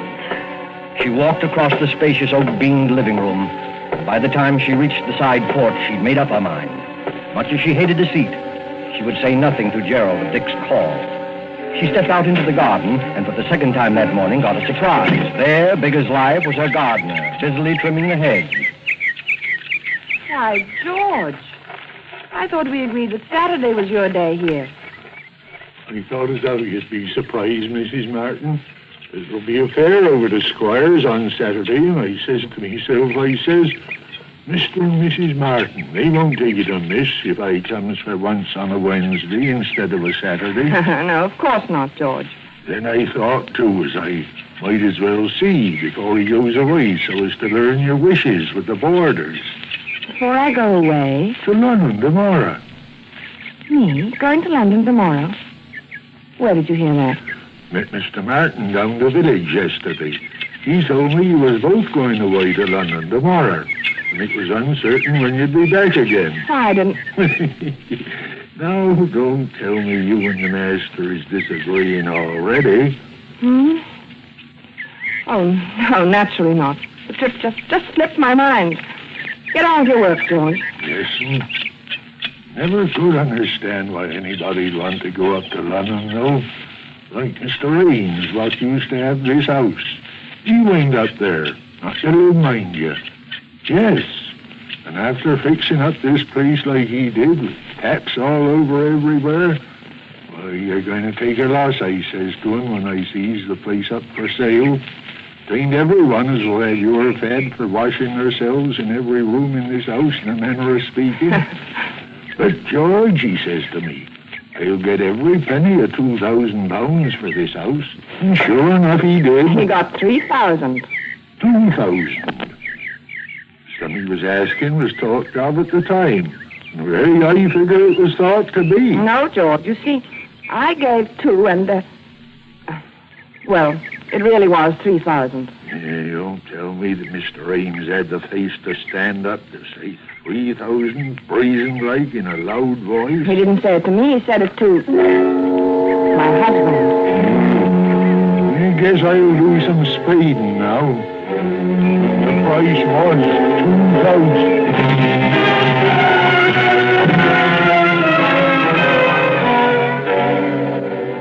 As Alex strolled on across the garden, she was conscious of a thin, vague thought struggling to make itself heard. Then, abruptly, it was gone. Her eye had fallen upon a small, dark green object lying in the fur beside one of the flower beds. Gerald's diary. Her husband's pocket diary. She picked it up and opened it, scanning the entries with some amusement, once again reminded of Gerald's enslavement to time and system. It was the entry on page 21 that brought the smile to her face. April 14th. Marry Alex at St. Peter's Church, 2:30. And it was the entry on page 30 that took that smile away. She stared, puzzled, at the date on the page, Wednesday, May 13th. Why, that's today. Only one thing was written there, in red pencil. 6 p.m. What did it mean? What was to happen at 6 p.m.? As she stood there, that small, vague thought struggled to be heard once more. It was Yes, it was something Dick Winterfeld had said. Not the threat, not that wild, silly promise of vengeance, but something else. And then it came. A perfect stranger to you. You know nothing about him. Nothing about him. It was true. What did she know about him? After all, This is ridiculous. Gerald, my husband. I love him. I trust him. But Then she thought once again of that cryptic entry. 6 p.m.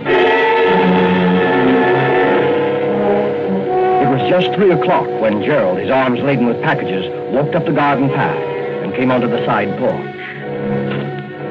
Oh, Alex! The moment he opened the door into the living room, she noticed the rather odd kind of excitement about him. There you are.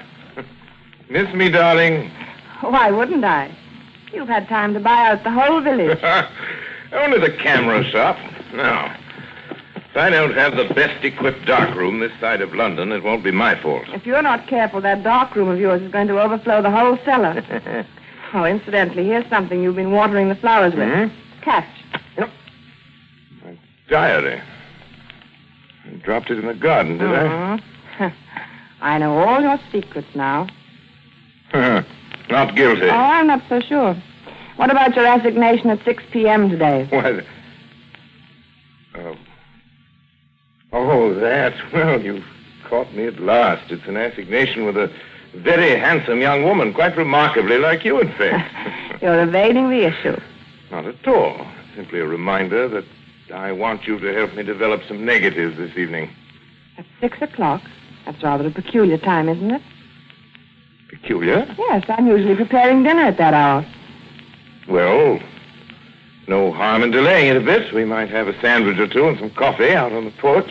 Before we work on the negatives, you mean? Yes, that'll be pleasant, won't it? You know something, Alex?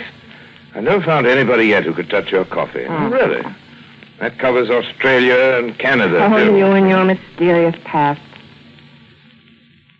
Why do you say that? No reason. Oh, Gerald, I do wish I did know more about you. Alex, you're serious. I know it's silly, but Darling. I've told you all about me, my boyhood Yes, in Sydney, my life in Canada. Yes. I see. You mean love affairs. You women are all alike. Well, but there must have been. There must have been other women. I mean, if only I...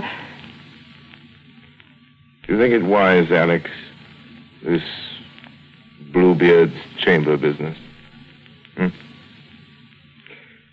Let's put your mind on such a subject anyway. Never mentioned it before. Oh, I don't know, Gerald. I've been rather upset all day. I imagine I can thank old George for that. The gardener, you mean? He had some ridiculous idea we were going away to London. He said you told him Where so. did you see him? He came to work today instead of Saturday. You fool! Why, Gerald.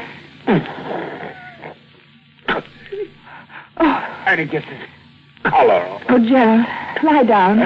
Look, lie down here. Here's some water. Here, darling. I'm all right. Oh, I'm sorry, darling, getting you all upset. That's Well, because the stupid old gardener... I made some weak joke to him about go off to London in the morning. He must have taken it seriously, or else he didn't hear properly. You straightened him out, I suppose. Hardly. You know what a gossip he is. I didn't want the whole village to think my husband was leaving me in the dark about his plans. Are you all right now? You told him we were going then. Naturally. Yes, of course. Sorry you were placed in that kind of a situation, darling. I don't suppose you ran into anybody else today. This far from the world, Gerald? It isn't very likely, is it? Gerald. No, not another word. No, not another word. You aren't yourself now. It's quite plain. I want you to have a little rest. You'll be right as rain by 6 o'clock. Must you do those photographs tonight? After all, you don't seem so well yourself. Dear, when one sets a time to do something, one should stick to it. It's the only way to get through one's work. All right, up with you. Upstairs to your bed now. Very well, dear. I'll be getting things arranged in the dark room.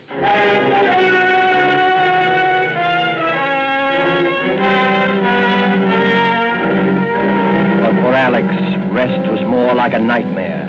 Upstairs in her room, she told herself that there was no basis whatever for her state of mind. Still, the turmoil, the doubt, the odd, unaccountable sense of dread persisted and grew until... Softly, she opened her door and stepped out up in the upstairs hallway. Quite clearly, she knew what she must do, knew she must find some testimony to her husband's past, something to reassure her, something to kill that agonizing dread mounting within her. And strangely, she remembered that single locked drawer in Gerald's bureau. She tiptoed to the door at the head of the stairs, opened it, and entered her husband's room. The key, yes, the key. If only she could find the key that locked the drawer. But there was none in sight. She moved to the wardrobe, went through his coat pockets, and then there at her feet, there on the floor, she saw it. Swiftly, she stepped to the bureau, inserted the key, and it worked.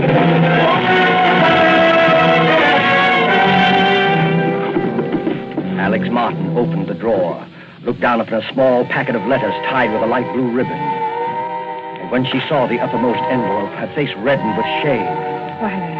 Why, they're my letters. They were her own letters, love letters written to Gerald before they were married. And there was nothing else in the drawer save a roll of ancient faded newspaper clippings. Alex sighed with relief as she glanced at the top clipping. It was from an American paper, and it featured the trial of one Charles Lemaitre. Charles Lemaitre. A notorious swindler and bigamist. A skeleton had been found beneath the floor of his house, and most of the women he'd married had never been heard of again. Another of the clippings described Lemaitre's behavior in court, his interest in the cameras of the news photographers, his sensational escape from prison. Another displayed his picture, a long, bearded, scholarly-looking fellow. It reminded her of someone. But who? She couldn't tell. She glanced at the caption beneath the picture. Modern Bluebeard. Modern Bluebeard. Yes, that's what she read. Her eyes went back to the picture, and in a flash, they saw the resemblance. She ran through the other clippings. Dates had been found in the man's pocket diary, dates, it was contended, when he had done away with his victims. He was an amateur photographer. He was from Sydney, from Canada. He was subject to heart attacks. He was... Gerald!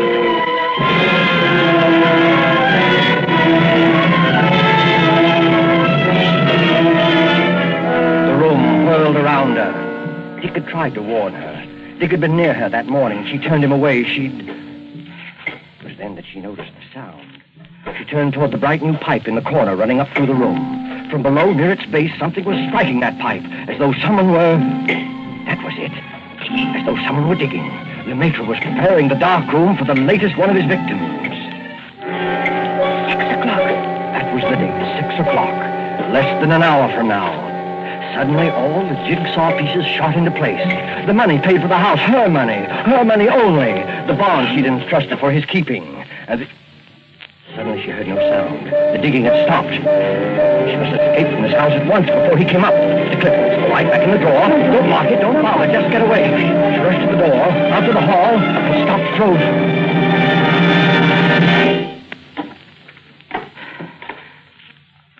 Yes, my dear? Oh. You startled me. I was just trying to find your nail file. Were you, dear? Well, that's nothing to look so guilty about now, is it? Better come on down. Getting late, you know. Gerald, I... Just have time to make the coffee and sandwiches. Before we do the pictures, that is. I'll be right down, darling. Oh, but we really mustn't delay, must we? Coming, Alex? Very well. Now, that's better. Here, let me give you a hand. Never mind, My Gerald. Alex, how cold you are. Cold. Yes, I am rather. Well, that'll soon pass away, I'm sure. Hurry along, dear. Hurry along? Yes, into the kitchen. Alex, what is the matter? Nothing. I'll be all right. The kitchen. Yes, I'll fix us something in a second. You just sit here in the living room and... No, the porch. That'll be more comfortable, won't it? And I'll be right with you. Splendid, Alex. I'll just... No, of course not. What, Gerald? How rotten of me not to have suggested it. Since you're feeling a bit under par, you can probably do with some help. I'll come with you.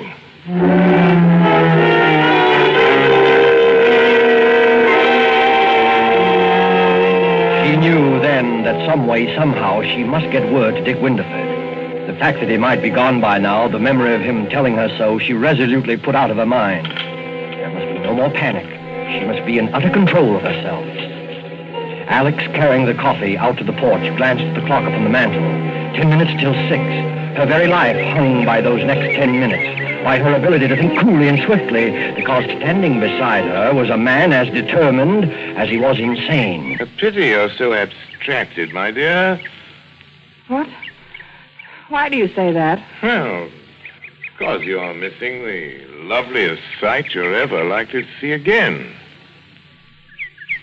Look out beyond the garden. First soft shades of twilight. Twilight. Over Philomel Cottage. Now, I say, Alex, you are below par. What do you mean? First time you've ever slipped on the coffee. You must have talked in the entire canister. I'll be more careful after this. Oh, dear. That reminds Alex, where are you going? Nothing to get excited about, Gerald. I forgot to order meat for tomorrow. I'm just going to phone the butcher. The butcher this time of evening? He generally stays late on Wednesdays. I'll be right back, darling. Don't shut the door, Alex. It keeps the insects out of the living room. You're not afraid I'm going to make love to the butcher, are you?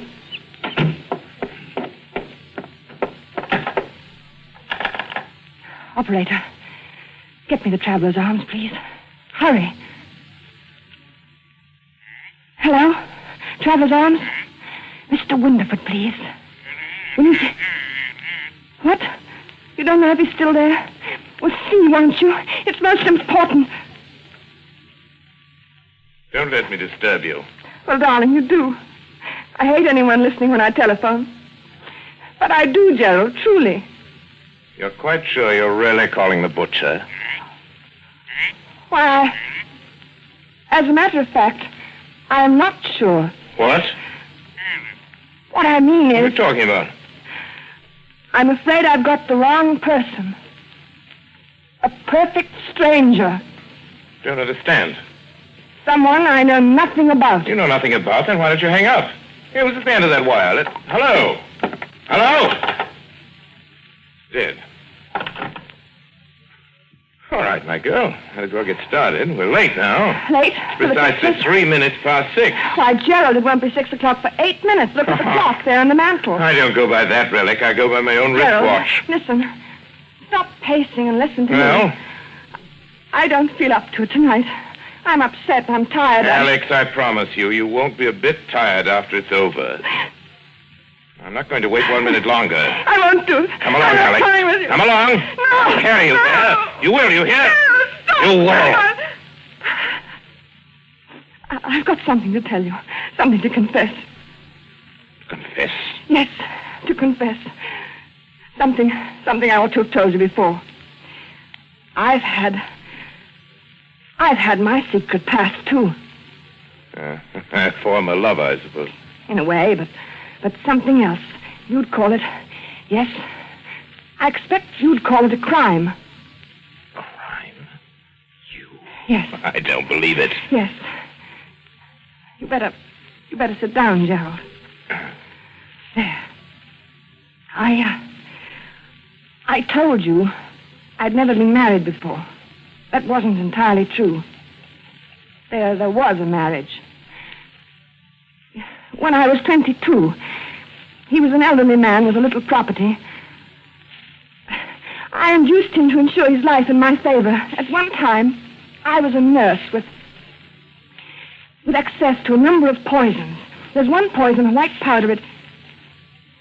You know something about poisons, perhaps? No, I know very little about them. This one is very much like... It's absolutely untraceable. Any doctor would give a certificate of heart failure, and that... No, I can't tell you. No. Another time, Gerald. Another time now. I want to hear. How did you get him to take it? How did I get him to take it? Yes. Well, I always made his coffee for him. Coffee? Yes. One night I put a pinch of this poison in his cup. I remember that evening how very much like this it was, how peaceful. He gasped a little, tried to move from his chair, but he couldn't. Presently, he died. How much was the insurance money? About £2,000. I speculated. I lost it. It was over 2 years before I married again. He was a much younger man, quite well off. There was a will in my favor. He liked me to make his coffee, too, just as my first husband had done. I make very good coffee. Alex! It was the same, along about twilight. Alex! I remember it perfectly. How nervous and upset I'd been all day, wondering if it would turn out all right. Coffee. But it did. It was the same as the other. He just sat there in his chair and he died. Our village doctor pronounced it heart failure. Alex.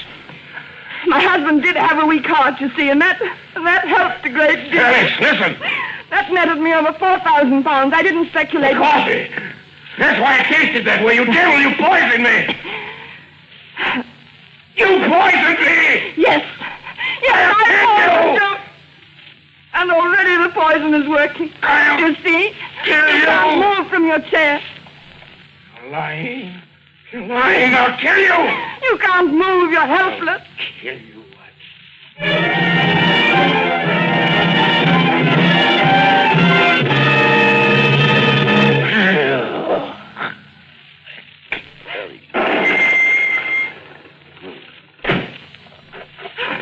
Alex, all right.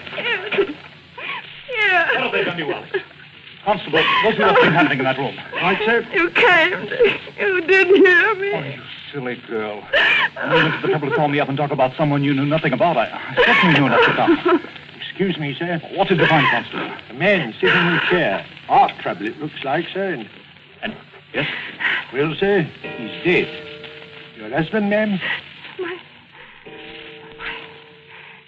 You might say a perfect stranger. He was just sitting in his chair, and presently he died.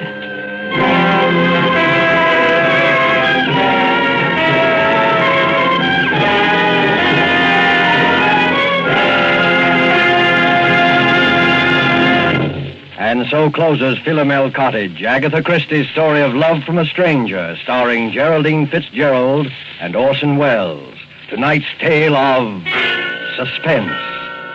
This is your narrator, the man in black, who conveys to you Columbia's invitation to spend this half hour in suspense with us on October 19th, 1 week from Tuesday, when Orson Welles will again be our star.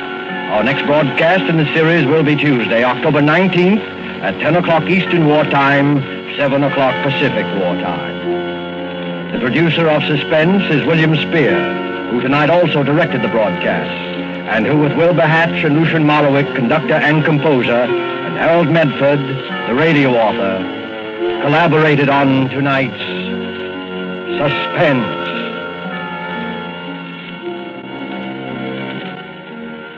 This is CBS, the Columbia Broadcasting System.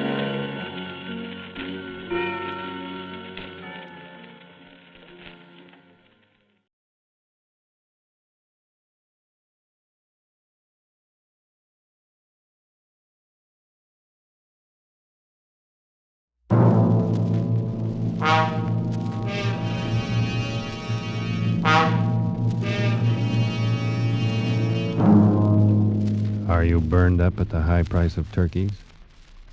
Can't get eggs for your pumpkin pie? Want to get away from it all? We offer you Escape.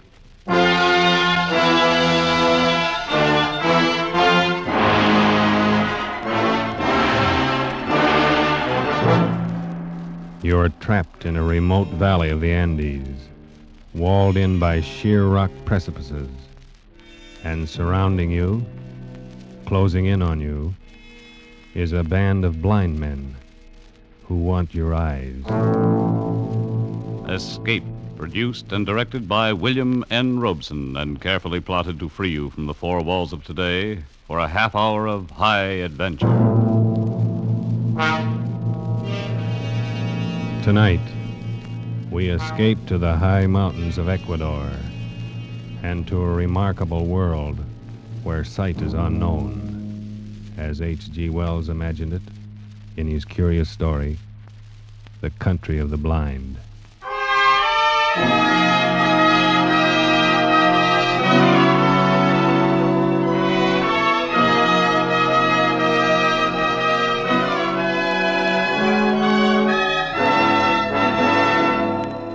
My name is Ibarra. I am a mining engineer in Quito, Ecuador, high in the towering Andes. And up until a year ago, my chief sport was mountain climbing. My last climb was an attempt to scale the remote and forbidding peak of Pariscotopetl, a 20,000-foot crag unconquered by man. It is unconquered still. 3,000 feet from the icy summit, our party turned back and fled for their lives. All of us escaped except one, a guide named Nunez, who slipped and fell over the precipice, disappearing into the vast chasm that yawned 10,000 feet beneath us.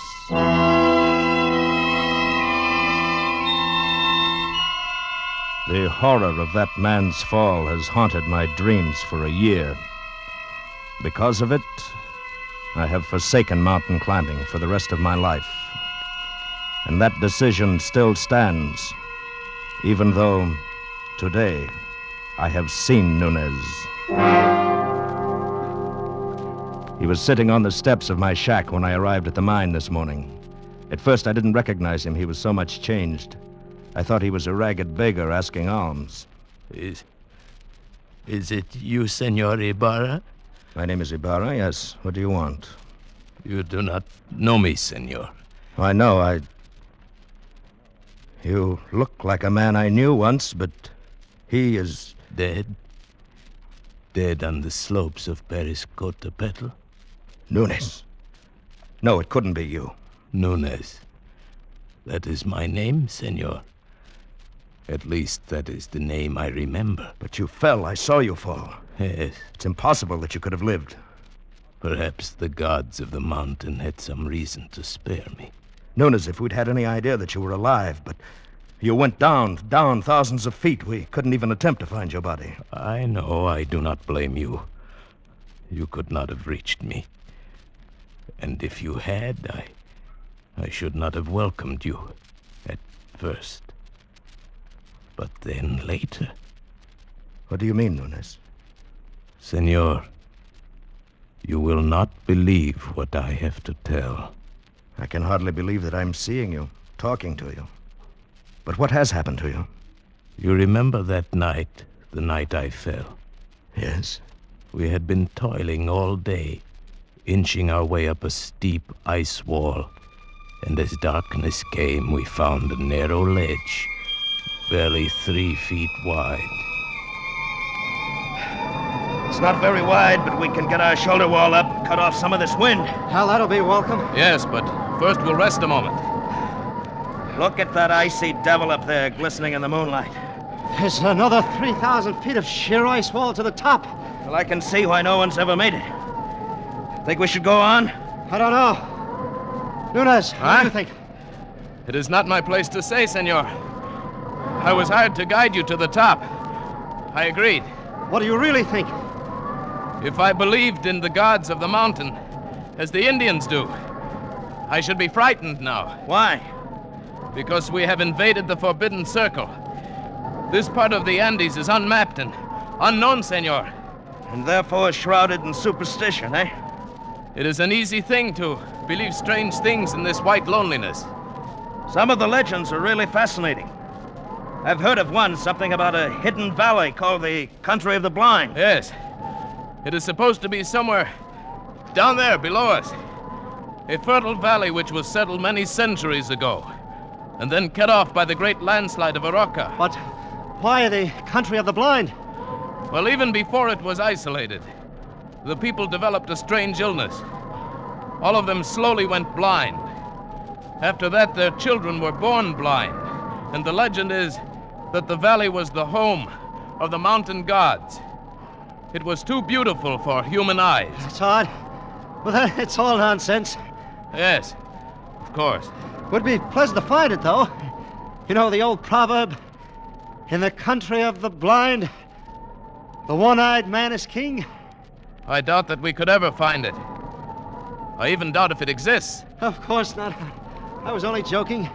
Yes. Well, now if you're arrested, we'll make the shelter wall. Right. I'll give you a hand in a minute. Believe me, for 2 pesos, I'd give up this climb. I never realized Senors, I'm slipping! Hang on! No, Ned! No, Ned!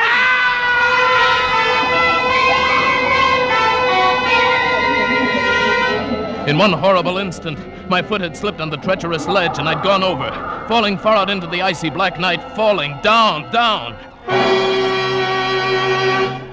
I fell perhaps 1,000 feet. Then I felt a heavy stinging impact of snow. I'd fallen on an almost perpendicular snow slope. And now I was sliding, down, down, tumbling over and over.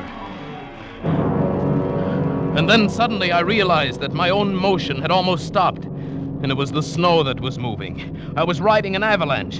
At almost the same moment, I went over the second precipice. It was higher than the first, much higher, perhaps 4,000 feet. I fell with the snow for what seemed minutes, every second expecting the terrible final impact. But the impact never came. Miracle of miracles, that sheer wall blended almost imperceptibly into another steep snow slope. And again I was sliding. Gradually, as the arc of the slope curved away, I felt myself slow down. And finally I rolled to a stop and lay still. When I awoke, it was morning, and I was covered with snow. I shook off the cold white blanket on my chest and rested a moment. And then I rolled over on my back and looked up.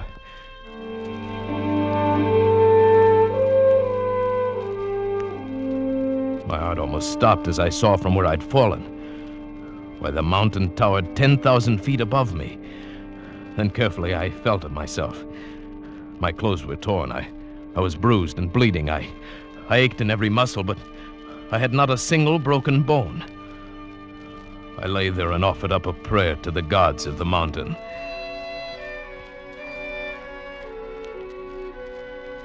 Far below me lay a lush valley sparkling in the morning sunlight.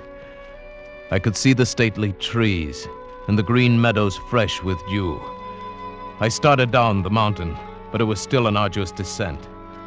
The farther down I got, the more I realized the beauty of the scene.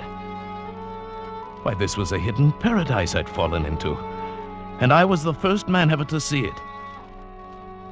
So I thought, but I was wrong.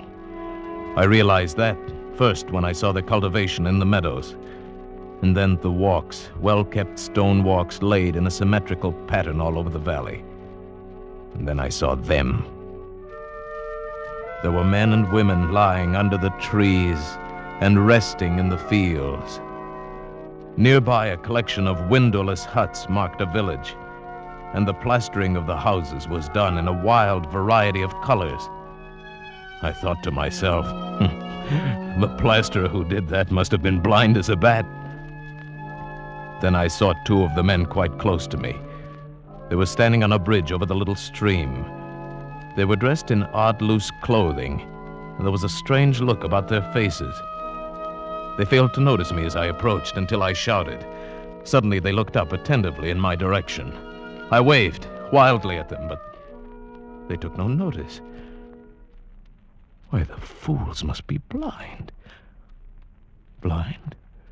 Could it be that I have fallen into the country of the blind? In the country of the blind, a one-eyed man can be king. Hello there. You needn't be afraid. I won't hurt you. I come in peace. It is a man, or a spirit come down from the rocks. Oh, I'm a man, all right. Just like you, but I've had a miraculous escape, and now I find myself here in your valley. Valley? Valley? Come hither. Let me feel of you. Yes, certainly. Here, my arm. Is my face? You see, I am a man, like yourself. Here, feel my lips. They move with speech. Oh, careful there. Gently, those are my eyes. Eyes? Eyes. That is strange. Feel this Correa. Yes, I feel. Careful. Feel the eyelids flutter? He is but imperfectly formed. Some strange bulge there. Unseemly. No. You see, your eyes are shrunken in, but mine are whole. I can see. See? Pedro, he is a strange wild one. Where does he come from? He must have come down out of the rock. No, from over the mountains, out of the country beyond there where men can see. From Bogota, where there are 100,000 people and a city stretches out of sight. Sight? What strange words he uses, without meaning. And feel the coarseness of his hair, like a llama's. Our fathers have told us men may be made by forces of nature. It is the warmth of things, and moisture, and rottenness. Let us lead him to the elders. But no one need lead me. I can see. See? Oh, yes, of course, I can... I didn't see your water bucket. His senses are still imperfect. He stumbles and talks unmeaning words. Lead him by the hand, Pedro. But look, Oh, well, all right.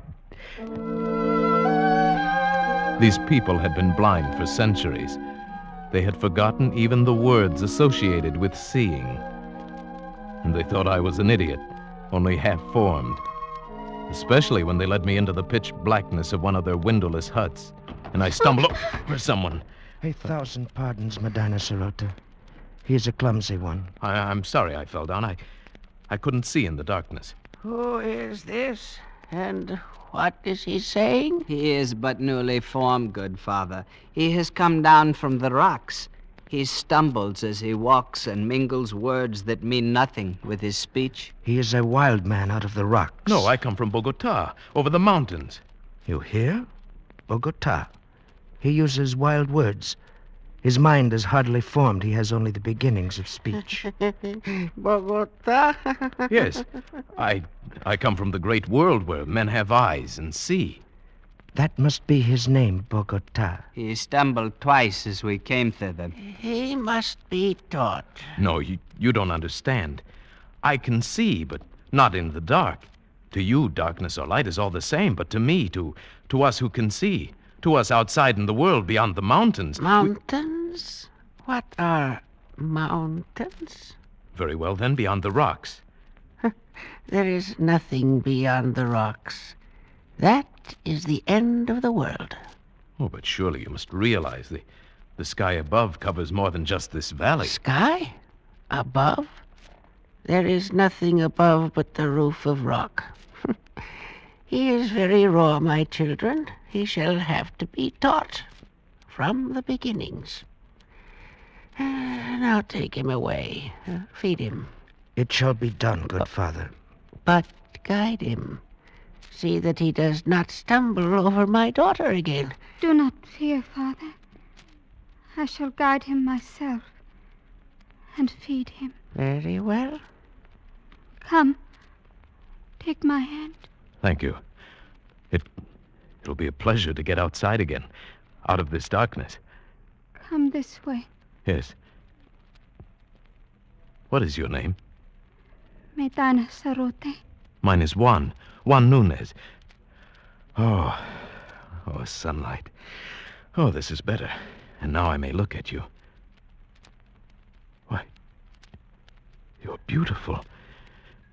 I cannot tell you what a wonderful thing you are to see. Please, you must be careful. Why? If you do not learn quickly and cease speaking such strange words, they may not be so kind to you. They might be angry. They might even destroy you.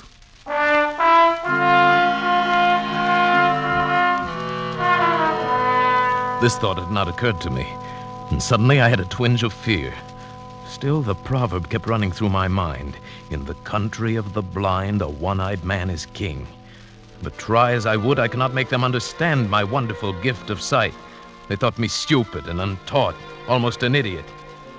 Day by day, I learned their peaceful ways, but they could not learn mine. It was beginning to get on my nerves. Theirs too, perhaps. Bogota? Bogota, come hither. Bogota, you move not. No, and I won't, you old beetle. I'll show you. I'll leave the path. Bogota, trample not on the grass. It is not allowed. How did you know I stepped on the grass? I heard, of course. Heard, but I didn't make a sound. Why do you not come when I call you? Can you not hear the path as you walk? I can see it. There is no such word as see. Cease this folly and follow the sound of my feet. Oh, my time will come. You will learn. There is much to learn in the world. Has no one ever told you in the country of the blind, the one-eyed man is king? Blind? What is blind? Oh, never mind. Bogota, I must warn you. Just keep quiet and learn. And stop this nonsense about seeing. Nonsense, is it? I'll show you I've taken enough of your insults. Unformed mind, got no sense yet. I'll be king here. I can see and I'll be king. Bogota, stop it. No, I'm through with your orders. I'll show you what an advantage sight can be. I can hit you and hurt you, and you can't see me to strike back. Bogota, put down that spade. You devil, your ears are sharp, aren't they? Bogota, there must be no violence. By heaven, I'll hit you if you come any closer. I swear I will. Put down that spade and come off the grass. You don't understand. You are blind, and I can see. I can see. Bogota. I'll hurt you. I swear I will. Put down that spade. Leave me alone! I hit him with a spade and ran. Over the wall, outside the valley, back to the rocks, back to the cliff I'd come from.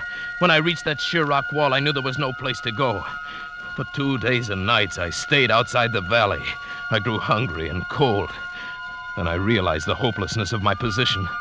I was trapped. I must spend the rest of my life here. There was no way out. So I went back. I confess, O chief of the elders, I was mad. I admit I was only newly made. That is better. And do you still think you can see? No. That was folly. The words mean nothing less than nothing. And what is overhead? Rock. There's a roof above the world, a roof of rock and very smooth. Very well. And... Please, before you ask me any more, give me food or I shall die. Very well, give him food. Medina Sarate. Yes, Father. And after that, we must put him to the most menial tasks in the village. Guard him well. And perhaps he shall learn yet. Thank you. Thank you.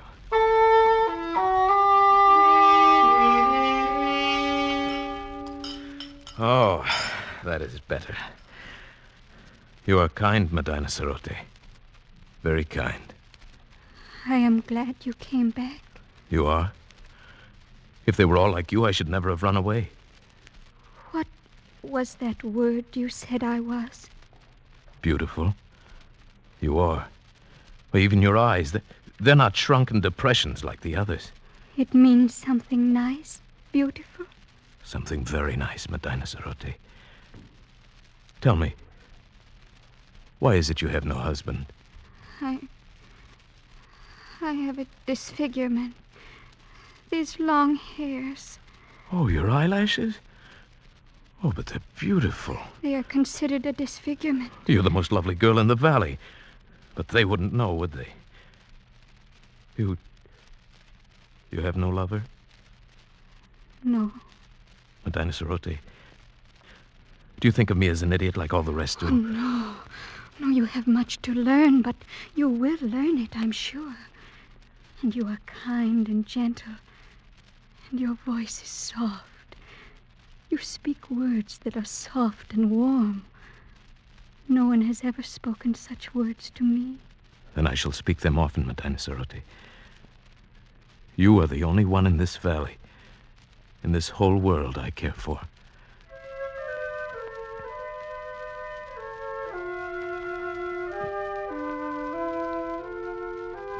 And so it began. I, the village idiot, the slave boy who dreamed to be king. I, with my eyes still whole, fell in love with Medina Sarote, the daughter of the elder of the village. Only to her could I open my heart without fear.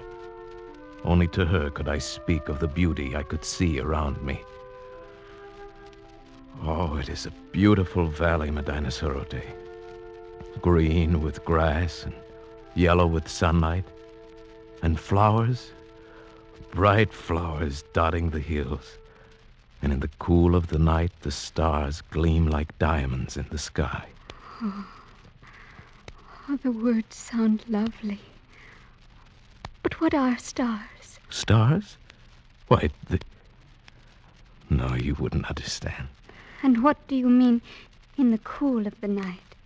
You still get that confused one. Warm. The day is cool. Oh, no, it is you here who have them backwards. Because the darkness means nothing to you. You work in the cool of the night and sleep in the heat of the day, but... You are teasing me. No. Oh. What does it matter? All that matters is you. You. Here beside me, Medina Sarote. I love you. And I love you. I know they still think me an idiot, but you listen to what I say, and you don't think me an idiot, do you? Oh, no. I like to hear you speak. Then, would you marry me? Yes. Yes, Juan. I will marry you.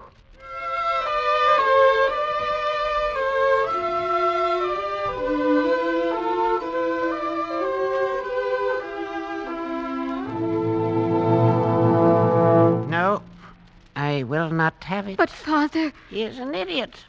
He has delusions. He cannot do anything right. But he is getting better. He's better than he was. And he is strong and kind. Stronger and kinder than anyone in the world.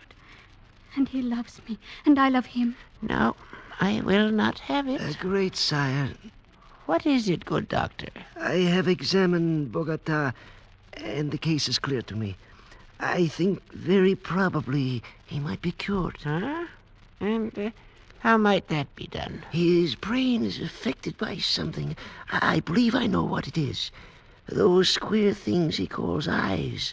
Where we have but an agreeable depression, he has great lumps, with flaps over them that move and long hairs. Consequently, his brain is in a constant state of irritation. But what can be done to cure him? A very simple surgical operation. Remove the cause of the irritation. We will merely cut out his eyes.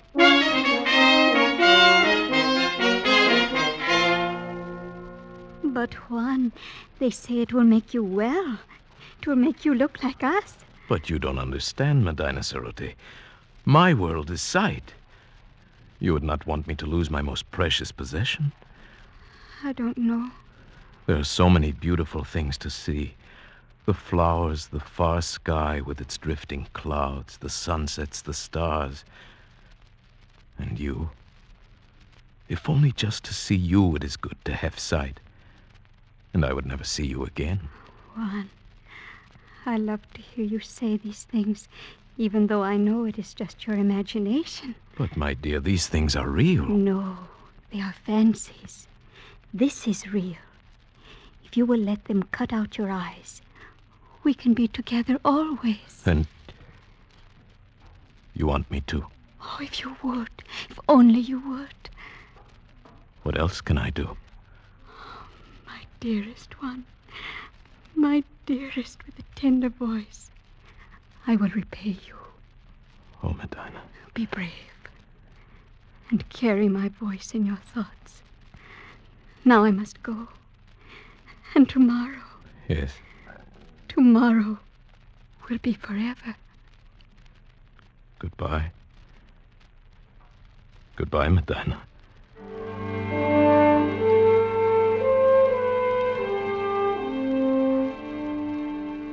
I suppose I knew it then, when I said that. I only meant to go up on the rocks and look out over the valley, to spend my last days feasting my eyes, my precious eyes, on the wonderful, beautiful world of light and color. But when I got there, it was too beautiful, too lovely, this valley, this home of the mountain gods. Beautiful and forbidden. I drank it in. The green of the fields, the blue of the gently curving stream, the orange of the lichen in the rocky crevices.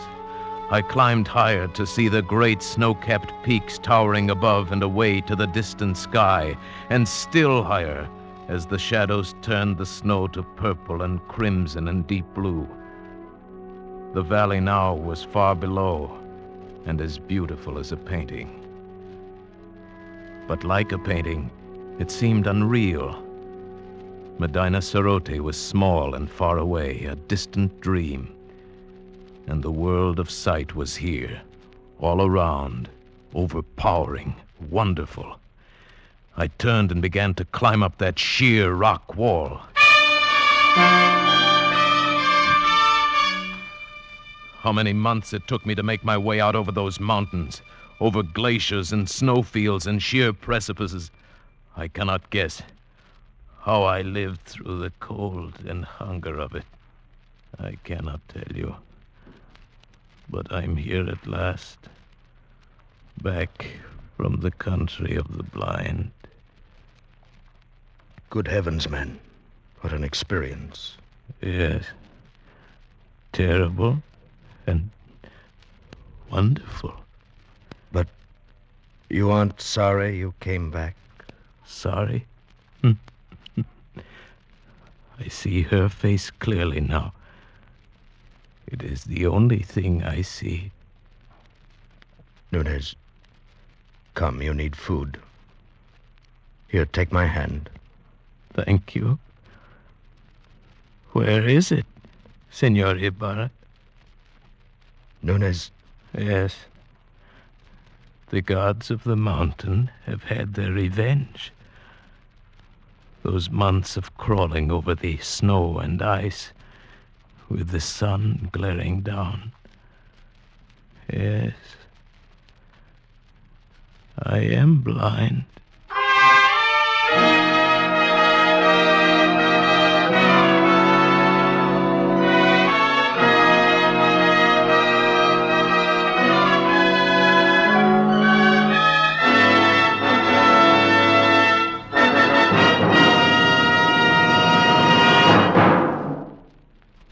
Escape is produced and directed by William N. Robeson, and tonight presented The Country of the Blind by H.G. Wells, adapted for radio by John Dunkel, with Paul Frees as Nunez, Peggy Weber as Medina Sarote, Bill Conrad as Ibarra, and Harry Bartell as Correa. The special musical score was conceived and conducted by Cy Fewer. Next week, when you're tired from a hard day at the office, or your back aches from bending over a hot stove, next week at the same time, when you want to get away from it all, we offer you escape. This is CBS, the Columbia Broadcasting System.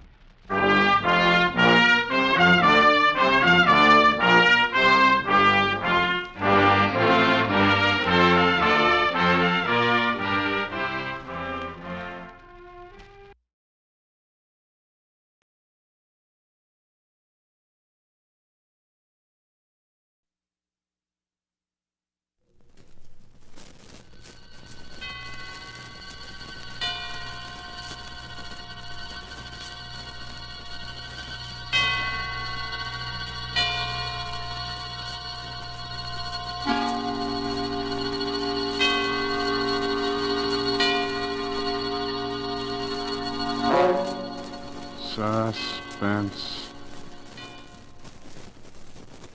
For you men and women in the armed forces of the United Nations, we present one of America's top spine tinglers. A radio rebroadcast of a program dedicated to the mysterious, the unusual, and sometimes the supernatural. A program of suspense. The producer of Suspense asks you to almost believe that the following is true. Very well. Standing beside me, surrounded by two guards, is a man who in a few short hours is to be put to death in the electric chair. His last request to the warden was that he be allowed to speak on this program and reveal what he calls some startling information. The warden naturally turned to us, and we at once complied. anxious at all times to do anything, however strange, that will hold our listeners in suspense.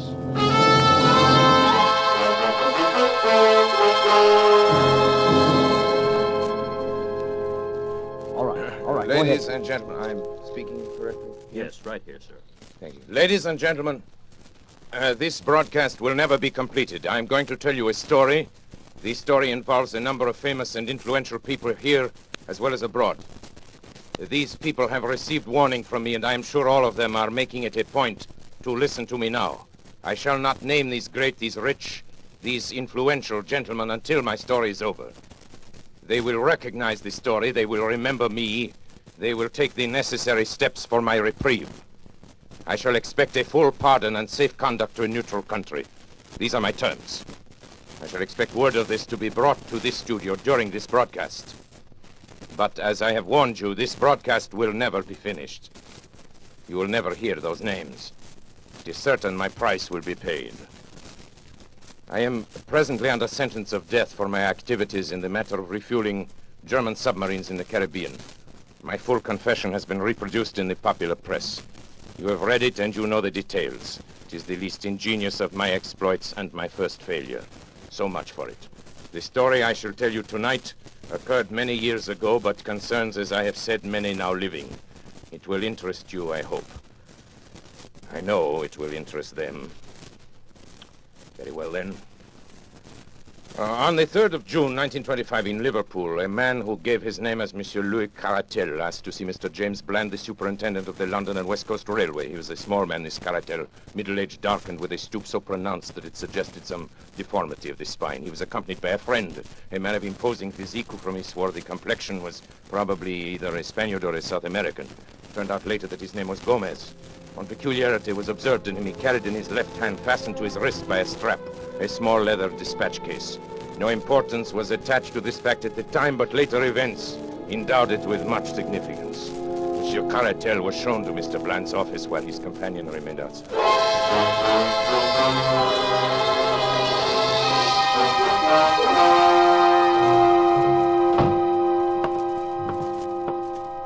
How do you do, monsieur? My name is Louis Caratel. Yes, sir. What can I do for you? I have just arrived from Central America this afternoon. It is extremely urgent that I reach Paris without a moment's delay. Paris, eh? That's too bad. Just missed the London Express. I am not interested in the London Express. Could you provide me with a special train? Yes, I think that could be arranged. Oh? It's quite an expensive proposition. Money is of a small importance, monsieur. Time is everything.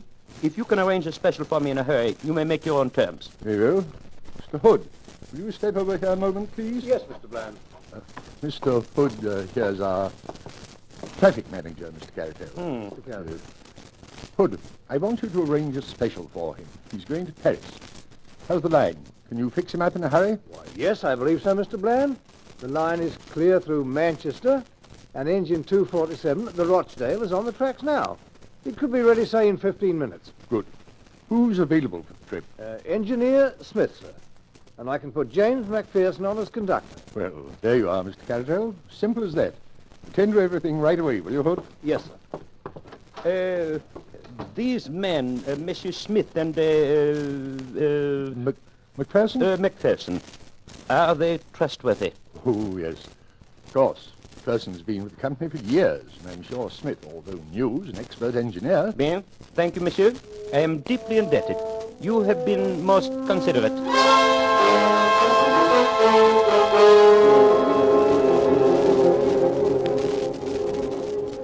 At 4:31 exactly, by the station clock, the special train with Caratel and Gomez steamed out of the Liverpool station. The line at that time was clear, and there should have been no stoppage between Manchester. At 6:15, considerable surprise and some consternation was caused among the officials at Liverpool by the receipt of a wire from Manchester to say that the special had not yet arrived. An inquiry directed at once to St. Helens, which is a third of the way between the two cities, elicited the following reply. To James Bland, Superintendent, Liverpool. Special passed here at 4:52. Well up to time. Dowser, St. Helens. The wire was received at 6:40.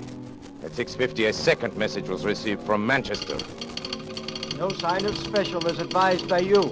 And then, 10 minutes later, a third, more bewildering. Presume some mistake is the proposed running of special. Local train from St. Helens, timed to follow it, has just arrived and has seen nothing of it. Kindly wire advices. Manchester. The matter was assuming a most amazing aspect. Although in some respects the last telegram was a relief to the authorities at Liverpool. If an accident had occurred to the special, it seemed hardly possible that the local train could have passed down the same line without observing it. And yet, what was the alternative? Where could the train be? A telegram was dispatched to each of the stations between St. Helens and Manchester, and the superintendent and his traffic manager waited in the utmost suspense of the instrument for the series of replies. The answers came back in the order of questions, which was the order of the stations, beginning at St. Helens. Special passed here, 5 o'clock. Collins Green. Special passed here, 5 past, Earlstown. Special passed here, 5:10, Newton. Special passed here, 5:20, Kenyon Junction. No special train is passed here, Barton Moss.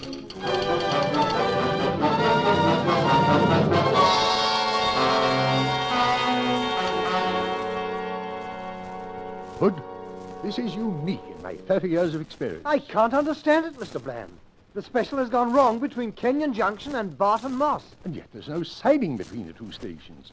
Special must have run off the rails, jumped the track. But how could the 450 Parliamentary pass over the same line without seeing it? There's no alternative, Hood. Absolutely must be so. Possibly the local may have observed something which may throw sunlight on the matter. We'll wire to Manchester for more information, and to Kenyon Junction with instructions that the line be examined intently as far as Barton Moss.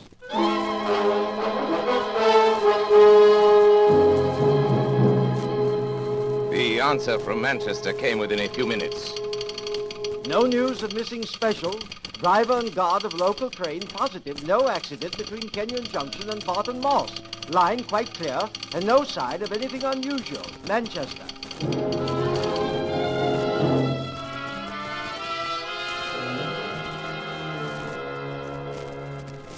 This is lunacy, Hood. Does a train vanish into thin air in England in broad daylight? The thing's preposterous. An engine, a tender, car, 5 human beings, and all lost on a straight line of railway. It's impossible.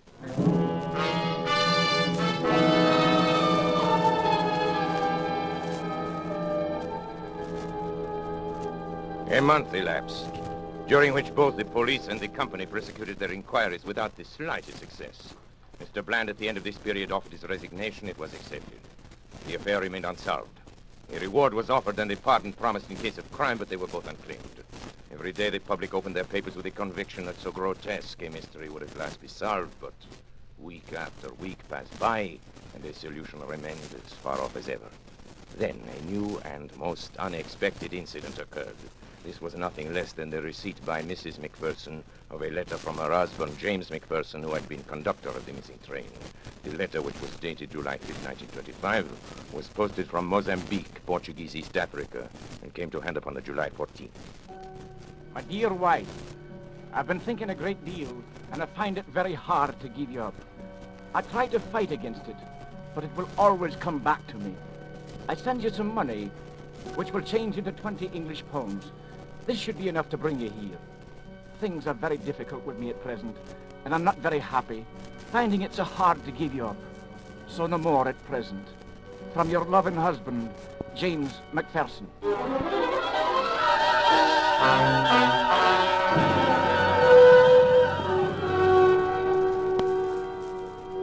For a time, it was confidently anticipated that the letter would lead to the clearing up of the whole incident. As directed, Mrs. McPherson sailed to Portuguese East Africa. She stayed in Mozambique for some time, but heard nothing from the missing man. Finally, she returned to Liverpool, and so the matter stood. And has continued to stand right up to the present moment. Incredible as it may seem, nothing has transpired during those 18 years which has shed the least light upon the extraordinary disappearance of the special train which contained Monsieur Caratel and his companion, Mr. Gomez, and McPherson, the conductor, Smith, the engineer, the fireman named Slater. And now, after all this time, I shall clear up the entire affair.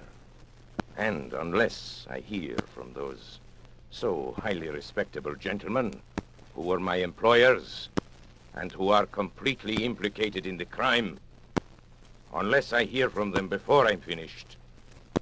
Their names will be revealed on this broadcast. Take final warning, gentlemen. You know I mean what I say. If you are smart, you are at this moment arranging my reprieve. I must remind you, time is short. You have just 6 minutes. Now, for the interest of my other listeners, I shall resume the story of the Lost Special. In a word, there was a famous trial in Paris in the year 1925, perhaps you recall it, in connection with a monstrous scandal. Scandal in politics and finance. How monstrous that scandal was can never be known except by such confidential agents as myself. At stake were the honor and careers of many of the chief men of Europe and the United States. A secret committee was formed to manage the business. Some subscribed to the committee who hardly understood what were its objects, but others understood very well. They can rely upon it that I have not forgotten their names. Do you think I could forget your names, gentlemen? You pillars of the community, great, rich, respected, honorable men. Do you remember that day in May 1925? The fashionable country club, remember? And the golf game that was played there that spring morning? Ladies and gentlemen, that was the strangest golf game ever played in the history of this world. Rat, look at that drive. I've been playing badly all morning. You topped it, Senator. Perhaps you're a little nervous. I beg your pardon? May I join your game? Well, I'm not sure Not that we sure should... of what? Of me? I promise you, gentlemen, you can be very sure of me. I'm the man you're supposed to meet. The distinguished congressman here can vouch for me. Yeah, he's the one, all right. Yes. This is Delerniak. Mr. Delerniak, may I present... My name is not really Delerniak, gentlemen, but I am sure that bothers you no less than it does me. Besides, there is no need for introductions. I know everyone present by sight and by reputation. My drive, I believe. Thank you. Not so good. 200 and, about 50 yards. I hope I'm not going to continue in this way. You're sure we can talk safely here, Frank? How do we know Please that... set your mind at ease. We shan't be overheard in the middle of a golf course. There is no convenient hiding place here for dictaphones, even in the rough, where I notice you're playing the greater part of your game, Senator. You must be nervous this morning. I know, but I don't like it. I don't like it at all. Well, it's not the superlative course you are accustomed to on your own enormous California estate, sir, but it's going to have to serve our particular purpose. Oh, by the way, let me compliment you on the way you've had your syndicate of newspapers handle the recent strike situation and the editorial which appeared under your own signature this morning. Yes, well calculated to stir up trouble with the labor. Let's get on with our business. Yes, Mr. Delerniak... At your service, sir. And may I suggest we continue our game? I know the absence of caddies is an inconvenience. Mr. Delerniak, certainly. In June, a month from now in Paris, there will be a most important trial. Ah, yes. During its progress... pardon me, are you referring to the Serinsky trial? Yes. You know about it, then? Well, certain interesting details. I know something about it. It's my business, after all, to keep myself informed about these matters. It is not for nothing that I am known as the most... Let me continue, please. Provocateur. This trial, Yes. I'm speaking in the utmost confidence, you understand. This trial could, if certain evidence were introduced, could have a very serious effect upon the prestige and standing of some most important men. I'm sure In fact, it could even... You're shivering, Senator. You find it cold out here? No. Get on with it, Frank. Get to the point. For heaven's sake, please. The evidence which one man could bring to the trial could ruin these men. Without it, the trial will collapse for want of facts. But if this one man arrives in Paris, Quite evidently, you do not wish him to arrive in Paris. No. Gentlemen, you have come to the man. This sounds indeed like the sort of thing which no one in the world can manage with such skill and success as myself. I must admit, however, that my services come rather high. Well, it's only natural, since there is only the one. money makes no difference. We have formed a group, a committee, and we have the command of an unlimited amount of money. Absolutely good. unlimited, you We hear. will name people and places now. Who is the gentleman whose appearance in Paris would cause such regrettable embarrassment? His name is Caratal, Louis Caratal. He knows everything. He has papers, documents, I all the understand. evidence. Where is this Monsieur Caratal at Well, present? he's sailing from somewhere in Central America within the next few days. That much we know. Good. Central America. I have an excellent man down there in Central America. This Caratal, You know anything about him, his personal Well, habits? no, very little. He's a small man, dark. He has a bodyguard, a great big bruiser named Lopez Let Gomez me see, or from something. Central America, that would be the Americano Tropicano. Well, those are line my there. ships. Trips all commence at Liverpool, I believe. That's where the ships dock, and our famous trial is to begin in 3 weeks. That would mean that Monsieur Caratel would go directly to London, and I imagine that once there he would be heavily guarded, since it can be no surprise to him that you gentlemen are not without connections in the British capital. That's good, clean See, thinking. this is not so simple as some of my other exploits. A simple assassination. There's your ball, sir. You're playing a Dunlop 38, aren't you? Huh? Oh, yes, to be sure, yes. Quite. As I said, a simple assassination, the usual clumsy job, will not do here. The documents might, after all, be found. The bodyguard might survive somehow, and then we have accomplished nothing, not so? Yes. Are you going to play? Yes, of course. Topped it again, I'm afraid. Shall we proceed? I already have 3 plans in my head, gentlemen. I have a plan for nailing him at the Central American port from which he embarks. I have a plan for his disposal aboard the ship. But in each of these cases, I, Delerniak, will be unable to be present, so there is the chance of failure. I will think of a 3rd plan, gentlemen. I shall sail immediately to Liverpool. On my way there, sitting on the deck in the May sunshine, I shall conceive my 3rd plan. It must be something special. Something very special. There I am. Is this your famous water hazard? Well, I think a number 7 iron will do it.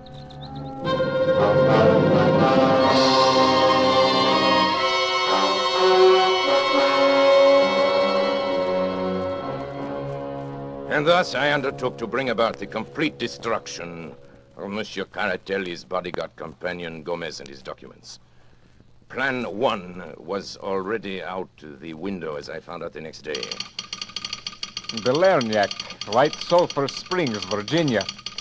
Baby Lou, unable to sleep last few nights, have sent him to visit Aunt Henriette. Will rejoin him on 21st. Love, Jenny.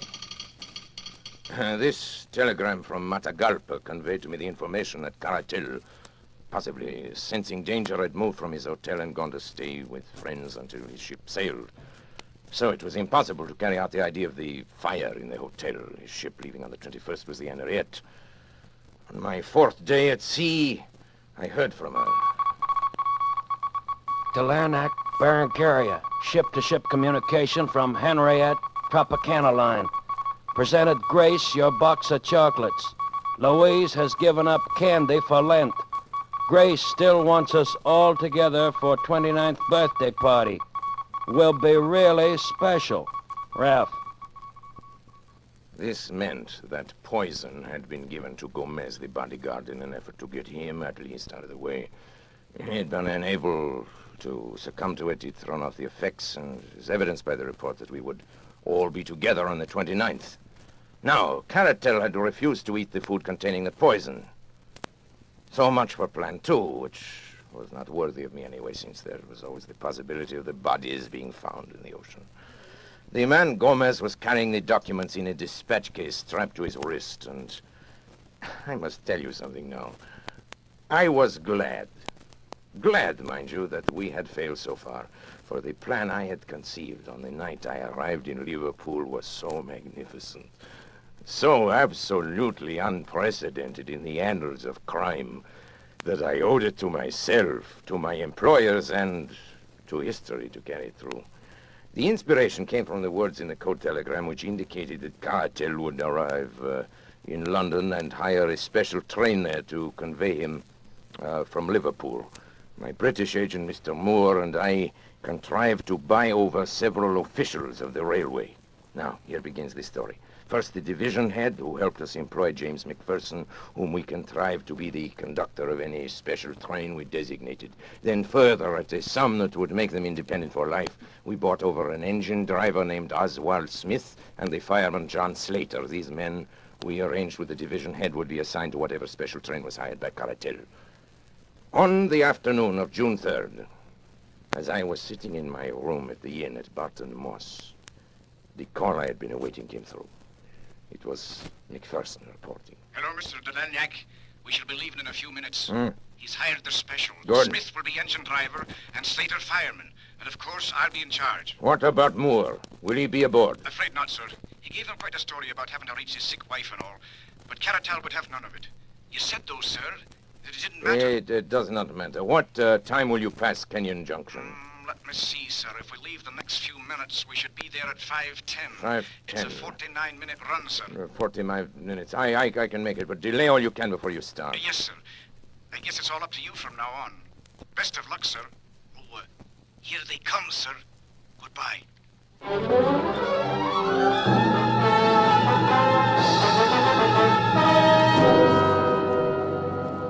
And now I went to work.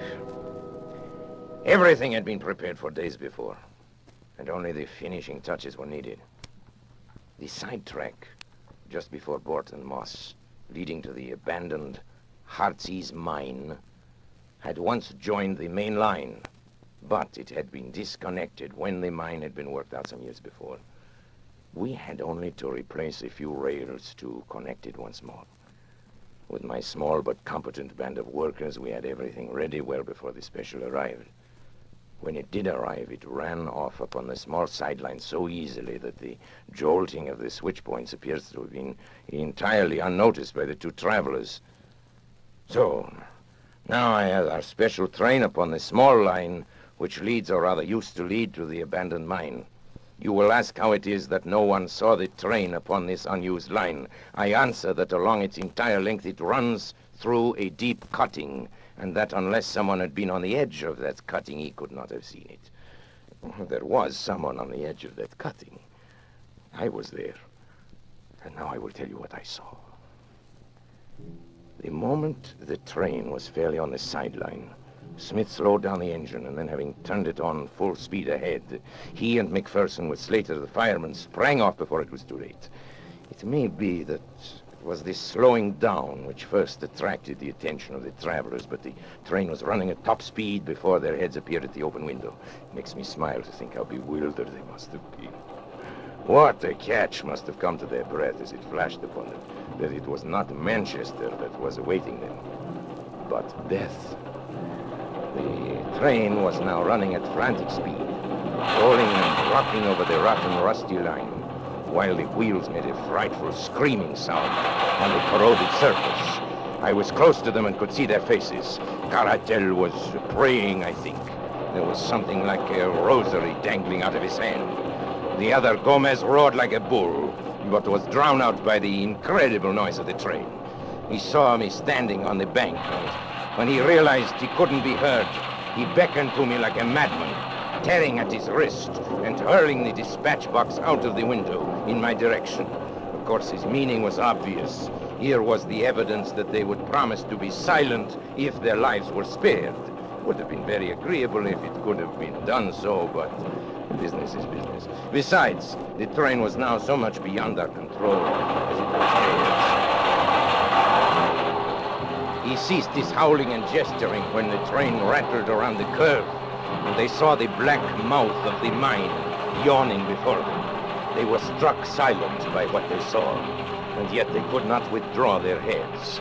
The sight seemed to have paralyzed them. I had wondered how the train running at a great speed would take the pit, and I was much interested in watching it. One of my colleagues who had joined me there thought it actually would jump it, and indeed it was not very far from doing so. It leaped into the air and seemed to hang suspended for a moment. The funnel flew off into the air, and then the van, the car, and the engine were all smashed up into one jumble, which choked the mouth of the Great Pit, and something gave way in the middle, and the whole mass of iron, coal fittings, wheels, woodwork, and cushions crumbled together and crashed into the mine.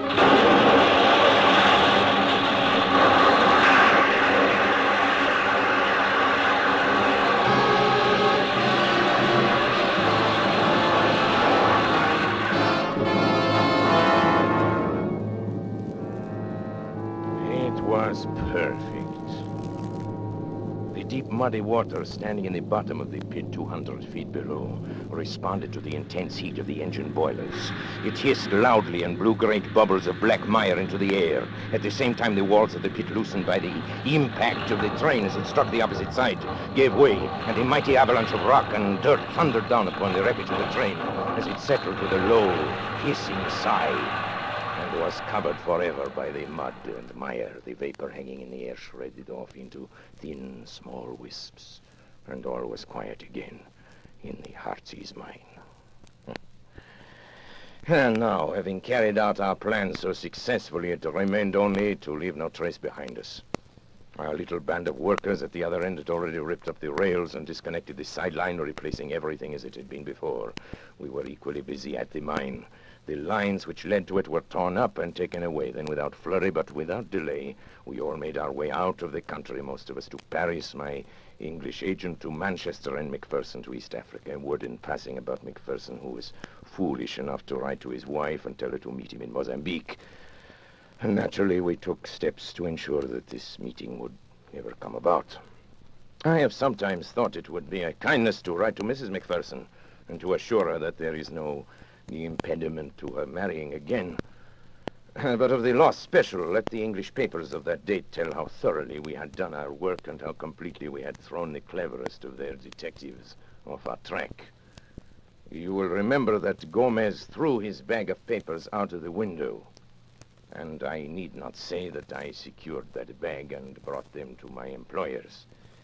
It may interest my employers now, however, to learn that out of that bag, I took 1 or 2 little papers as a souvenir of that occasion. I had no wish to read the information obtained by these papers, but it is now, it's less than a minute before my broadcast is over. And I have received no word. It is the final hour. I see at the other end of the studio the engineer waving his hands at me that my time is almost up. Well, I gave you warning. You had your chance, gentlemen. Very well. Now I reveal your names. And the first name I reveal is that of Charles Orson. Ladies and gentlemen, they're trying murder. I want you to hear these names quickly. I know you will avenge me. The names are... After him, there he goes! Delania, can you hear me? Are you all right? Hey, Bill, play something quick, will you? Theme, curtain music, anything.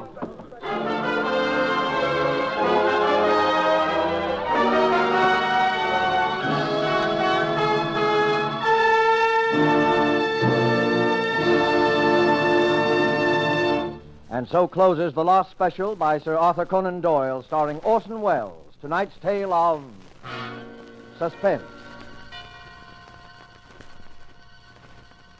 This rebroadcast of Suspense was produced in the United States of America.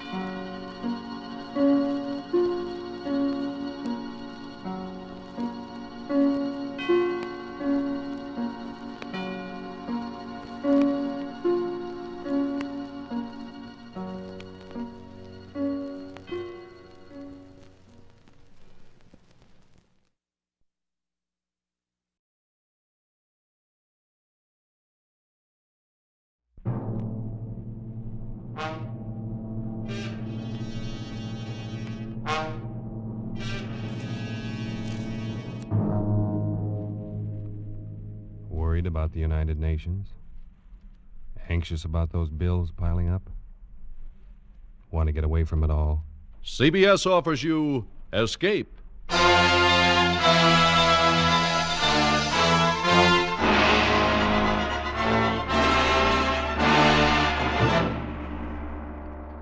You are the victim of a native witch doctor, pursued from the west coast of Africa to the west end of London by the grinning face of a dead man.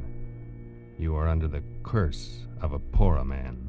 The Columbia Broadcasting System and its affiliated stations present Escape, produced and directed by William N. Robeson and carefully plotted to free you from the four walls of today for a half hour of high adventure. Tonight, we escape to the dark lowlands of West Africa and the mind of a man who scoffed at native magic, as H.G. Wells paints it in his gripping story, Pollock and the Poorer Man.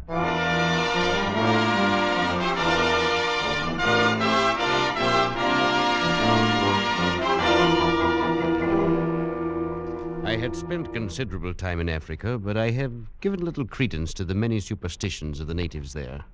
Voodoo curses, weird incantations of witch doctors, and the like had always seemed a pretty silly business to me.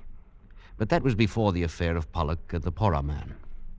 Even then, while the thing was happening, I took little notice. It was only when I got back to England some months later and went to see Pollock climbing up the 3 flights of stairs to his lonely bedroom that I began to realize the ghastly truth of it. One look at him was enough. I had never before seen a man so unnaturally wasted, so prematurely aged and broken, so eerily mad as this man lying on the bed and looking up at me with haggard eyes. It was good of you to come, Waterhouse. Nonsense, old chap. I just thought I'd look you up and say hello. But I had no idea I would find you ill. Ill? Yes, I suppose I am ill. I suppose that's what you'd call it. But what in heaven's name is the matter, Pollock? I say, come closer, will you? I can barely see you. Why, yes, of course. I'll just drop a chair and... Oh, no! Pollock, man, what's the matter? Oh, no. Take it away. Take it away. What are you talking about now? What is it, man? That thing in your hand. Take it away, please, for heaven's sake. What? Take it away. In my hand? The Pollock, this is only my hat. Your... hat? Why, yes, of course. Just an ordinary black Homburg. Now, if its style is offensive to you... No, I just put it on the table, the floor. Somewhere where I can't see it, please. Well, of course, old man. Yes, I suppose you think I'm mad. Now, don't be. I know you do. Everybody does. Of course, I'm used to it now. And the worst of it is that perhaps I am. I say, Pollock. Only I don't think so. Because I do see it. I don't care if no one else does. I can see it. See what? The head. That hideous face following me everywhere, grinning at me. And always upside down. Pollock, what are you talking about? You don't believe me either. Well, look at my wrist. It's broken. The bandage is still on it. That's real enough, isn't it? Well, yes, of course. Broken, you say? Yes. It did that. And my other accident, when I first got back to England, they said I walked in front of a bus, but I know better. It did that, too. A head? Exactly. You wouldn't expect to see a man's head come rolling down the middle of a busy street in London, now, would you? Now, Pollock, you'd better lie back, rest a bit. I'll call a doctor. Oh, you too. And I thought you might understand. After all, you were with me when it started. It was you who first warned me, who sent me home. You don't mean that business with the Poorer Man? Oh, yes. Yes, of course. You remember how it started? We were camped at that little village on the lagoon behind the Turner Peninsula. It was swampy and hot, and I was bored to tears. Maybe that's why I did it. But anyway, when I got back, you were furious with me. No, you're a fool, Pollock. You've got to take it back immediately, do you hear? Oh, what possible difference could it make, Waterhouse? Why all this fuss, old boy? It's only a little wooden statue. Can't be worth anything except for a curio. You're not that stupid, Pollock. You know very well this is a Poorer idol. You must have stolen it from the hut of a witch doctor. Well, and what of it? Don't you see? To them, this is sacred. As sacred as an altar cross to a Christian. You've not only committed a crime in their eyes, but a terrible sacrilege as well. Oh, don't tell me they're going to sick their painted gods on me. Oh, I should be frightened to death. Before they can do anything, you're going to take this back where you found it and apologize to the Porro man. Apologize to an illiterate black witch man? Are you crazy? Pollock, I've had about as much of you as I can stand. You're one of those infernal fools who think a black man isn't a human being. I can't turn my back, but you're running crossways to them, getting into some scrape or other. The third time this month, and this time it's serious. Are you telling me you're going to send me home? I honestly think it would be best. Well, as a matter of fact, I'm all for it. I'd be very happy to get out of this sticky, dirty, godforsaken place. Very well. But before you go, Pollock, for the good of the expedition, you've got to take that thing back and apologize. Oh, I don't think I'd better. Why not? Well, tell the truth, I don't think they'd give me a chance to apologize. All right. Tell me, what happened? Oh, nothing very much, except... Well, as I was carrying the thing away, one of those chaps popped up and saw it. Started yelling, trying to take it from me. Yes, go on. Well, we had a bit of a tussle. I got away. Go on, Pollock. We were on the bank of the river, and I toppled him over, that's all. He fell into the river? Yes, I think he may have hit the rocks first. Was he badly hurt? I don't know. I didn't stop to find out. He was dead, wasn't he? I really don't know. Oh, you fool. Oh, it was an accident. I had no An intention. accident, a lot they care. It was bad enough with the idol, but you've probably killed a man. We're in for it now. Well, there's nothing to be frightened about. Nothing. In the first place, I should think even your conscience would suffer a little. The second, you don't seem to understand about this Porro business. It rules the country. It's the law, religion, medicine, everything. And these Porro are the most vindictive men on earth. The one whose idol you stole and whose follower you killed will be duty-bound to do something about it. And there's no telling what he will do. Oh, come now. You don't believe in these voodoo curses and things? Of course not. I'm thinking of something much more real than that. I mean, he might try something rough. I can only advise you to lie low until we can get you out of here in the morning. I'll take you as far as Sulima and see you safe aboard a steamer. You needn't. I can go alone from here. Not far. You still don't understand this business. You wouldn't get a quarter of a mile from this camp alone.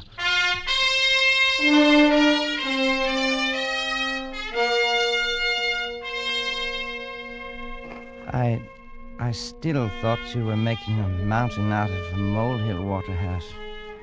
But I must admit, I didn't sleep much that night.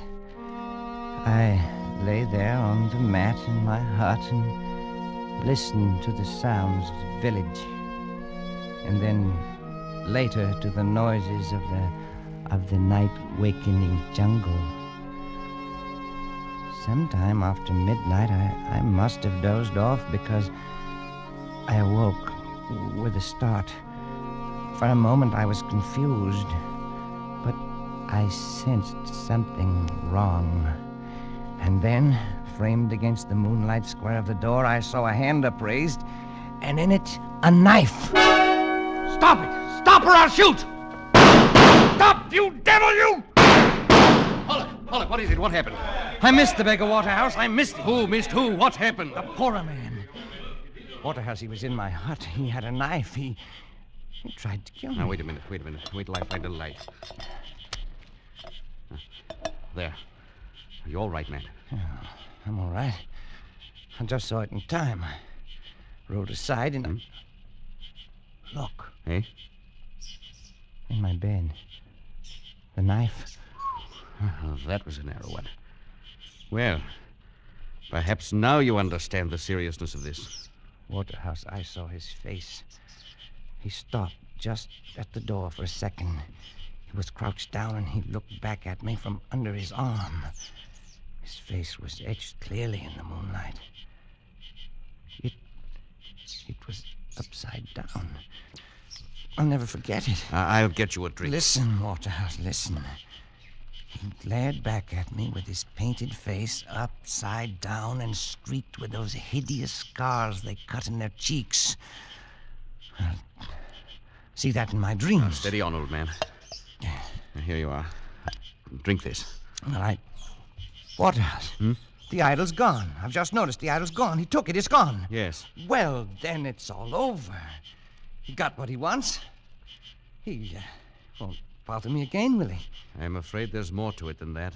But he's got the blasted idol back, and he won't try it again. Oh, will he? I've just noticed something too, Pollock. There's something here on the floor. One of your shots clipped off the tip of his little finger. It's too bad you aren't a better shot. Why? Why'd you say that? Because I'm afraid we haven't seen the last of this business yet.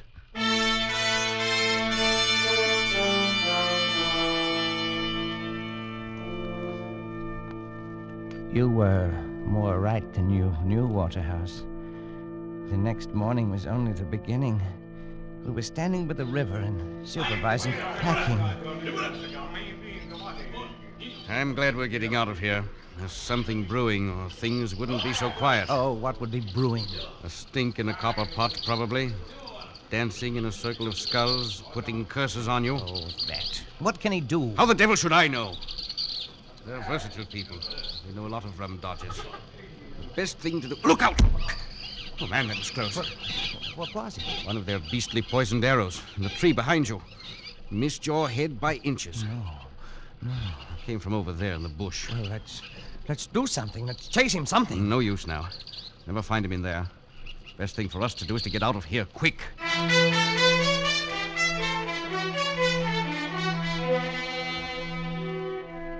Well, we got out all right. You remember how we went down the river, keeping as far from the banks as possible?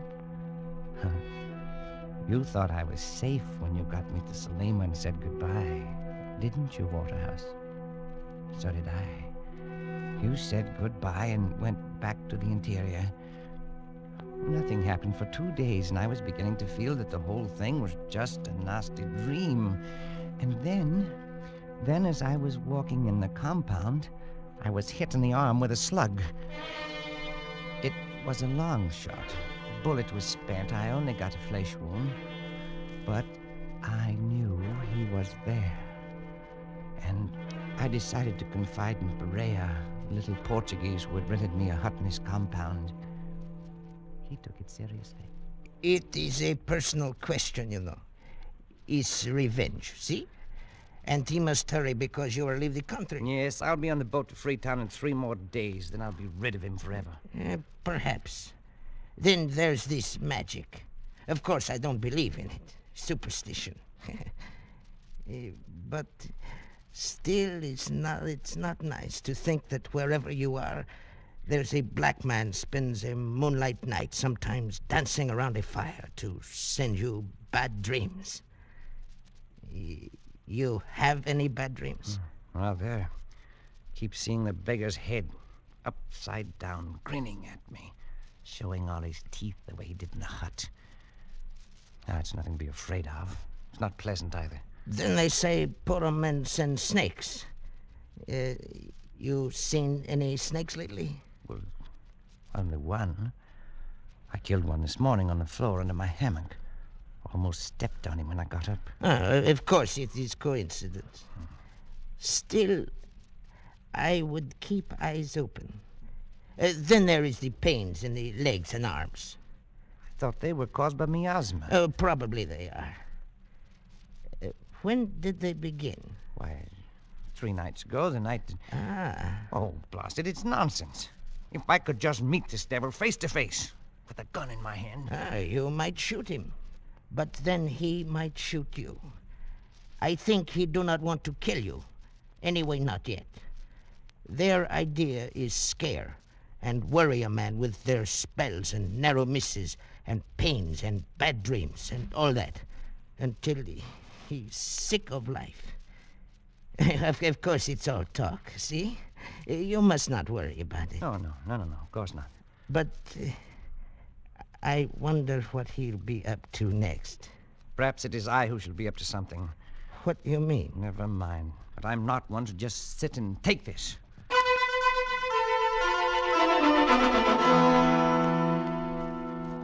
That very afternoon, I had a conversation with a roughneck Mendai tribesman I found there in Salima. He showed me a little iron dagger and demonstrated how one struck at the back of the neck. He agreed to do the job for the price of a double-barreled gun with an ornamental lock. I went back to Parea's, feeling better than I had in days. That night, the Portuguese and I were sitting in his living room playing cards, when suddenly the Mendai rough strode in without so much as a knock. Who is it? What do you want? Oh, it's you. Have done what you tell me. Have proof. What is it you have in the package? Is that blood dripping? Proof. Here. His head. Oh, no, no, no. This man you want. Now I get gone. You didn't have to bring this. I didn't ask for such proof. You mean, Senor Pollock, you got him killed? You did not kill him yourself? Why should I? But he will not be able to take it off now. What do you mean, take it off? Look at the cards. They are all spoiled with this blood. What do you mean, take what off? You must send me a new pack from Freetown. You can't buy them there. Take what off? It is only a superstition, I forgot. The natives say if the witch, he was a witch, but it is all rubbish. Go on. Well, they say you must make the Poro man take the curse off or kill him yourself. It is very silly. Gun. No. Yes. I'll make it 2 guns if you'll take that beastly thing away. No. 1 gun. No. All right. Freya, that gun you have for sale, give it to him. I have the money right here. Yes. Over here. Now, take it and go. Thanks. It is funny how the head sits upside down. Just the way I saw him that night. Just the way I see him in my dreams. Like it was weighted that way. You will take him with you when you go. Maybe take him now. My cards are all spoiled. There is a man sells them in Freetown. You should have killed him yourself. Stop it. Stop it. Stop it!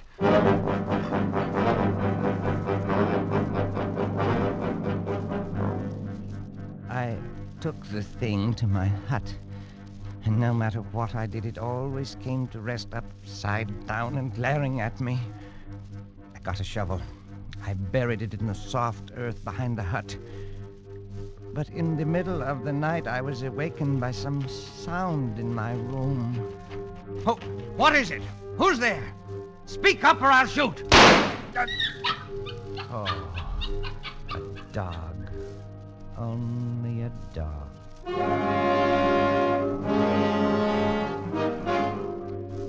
Yes, it's only a dog.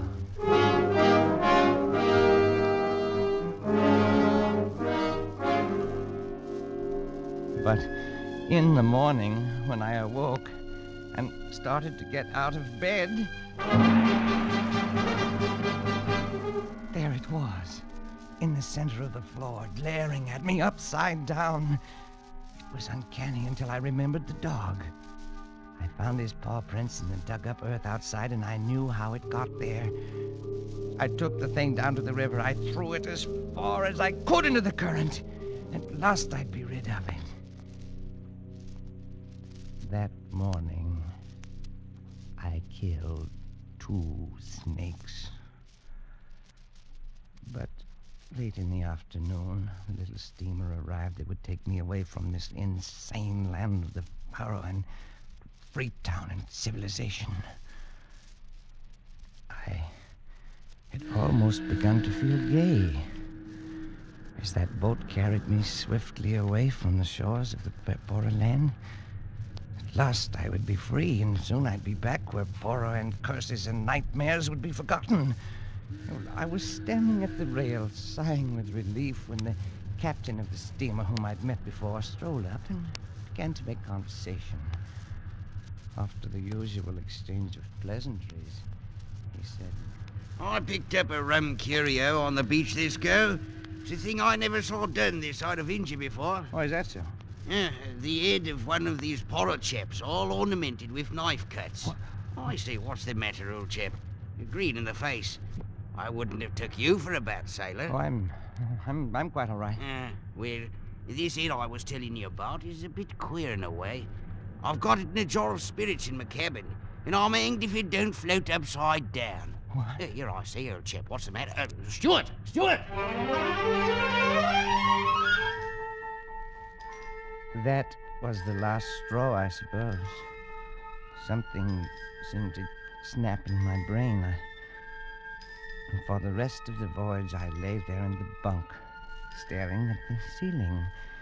And I had the strange sensation that the boat was made of glass, transparent, and that I could see up through the ceiling into the captain's cabin, see the poorer man's face floating in a jar of alcohol upside down, grinning at me. I suppose the actual head is still in the captain's cabin in Freetown, but it didn't matter. The poorer man's work had been done by then, because now I carried it with me everywhere, in my brain. I saw it everywhere, anywhere. Any object that was round, like a hat or a pillar or a vase, suddenly developed features when I looked at it. Ugly, scarred features with a grinning, mocking mouth. Features turned upside down. When I docked in London, I went straight to my banker's office in Cornhill. And the security is all in order, Mr. Pollock. You shall have to watch things, of course, but all in all, you shall have enough to live quite comfortably and to enjoy a reasonable amount of freedom. Then, too... I say, Pollock, what are you staring at so fixedly? That thing. Hanging from your mantelpiece. Oh, yes, I see. The potted fern. Rather pretty one, isn't it? Oh, yes. Yes, very pretty. I must do something about it, though. It's always dripping water down on the fender of the fireplace. Makes it rusty. I was wondering about that. It looks red, almost like blood. Rust, you know. Yes. Oh, by the way, that reminds me. Can you recommend a physician for mental troubles? I've got a little, what do you call it? Hallucination. The poor man grinned at me fiendishly, and I stared back at him. The banker watched me very curiously for a moment, and then he gave me the address of a doctor, and I left his office. That's when my accident happened. To a man who's been many months in the jungle, a busy London street's confusing enough. But when a head comes rolling down the middle of the street, and between your legs... No!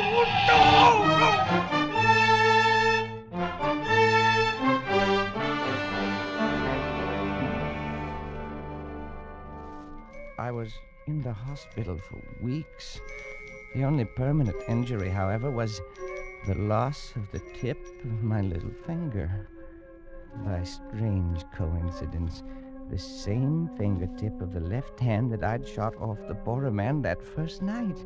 Well, even in the hospital, the poorer man was with me all the time, everywhere. The doctors couldn't help me. My friends couldn't either.